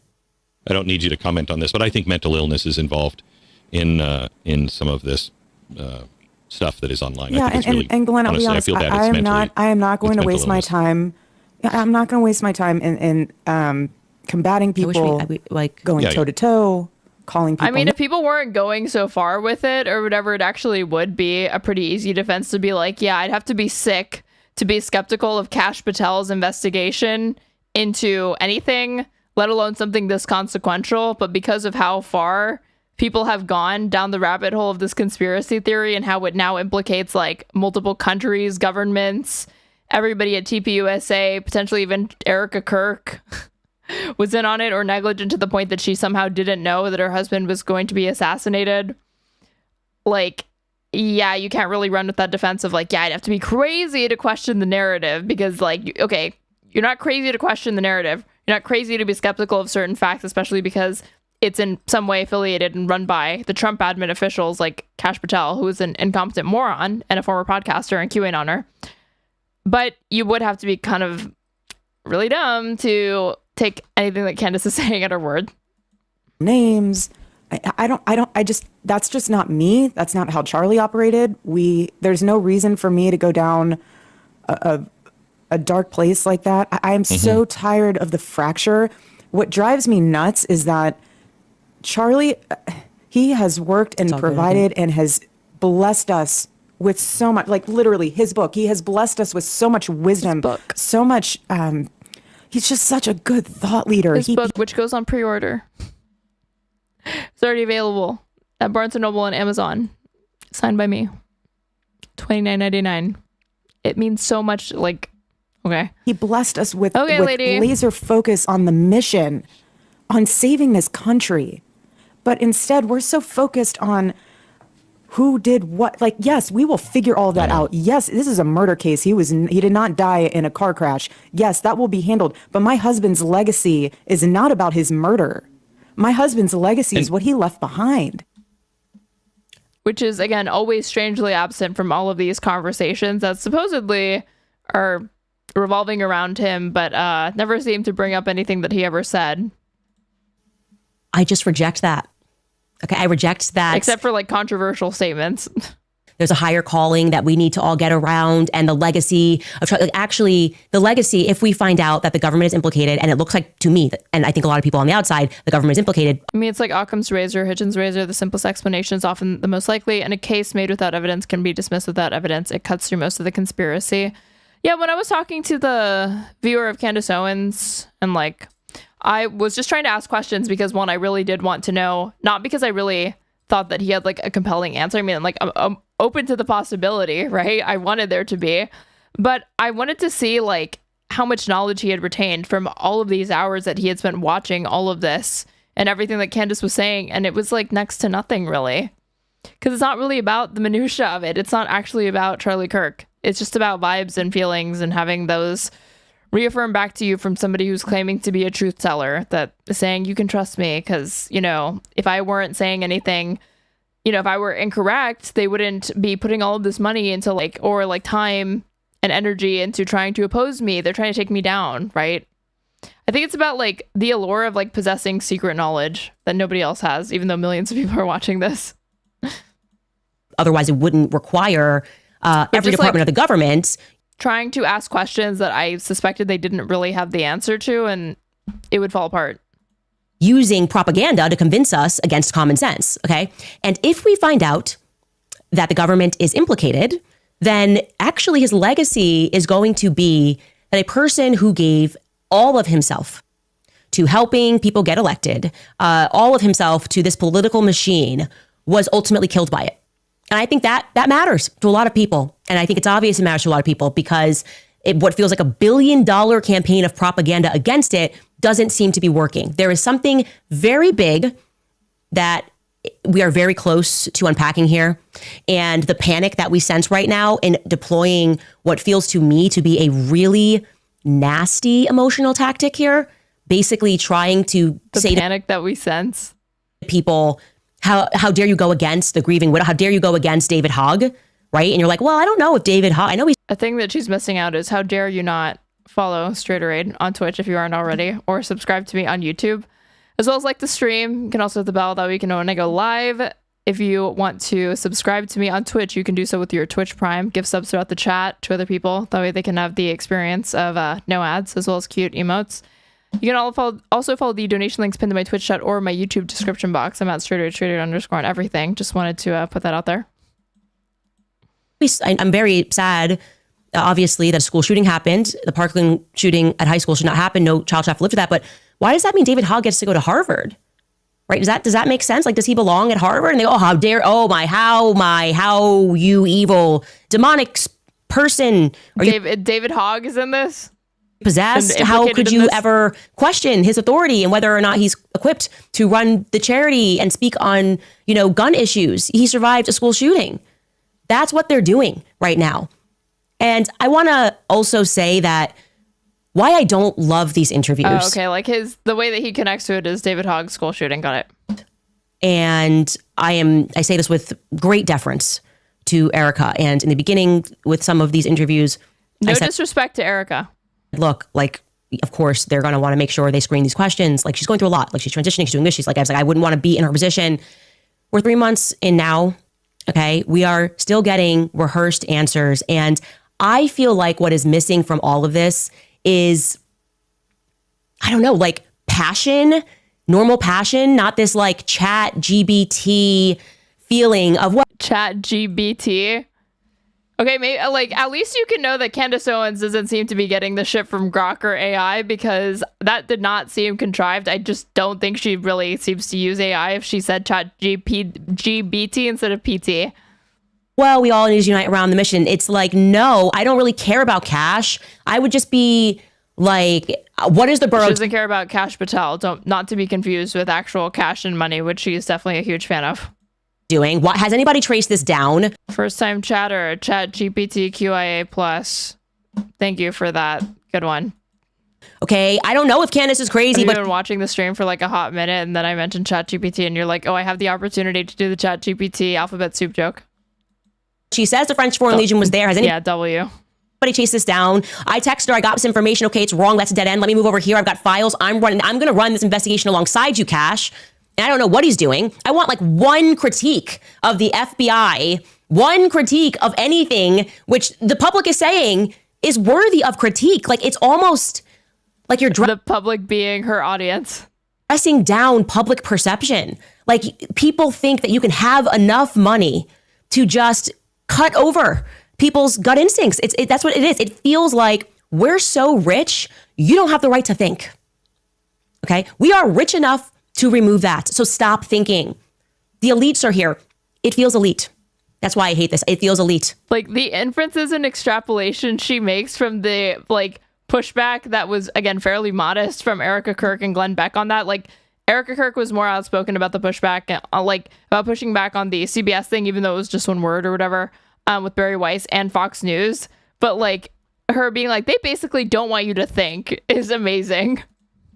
It feels like the opposite of whatever turning point felt like when they were the underdogs, right? This entire presentation is elite. I'm on CBS stage with pre-prep questions and Bari Weiss, and I obviously have rehearsed this answer because I got these questions ahead of time. I obviously know I'm going to get asked this, so I'm going to do like, I don't even like, and this is a fact. You can ask anybody who's ever interviewed me. I never ask for questions ahead of time. I don't want to know. I don't want to know the direction it's going into. I never give them anything. I never say we can't talk about this. That thing's off record, because even getting questions ahead to me, preparing answers feels fake and gay, right? That just feels rehearsed. Fake and gay. Because it is. It has to be rehearsed. You got the questions ahead of time. And at this stage, I don't like it. I don't like it. I want something that feels anywhere where it feels authentic. Like one question mark that you have. You're like, oh, like I'd like you to be like, I don't know about those text messages. I think Tyler Robinson pulled. That's why she doesn't take many interviews. Yeah, exactly. It shows that she doesn't ask for the questions in advance. The trigger. Well, the text messages are weird. I mean, she did go on Piers Morgan and bet him like $300,000 or some ridiculously absurd amount that she's going to prevail in the like Macron case or whatever. It's just, I trust my team. My team is amazing. And my favorite date is April 24th because it's not too hot and it's not too cold. And all you need is a light jacket. Like it feels fake. It does. I'm sorry. And I am still interested in getting basic answers to our questions. I don't accept that that's somehow going to ruin the court case, because that's a nonsense. You cannot logically explain to the public. Oh, no, I wasn't trying to suggest that Piers Morgan is like a hardball, but she's something that's like, you know, where she's comfortable, she's willing to like say a lot. How letting us see Mikey McCoy's phone records is just one example if that's really causing you so much grief. Here they are. Here's who we called on that day and for how long. How would that implicate? How would that frustrate your lawyer's efforts? How would the current court case and the jury pool be impacted if you answered about why these Egyptian planes, why it's a statistical anomaly for these Egyptian planes to be surrounding Turning Point USA faith events, you and Charlie, this many times? How would that impact? And again, I'm a gut player. It's common sense. So forgive me for not being elite enough and educated enough and expert enough to understand how it would impact things. Explain it to me like I'm not a legal expert, you know? Like I don't trust legal experts. I think they're all full of shit. Explain it to me that way. Like, what do you even say in response to somebody like that? Like, is saying, I don't have the prerequisite knowledge necessary to understand this. I don't really trust anybody who's in the legal profession anyway, but prove me wrong. It's like, again, this is like a little kid. This is like arguing with a little kid or trying to debate a little kid. Like, I don't want to go to school. Well, you have to go to school. Why? Because the law says that you have to. Well, I don't think school is real. So at that point, this is why parents just go, you have to do it because I said so. That's why. Go to bed. It's not tracking. It's not tracking. And I get it. It's me against the whole world. Actually, it's not. It's me against the elites. We've done this a lot of times. Like I said, Ukraine, COVID, there's a formula here. There's a pattern here. If all of the mainstream apparatus and all of the influencers are pushing something and calling the other thing evil, we're sea lioning doesn't work on parents. Parents hate this one trick. Probably about 2 years away from them. I guess toddlers hate this one trick, right? All then apologizing and being like, I just got it wrong. I shouldn't have told you to get the vaccine. I should like. It's also weird how Candace is almost presenting this like hot gossip. It's so wine mom coded. No, that's like a feature, not a bug. That's exactly why she gets the views that she does. It's a pattern that I've noticed. So I'm going to stick with saying that what happened on September 10th, we are not getting the truth about. I'm going to stick with saying what I always believed in the first place before there was any evidence for me to do so. We will be back after a few messages from our sponsors. Oh, yeah. All right, you guys, when they double down on abortion, we have to double down on life. Reborn, $28 abortions. You can be part of this. Or not abortions. That would be a nice, cheap abortion. $28 ultrasounds that you, this org somehow like promotes or forces women that are trying to make a very difficult decision to do because it decreases the likelihood that they get an abortion or something. Also, remind you guys have PDS debt. You have other credit card, personal bills, PDS has custom options. Help you have that. They will not never your unique institution, private personal life. This is understood. Require your help. You have to actually belongs to it. You have a plus rate of 0, thousands of 5 whole state 5 star rating. Why? Because PDS has helped hundreds of thousands of people get it. Every month you wait, it will cost you more interest and fees. That's fine. Start with yesterday right now. Don't wait a month to get full free personalized assessment. That's option for you. As in PDS.com/Candace and PDS.com/Candace. That's why we are. Love that. Love that in between like her insane ramblings. We are too rich. We are elite, we are rich, we are powerful, we have connections, and you guys are just beneath us. It's there's like an element of feudalism here. Like we are the lords, and who are you? Who are you? We can afford this, and we're gonna keep pushing. And until you believe what we say happened, even when it just makes no sense, it's frustrating. Like I'm frustrated by it. And again, I have been clear. I think Tyler Robinson was involved on that day. I think there were multiple people that were involved in that day. Obviously, most people were involved. You know, everyone from Tyler Robinson to Emmanuel Macron and his wife. I think I've never said different. Took clothes and hid them in the cemetery or whatever next to the Dairy Queen. Yep. But I don't think that he was on campus that day. I do not believe Tyler Robinson was on campus that day. And I would just also like to point out how easy it would be. He was part of it, but he didn't do it. For them to give us anything believable. How would, help me out, guys. Again, I'm not a legal expert. I'm a Glenn Beck understands this stuff, but I am, who am I? I'm so sorry, Glenn. I don't explain it to us. But I don't understand how if they just released a video of him taking the shot, because there's video of that, how would that ruin their case? How would that not support their case, actually? And also support their case with the public? Wait, what? Like, that would be the first thing I would do. If they just, what? Released a video of him taking the shot, because there's video of that. How would that... Wait, who has that? The FBI? I mean, like, there's no shortage of POVs of him getting shot, but who has the footage of Tyler doing it, allegedly? Ruin their case. How would that not support their case, actually? And also support their case with the public? Like, that would be the first thing I would do. Rather than try to deploy this propaganda effort, you could just present something solid, like something that isn't flimsy in this entire thing. And I think that would be my call. I would just be like, here you go. There you are. Happy for you to see it. He took the shot, and you're going to see Tyler Robinson jump down, and it's not going to impact our case, because how could it? It's open and shut. He wrote out his entire confession. You're seeing the footage. Nope, they can't do that. Well, guys, I'm happy to learn that Tyler Robinson is not AI, because, I mean, it's been so weird that we just can't see anything about him. Obviously, I'm being tongue-in-cheek, but he has finally appeared in person. He made his first in-person court appearance. I guess it could be on cell phone footage, incidentally, but it would be like a pixel. I assume that maybe CCTV footage captured it. Electric Snow, thank you so much for the 100 bits. How is that Ozium a VIP with so little knowledge of leftist... So little knowledge of leftist knowledge or even basic psychology? That's precisely why Ozzy is VIP, because he lacks those things. He brings other things to the table, though. Kind of seemed like he was smiling. I did not get the energy of someone who is worried. It's mostly what, like friend nepotism, favoritism, because Ozzy and I go back. About getting the electric chair. There's nothing really to add here. There wasn't anything that really came out of this hearing. Everything is obviously very preliminary at this stage. This is going to take a long time, but we're obviously hoping that they are going to allow transparency and accessibility to the case by allowing the media in there. Media organizations, even for this case, are requesting the transcript of the hearing, and hopefully we will have more. But he exists, okay? Well, don't be a hater. Do you know who you're talking to, Ozzy? We'll keep you posted. Media organizations, even for this case, are requesting the transcript of the hearing, and hopefully we will have more. I watched the hearing of Kristi Noem. It was great. I had an article from the Bulwark that said apparently she's on her way out.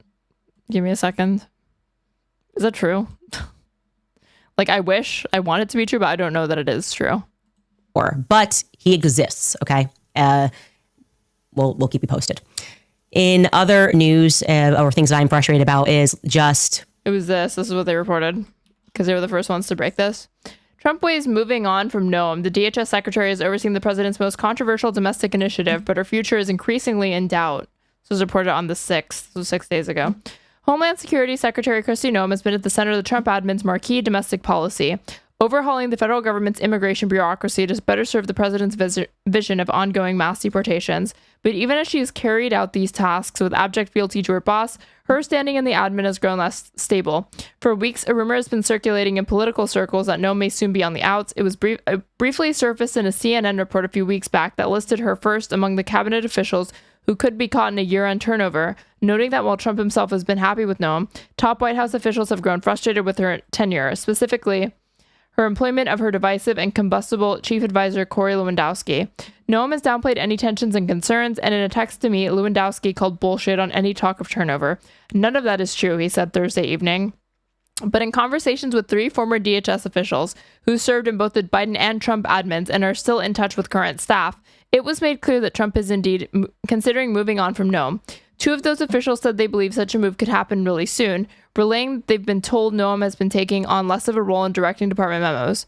When has she ever taken any role that she's been, like, since becoming DHS secretary, she doesn't actually do any fucking work herself. That was made abundantly clear, not just from day one, but when the Texas floods happened and she was delayed in, like, extending necessary FEMA contracts to help victims. She doesn't actually do, it's like a media appearance. Like, she just has, it's in name only that she has that. And then she attends press conferences. She gets grilled at certain, like, Senate hearings and congressional hearings briefly, faces no accountability for anything, does whatever the fuck, and takes photo ops and gets jets. That's it. It's for show. But they and the third official also cautioned that the situation is fluid. Trump could decide to let Noem oversee the launch of new enforcement operations planned for January and February. And as always, the president's views are fickle and often heavily influenced by the latest person to grab his ear. Still, there are a few factors that make the possibility of a Noem exit likely. The first is that Trump may want to begin the new year with a clean slate, hoping that fresh blood could improve either the execution of his signature mass deportation policy or, more importantly, the public's perception of it. The second is that a prominent, if slightly faded, Republican governor may soon be on the job market, ready to burnish his MAGA credentials with a Trump appointment.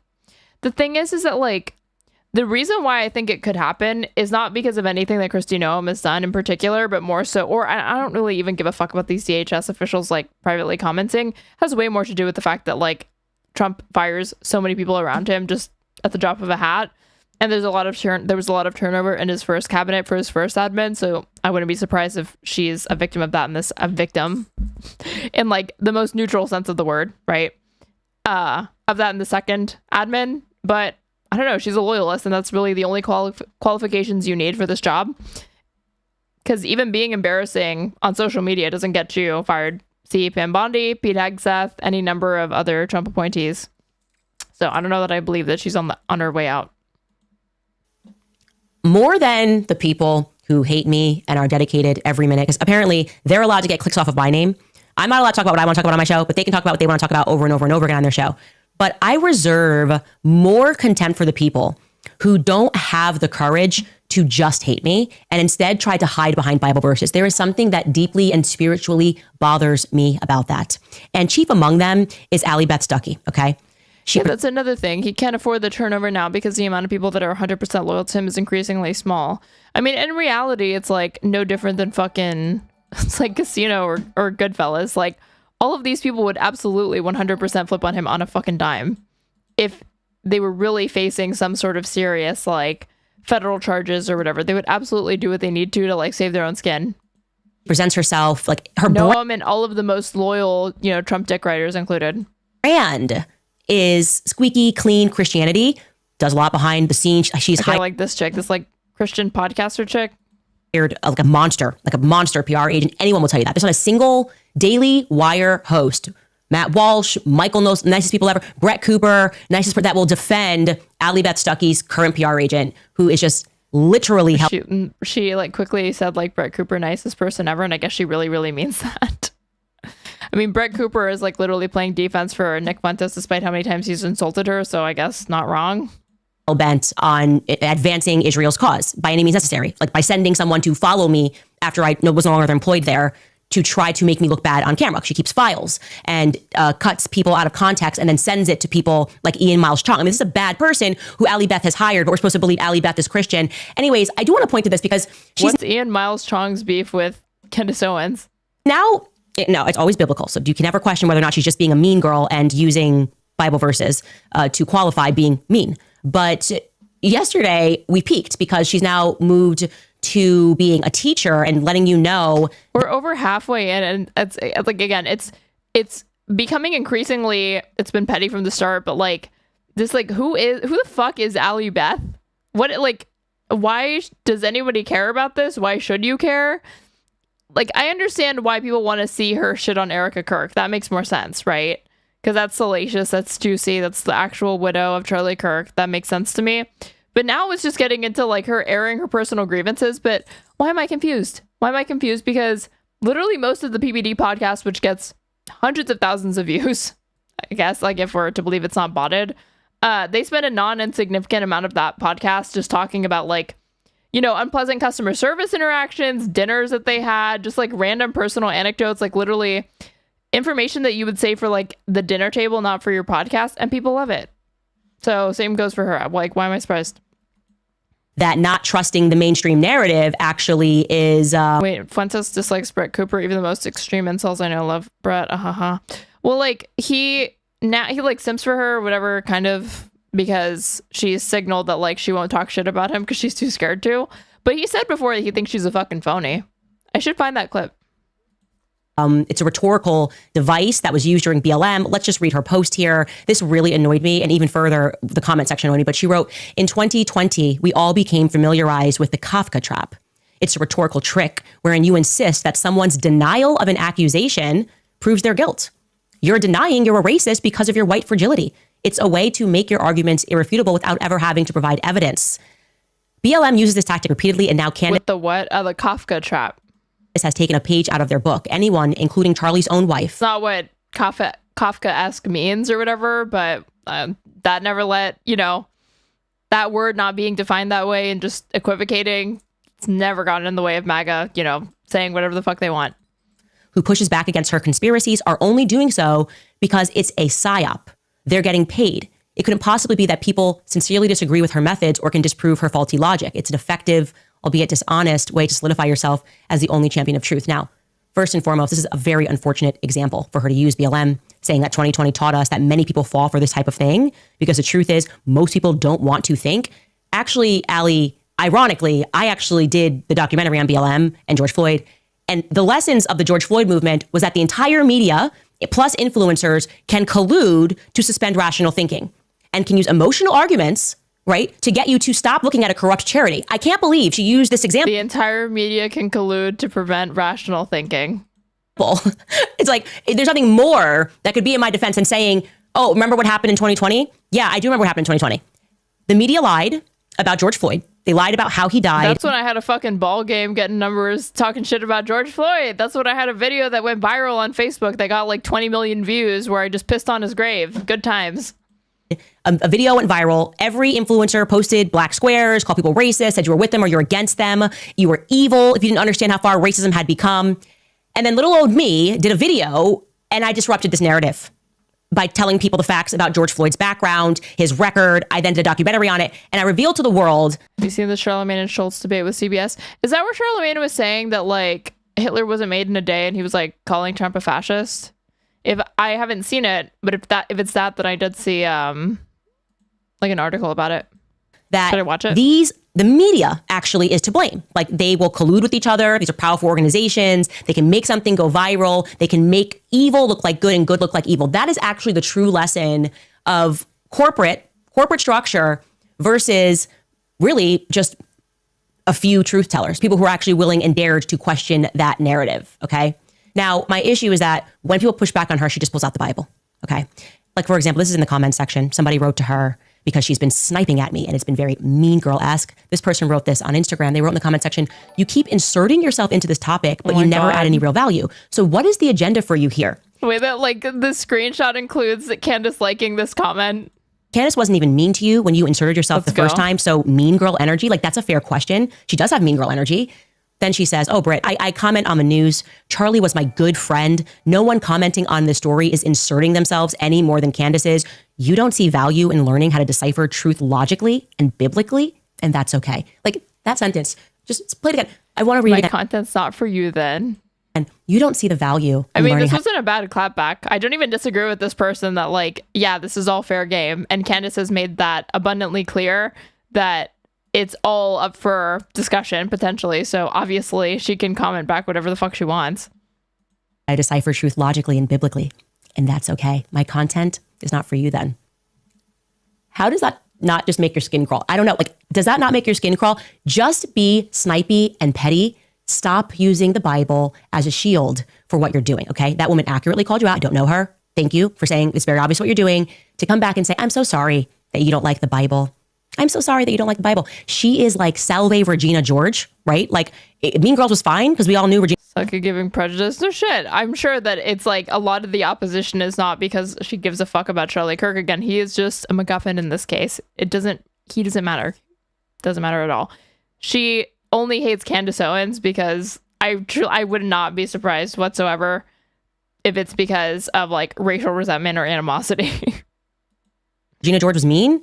And she was like proud of that. Allie Beth Stuckey does the same like tactic of attacking people, sniping them. And then she's like, I'm sorry you don't like the Bible.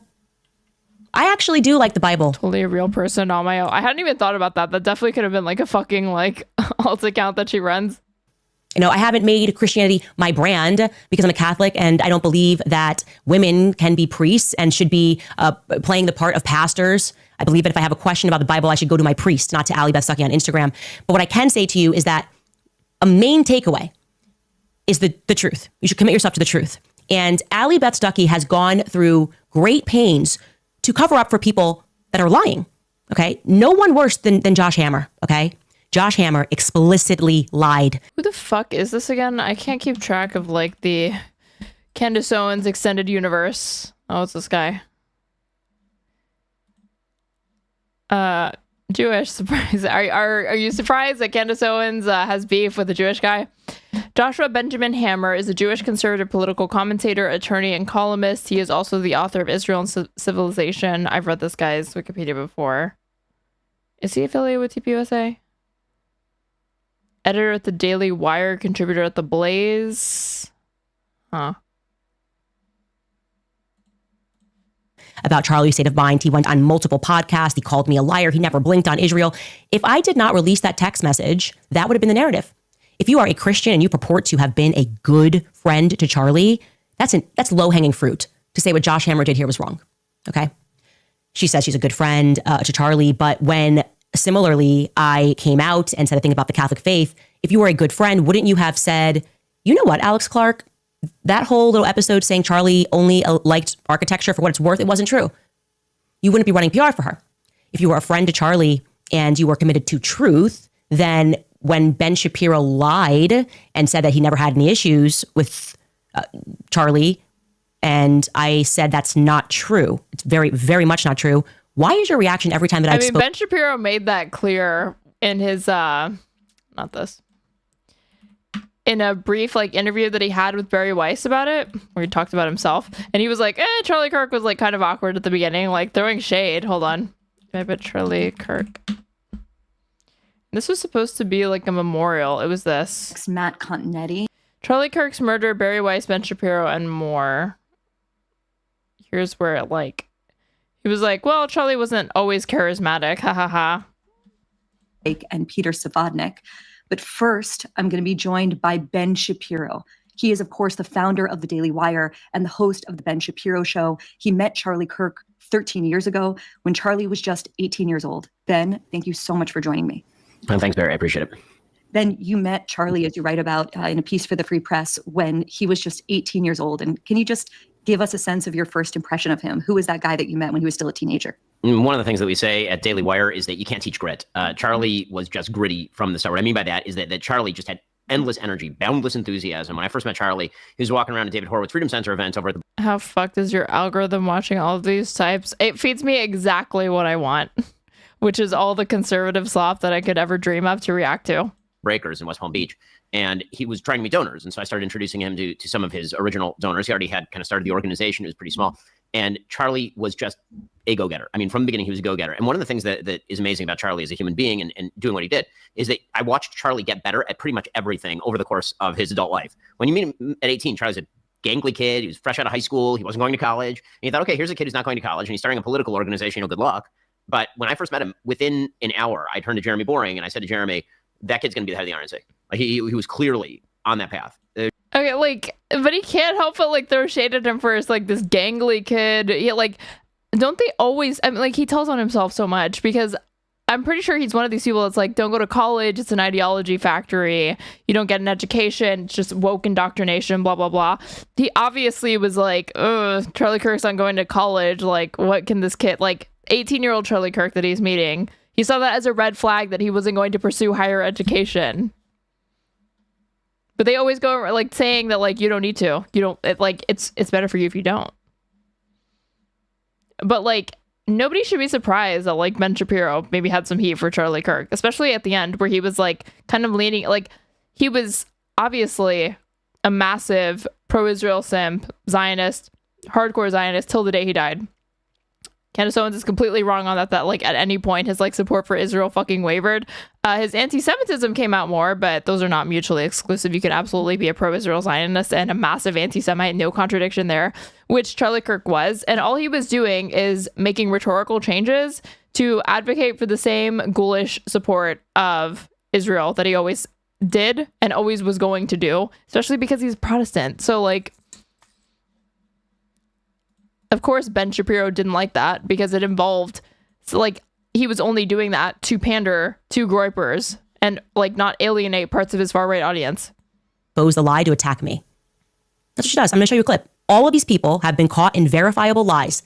And let's be clear. Was gangly a sneak diss to call him fat? Doesn't gangly mean the opposite? I thought it meant like it's like you're tall and like almost like sickly and like thin. They attacked me first. I never came out and attacked these people. I just said, oh, the Catholic thing was cool and I was hoping for that. Or, as Ben came out and said that he was good with Charlie or whatever and was doing a show. That's not true. That actually is not true. And all these people just attacked me for saying, oh, he had some issues with Israel in the end.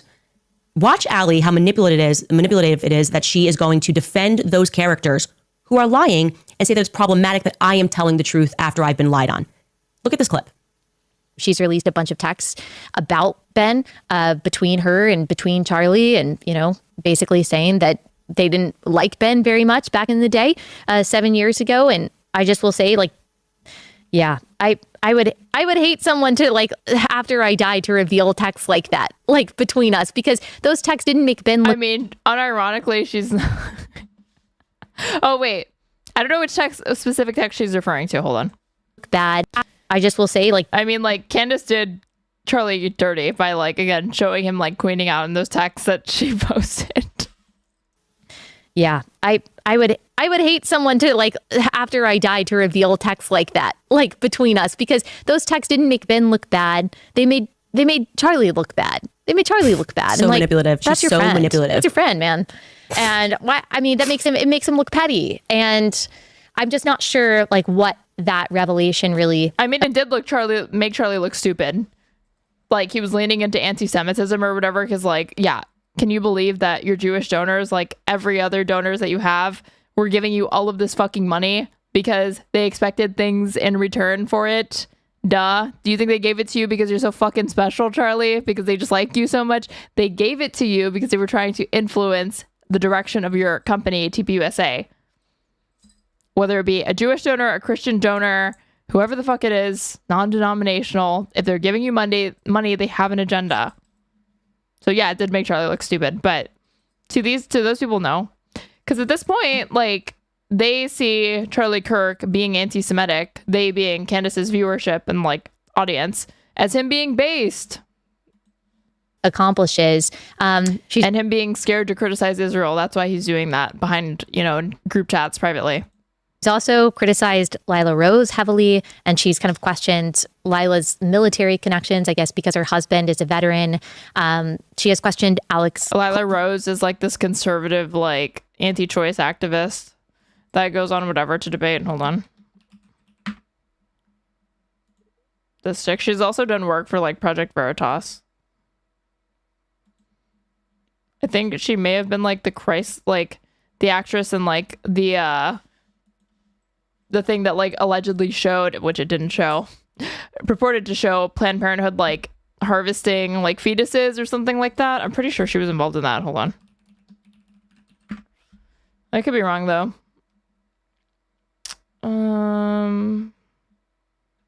Where is it? If I put Planned...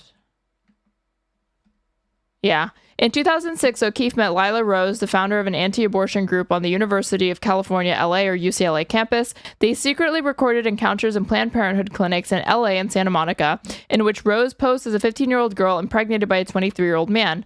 Rose and O'Keefe made 2 videos incorporating heavily edited versions of the recordings and released them on YouTube. The video omitted the parts of the conversation in which a Planned Parenthood employee asked Rose to consult her mother about the pregnancy, and another employee told her, "We have to follow the laws." Rose took down those videos after Planned Parenthood sent her a cease and desist letter in May 2007, asserting that the videos violated California's voice recording laws, which require consent from all recorded parties, but they continue to make more clandestine videos.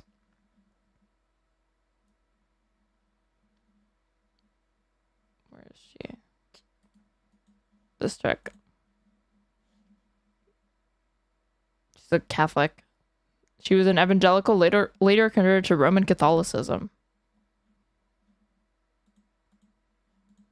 Clark and Alex's decision to talk to the Wall Street Journal a week after Charlie was murdered, and Candace claimed that it would make her feel icky to speak to the media 1 week after Charlie's death. She did do a CNN interview a couple weeks after Charlie died, though. And I just want to say, like, I know Alex and Lila really well. I know Seth. I've known Ben over the years. I know Josh. And everything I know about these people is that they are kind and genuine people.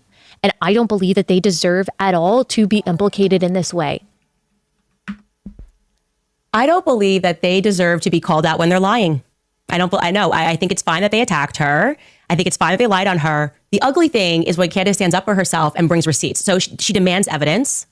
There's no evidence. I present the evidence. And then she says, you know what? Showing that text message from 7 years ago to prove that while Charlie was coming up, which is what I said, that's why it had to be from 7 years ago. Obviously, that's the crime. That doesn't make Charlie look good. You telling the truth and not allowing a bunch of people to grift after he dies by pretending they were friends with him and had no issues, people that literally tried to stop him from coming who he became, allowing Alex to just lie about where he was while you purport to be a friend of Charlie. You mysteriously didn't know about the mass stuff, the Catholic conversation. Allie, if you were really a friend of Charlie, you would be exploiting his death more like I am. The issue is me telling the truth. That's what she's saying. And in every episode, and she's done many, she always uses the Bible, okay? She uses the Bible. So how could you question it? Do you not like the Bible? I'm sorry if you don't like the Bible. Should I do that every episode? Should I say, I'm sorry if you don't like the Bible? I'm the Bible. So I just want to say, even these people that are lying, right? Well, the Bible says that I don't think it's fair for you to call out my friends when they're lying. That is naked tribalism to the Judeo-Christian cause. That is what she cares about. She is a Zionist and she will defend people who are Zionists even when they're caught lying. And that is not friendship. That is dishonesty. And like I said, you should be ashamed of yourself to... Oh, that woman seems really boring. Otherwise, I would look into her podcast to farm her more because I've never heard of this Allie person, even though it seems like there's some major Christian podcaster. Allie what? What is her name? I already forgot it. Allie Christian podcast. Stuckey. Whoops. Allie Beth Stuckey. A day ago, why we don't do Santa? Oh my god, I bet this fucking rules. False idol? Question mark? Yeah. False idolatry is when you're you believe in the magic of Christmas and you let your kids you tell your kids about Santa Claus. Quote scripture, use scripture, manipulate well-meaning Christians to believe. We don't celebrate trick or treat. That it should be their Christian position to not call out lies, to not fight lies, to just allow them to happen. I don't like that at all. And like I said, I have special contempt for the people who come in the name of the Lord when they manipulate. That's worse than just hate it. You can hate me for free. You don't got to hold up a Bible when you do it. I'm too curious. I just want to hear 5 minutes of this, okay? Here's why we don't do Santa Claus in our home. Also, Jesus was not a refugee. We are getting into... We don't do Santa Claus in our home. We do him elsewhere. All of this on today's theology episode of Relatable. I'm too tired to think of a funny quip, but you know what I'm getting at, obviously. It's brought to you by our friends at Good Ranchers. Go to goodranchers.com. Use code Allie at checkout for a discount. That's goodranchers.com, code Allie.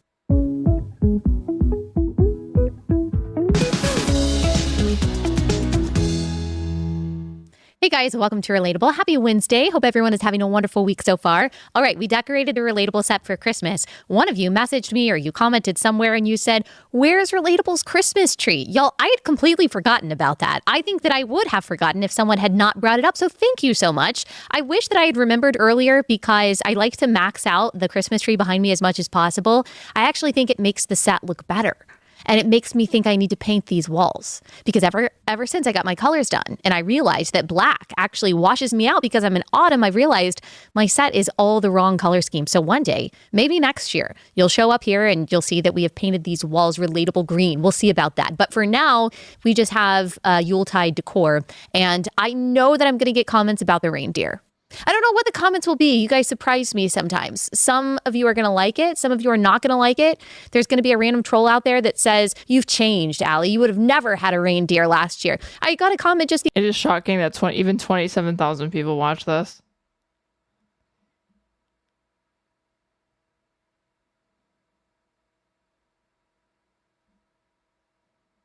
Teach kids to celebrate Jesus Christ and his real gifts of life, overcoming and salvation, not Santa. These are not mutually exclusive, by the way. I think for people who grew up with the magic of believing in Santa Claus and enjoyed that experience, it's hard to imagine a childhood without that, and it seemed like a kid would be missing out. But in my house growing up, Santa wasn't forbidden. He was just no different than Frosty the Snowman. He was a fairy tale, a fun story, or decoration, but we knew he wasn't real. We knew our presents came from our parents, and I never felt like I missed out on anything. And Christmas was still very magical for me. This seems lame. Not gonna lie. Do it. Take a quick break, and I will get to some of your questions.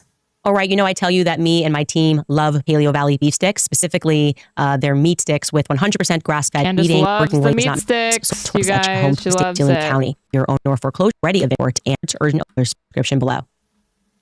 Butterfly writes, and I should actually first, let's read the top comment from last episode.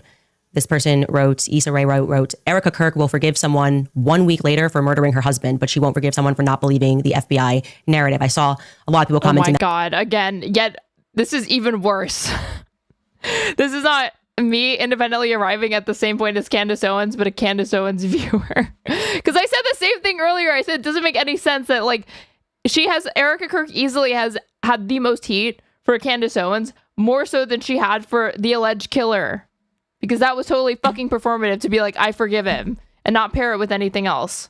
If he gets the death penalty, whoever it is that's convicted, are you going to come out against that? No, then shut up, Erika Kirk. Okay. Are you going to, if you really, really feel that way, why weren't you speaking out about all of the things being done in Charlie Kirk's name, up to and including censorship and getting people fired for not properly honoring your fucking husband, which no one is required to do? That online, that the energy definitely feels different for people that want to get to the truth than it does for the person who she believes killed her husband. And I don't believe that is the person who pulled the trigger. I just don't. And you're allowed to disagree with Erika. You are. And that's fine. She's allowed to think what she thinks, and you're allowed to think what you think. That's what I want you guys to know. Don't allow this strategy to stop you from standing by your convictions. Butterfly writes, Candace, you mentioned several times that if Erika asked you to stop, you would, in fact, stop. Will you honor her request? Please stand by your word and honor what Charlie left behind. We looked this up earlier. She did say that. Prayers to you. I was very clear here. Erika asked me to stop lying, and I will immediately abide by that request. That's not what she said. She said if Erika or her husband, those are the only people with the power to get her to stop. Candace is lying. What do you want to say? I would not enjoy theology debates. Please stop lying. I understand. I think I could do them, but I just wouldn't enjoy them. So that's mostly why I don't want to do them. Comprehend. What I don't comprehend is what I've lied about. Have I made errors along the way? Yes. But as soon as she tells me what it is I've lied about, I will cease lying immediately. Further to that point, this person writes, the pro-Fed slop comments come in two flavors. One, you said you would stop if she asked, so stop. Two, she's jealous of Erika marrying Charlie. We see through this PR, keep pushing Candace. That's another thing that I want to say. It's very obvious to me that was part of the dress rehearsal, right? Here's what you're going to do. You're going to say, stop, look into the camera and say, stop. And then we are going to have all of these. How dare you have an actual leftist perspective? Oh, wait, that is everything I will fund as long as I can. And now I can. Thank you so much for the 100 bits. Electric Snow. Really appreciate it. Paid influencers look, Candace said she was, where's the stopping? And now we got all these bots saying it online. Again, it's obvious to everyone what this is. So why do you guys keep doing it? Was there a test that was done and you did see that it would take X amount of influencers to say the same thing and before someone broke? What's the purpose of this? It could not be more obvious. It's because you're doing too much. It's just like during COVID. You were just doing too much with the vaccines, right? Soon we're going to get that, by the way. The last thing we need, now that we've done the emotion. Again, this is what I fear, is that when people are watching this, they're not actually taking away any of the shit about Charlie Kirk because it doesn't fucking matter. But unfortunately, the stuff that they're subconsciously picking up, first and foremost, it's the first and last thing that they hear is all of the other right-wing bullshit that she spews. The anti-Semitism, the fucking, which is not partisan technically, but obviously that's going on here. The anti-vax sentiment, the anti mask lockdown, anti-intellectual, the fucking the BLM lie, that's all of the stuff that actually sticks in people. So even though they're ostensibly coming for the Charlie Kirk conspiracies, they don't retain, they retain almost none of that is what it fucking seems. And they end up, of course, retaining all of this other shit. That's why she's effective. Emotional, you're going to kill grandma. And why don't you? Electric Snow, thank you so much for 100 more bits. With just the message 100. Care about grandma? Do you want grandma? And yes, I will link the Discord. Do you want grandma and grandpas to die? We are soon going to be offered stuff to stop talking about it. When they give out coupons, they were if you get the vaccine, free Popeyes. Oh my God. Don't go backs, free Popeyes. Who's lining up? Okay, we'll give you 50% off. of McDonald's if you vax up. Maga is so big tent that the most notable like white supremacist in this country, or one of them, is a black woman. Big tent fascism again. And like, again, one of the most homophobic men in the United States that's notable on social media is Milo Yiannopoulos, who's a gay man. So it's up. Okay. If you don't go max, that's what you're going to get. That seems to be the next. They got to give us a financial incentive to. Popeyes is good though. LOL. Yeah, but this is obviously a fucking dog whistle. She's talking about like black people being incentive, like that. Like she is acting like black people being offered free fried chicken that they couldn't resist to get the COVID vax, I guess. Think that everything was above bar. It's so above bar, they won't do even the most basic things that they could really try to convince us. Speaking of discounts, if you want a regular copy of my book, Make Him a Sandwich, for 20% off, you can head to makehimasandwich.com. And we also ship to Canada signed copies, Candace Owens. Make Him a Sandwich, where real women don't need fake feminism. The book is available for on a low price of $22.40, which is way more expensive than what it costs to sub to me or gift subs throughout the channel. I'm just saying. Amazon. And yeah, I guess it's Bari Weiss is feels like she's filling the Q void, serving up conspiracies and reinforcing existing ones, all with the right slant, a lot of candy. I mean, yeah, now that the Epstein shit is like, I'm not going to say that it's over or whatever. Like, if anything, it should just be the beginning of it, because the files have now been authorized by Congress to be released, which is the thing that Donald Trump could have directed his DOJ to do at any time. But now he's supposedly compelled by Congress to do it. There's supposed to be like more teeth to it. But like, are you even going to hear anything about it? No. Because they're going to fight tooth and nail to release anything related to it that's not heavily redacted, even though they have to put, for every single redaction that they make, they're supposed to justify it with like a summary of what was redacted that omits the sensitive information but retains the other surrounding context and like spirit of what was being said. But they're going to find ways around that. They're going to claim national security or whatever. So that's still not going to be released. And yeah, in light of like the Diddy stuff is over, Epstein feels like it's over, the QAnoners have to grab onto something else, and it's, we are Charlie Kirk, we carry the flame. Now she's building like her career off of, what are you talking about? What are you actually talking about? I already had a book. I already had the same merch. I had all of this already happening. What is new here? What is actually new here? You're just saying stuff. You can't just say words. And it's sad that you need a teleprompter, by the way, Bari, for that. I mean, come on. You need a teleprompter for that. It's so performative, and it's not passing the test for anybody, the gut check. We have a comment here from Alicia Yonsei writes, most can only dream of a friendship like yours and CK. As you said in 2018, the story of me and CK will be one for the ages. My hope is that our story will be about smashing limitations, a story of loyalty, trust, and imprinting the world if fearless enough, end quote. I don't even know where I said that. Like, I mean, maybe she wouldn't ever like read these comments out, but like, again, that's what I saw between her and Charlie Kirk, like a friendship. I didn't see anything that wasn't like platonic. That was the original Go Max. I love to see that clip. Even though there's good memes and good jokes to be had about them like being romantically linked to one another, I just like don't get that vibe. Yeah. By the way, to the earlier comment about seeing that too, she's jealous of Eric. Like, what are you talking about? When Charlie and I were hitting the road together, just so you guys know, here's a fun fact. I had a boyfriend. I had a whole boyfriend that entire time. It was just I was nowhere near Charlie's type, and Charlie was nowhere near mine. Okay. That was just. Does she know that she's like too black for him? Just a little brother. Just kidding. As I said earlier, nothing inconsistent about being a fucking flaming racist and also liking non-white people. Truly was a little brother, and we had a lot of fun together. So that is ridiculous. Oh, they put smashing in the comment for a reason. Oh, I didn't hear that. Okay, if they did, then yeah, they were like doing a wink, wink, nudge, nudge at them having something. Yes, that weird push. The lady doth protest too much. Is reeking of similar desperation, because I think we're getting close. I think this is all reaction, as some of you have pointed out in the comments from yesterday's episode, that suddenly we started talking about Pierre and that $1 billion incentive, and they went crazy. They started going max. So we should stay focused on our investigations.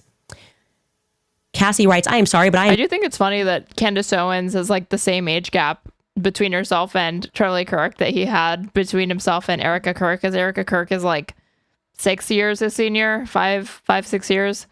And she's 36, and I'm pretty sure Erika Kirk is 36 as well, right? 37. They're basically like the same age. I'm just not understanding Erika's responses. It does feel elite. People with power and money trying to hold on to something taped together with lies and deception, attacking people for asking valid questions. Yeah, it feels like they rule over us. And they don't care. They don't care at all. And they want us to know that they have these connections. She says the elites, they rule over us. Where do you think? Do you think that's just stopping at like billionaires for Candace Owens? For Candace Owens, really? And that they know media honchos and that they have the best PR firms and that you're evil and you're demonic and for wanting to make $100 a day. If you're making videos on YouTube about ballistics or thousands of dollars a day, if you're making videos talking about something that you're passionate about, which are state sanctioned lies, whether that be Brigitte, Coming Brigitte series. And don't forget Coming Brigitte. Nobody was talking about that.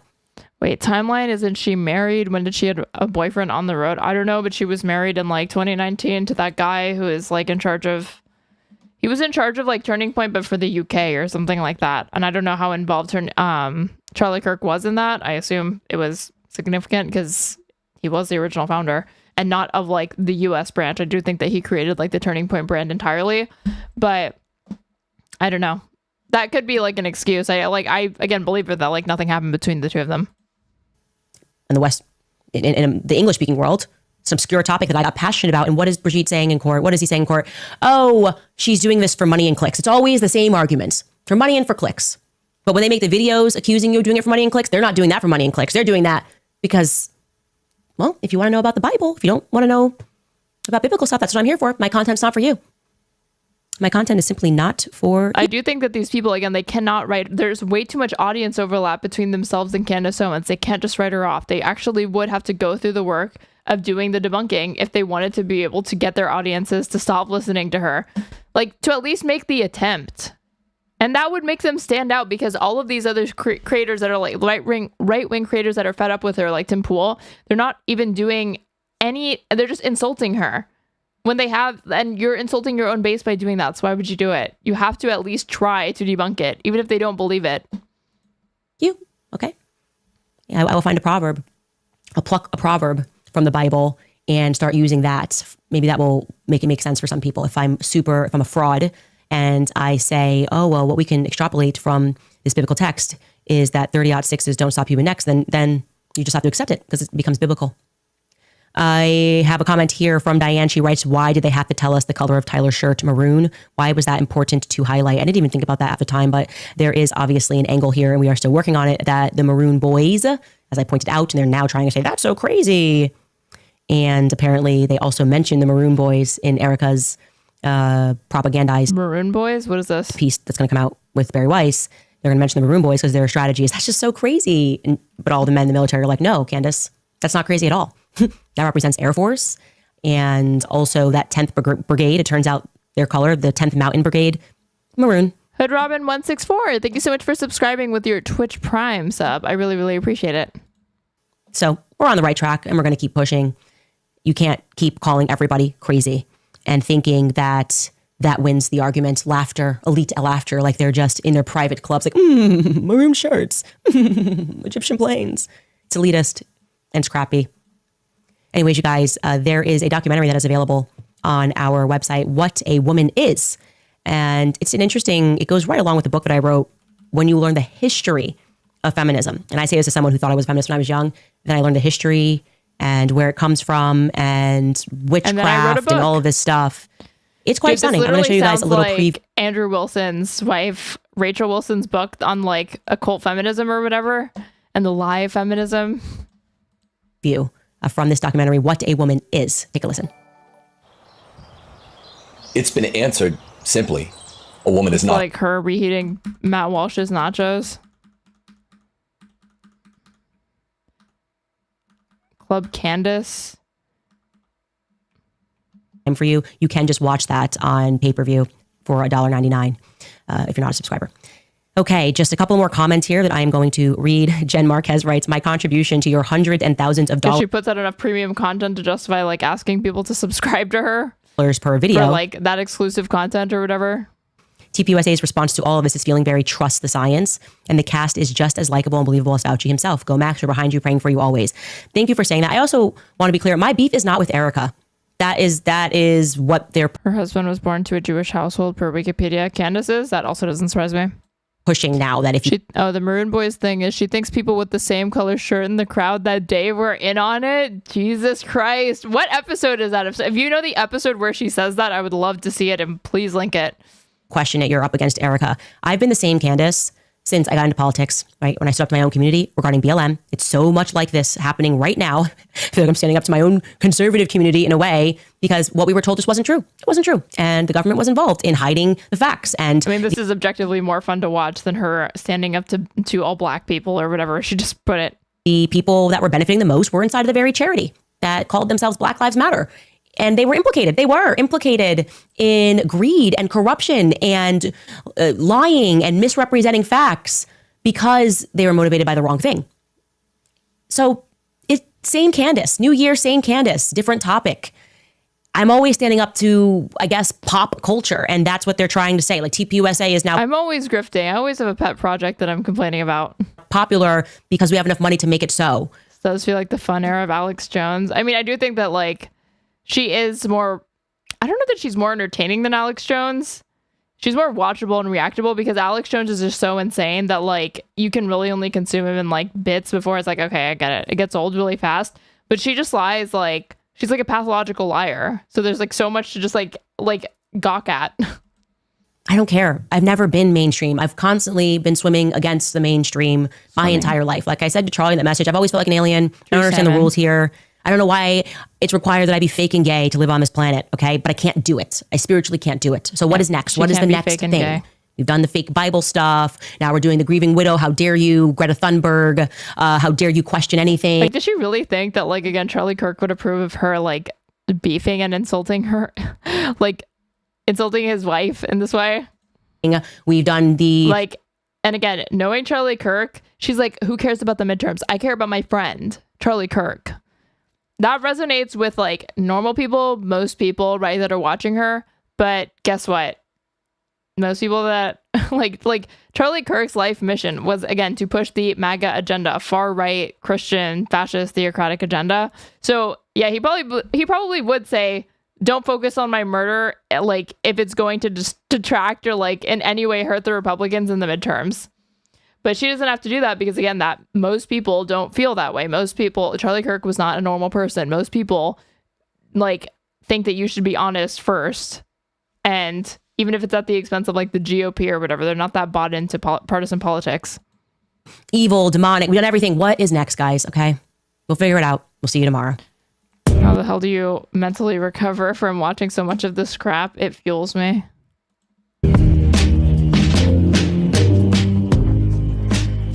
Like 10-year-old headshot. This is amazing. Well, what can I say? What else is there to fucking say? Candace kind of said it all, didn't she? Give me a second. Is anyone live on YouTube at almost 4 a.m? Let's see. Riverboat Jack is, and that's where you guys will be heading. But before you do, if you're not following me already, please go ahead and do so. That way you can know when I go live on Twitch, which is unfortunately the only chat that's on screen. But I pay attention to YouTube chat. And if you're on YouTube, you should subscribe to me. Hit the bell as well. That way you can know when I go live. You should also like the stream. That way it pushes it out to other people. If you want to support me, you can subscribe, give subs throughout the chat. That way you can give to other people the experience of no ads, as well as cute emotes. And you can also donate to me. Donation links are pinned in my Twitch chat or YouTube description box. I'm at Straighterade_ on everything. And right now, you guys are headed to Redolent Thought, who was in chat earlier. And he is looking at more Charlie Kirk assassination shit, the actual, like, stuff related to the judge, you know, something more useful than what I was looking at. Electric Snow, thank you so much for gifting 5 tier 1 subs to my community. I really, really appreciate it. And I really appreciate you watching all the way up until like 4 a.m, unless you're like in California. It's very, very late. So thank you so much. I will see you guys tomorrow. Bye.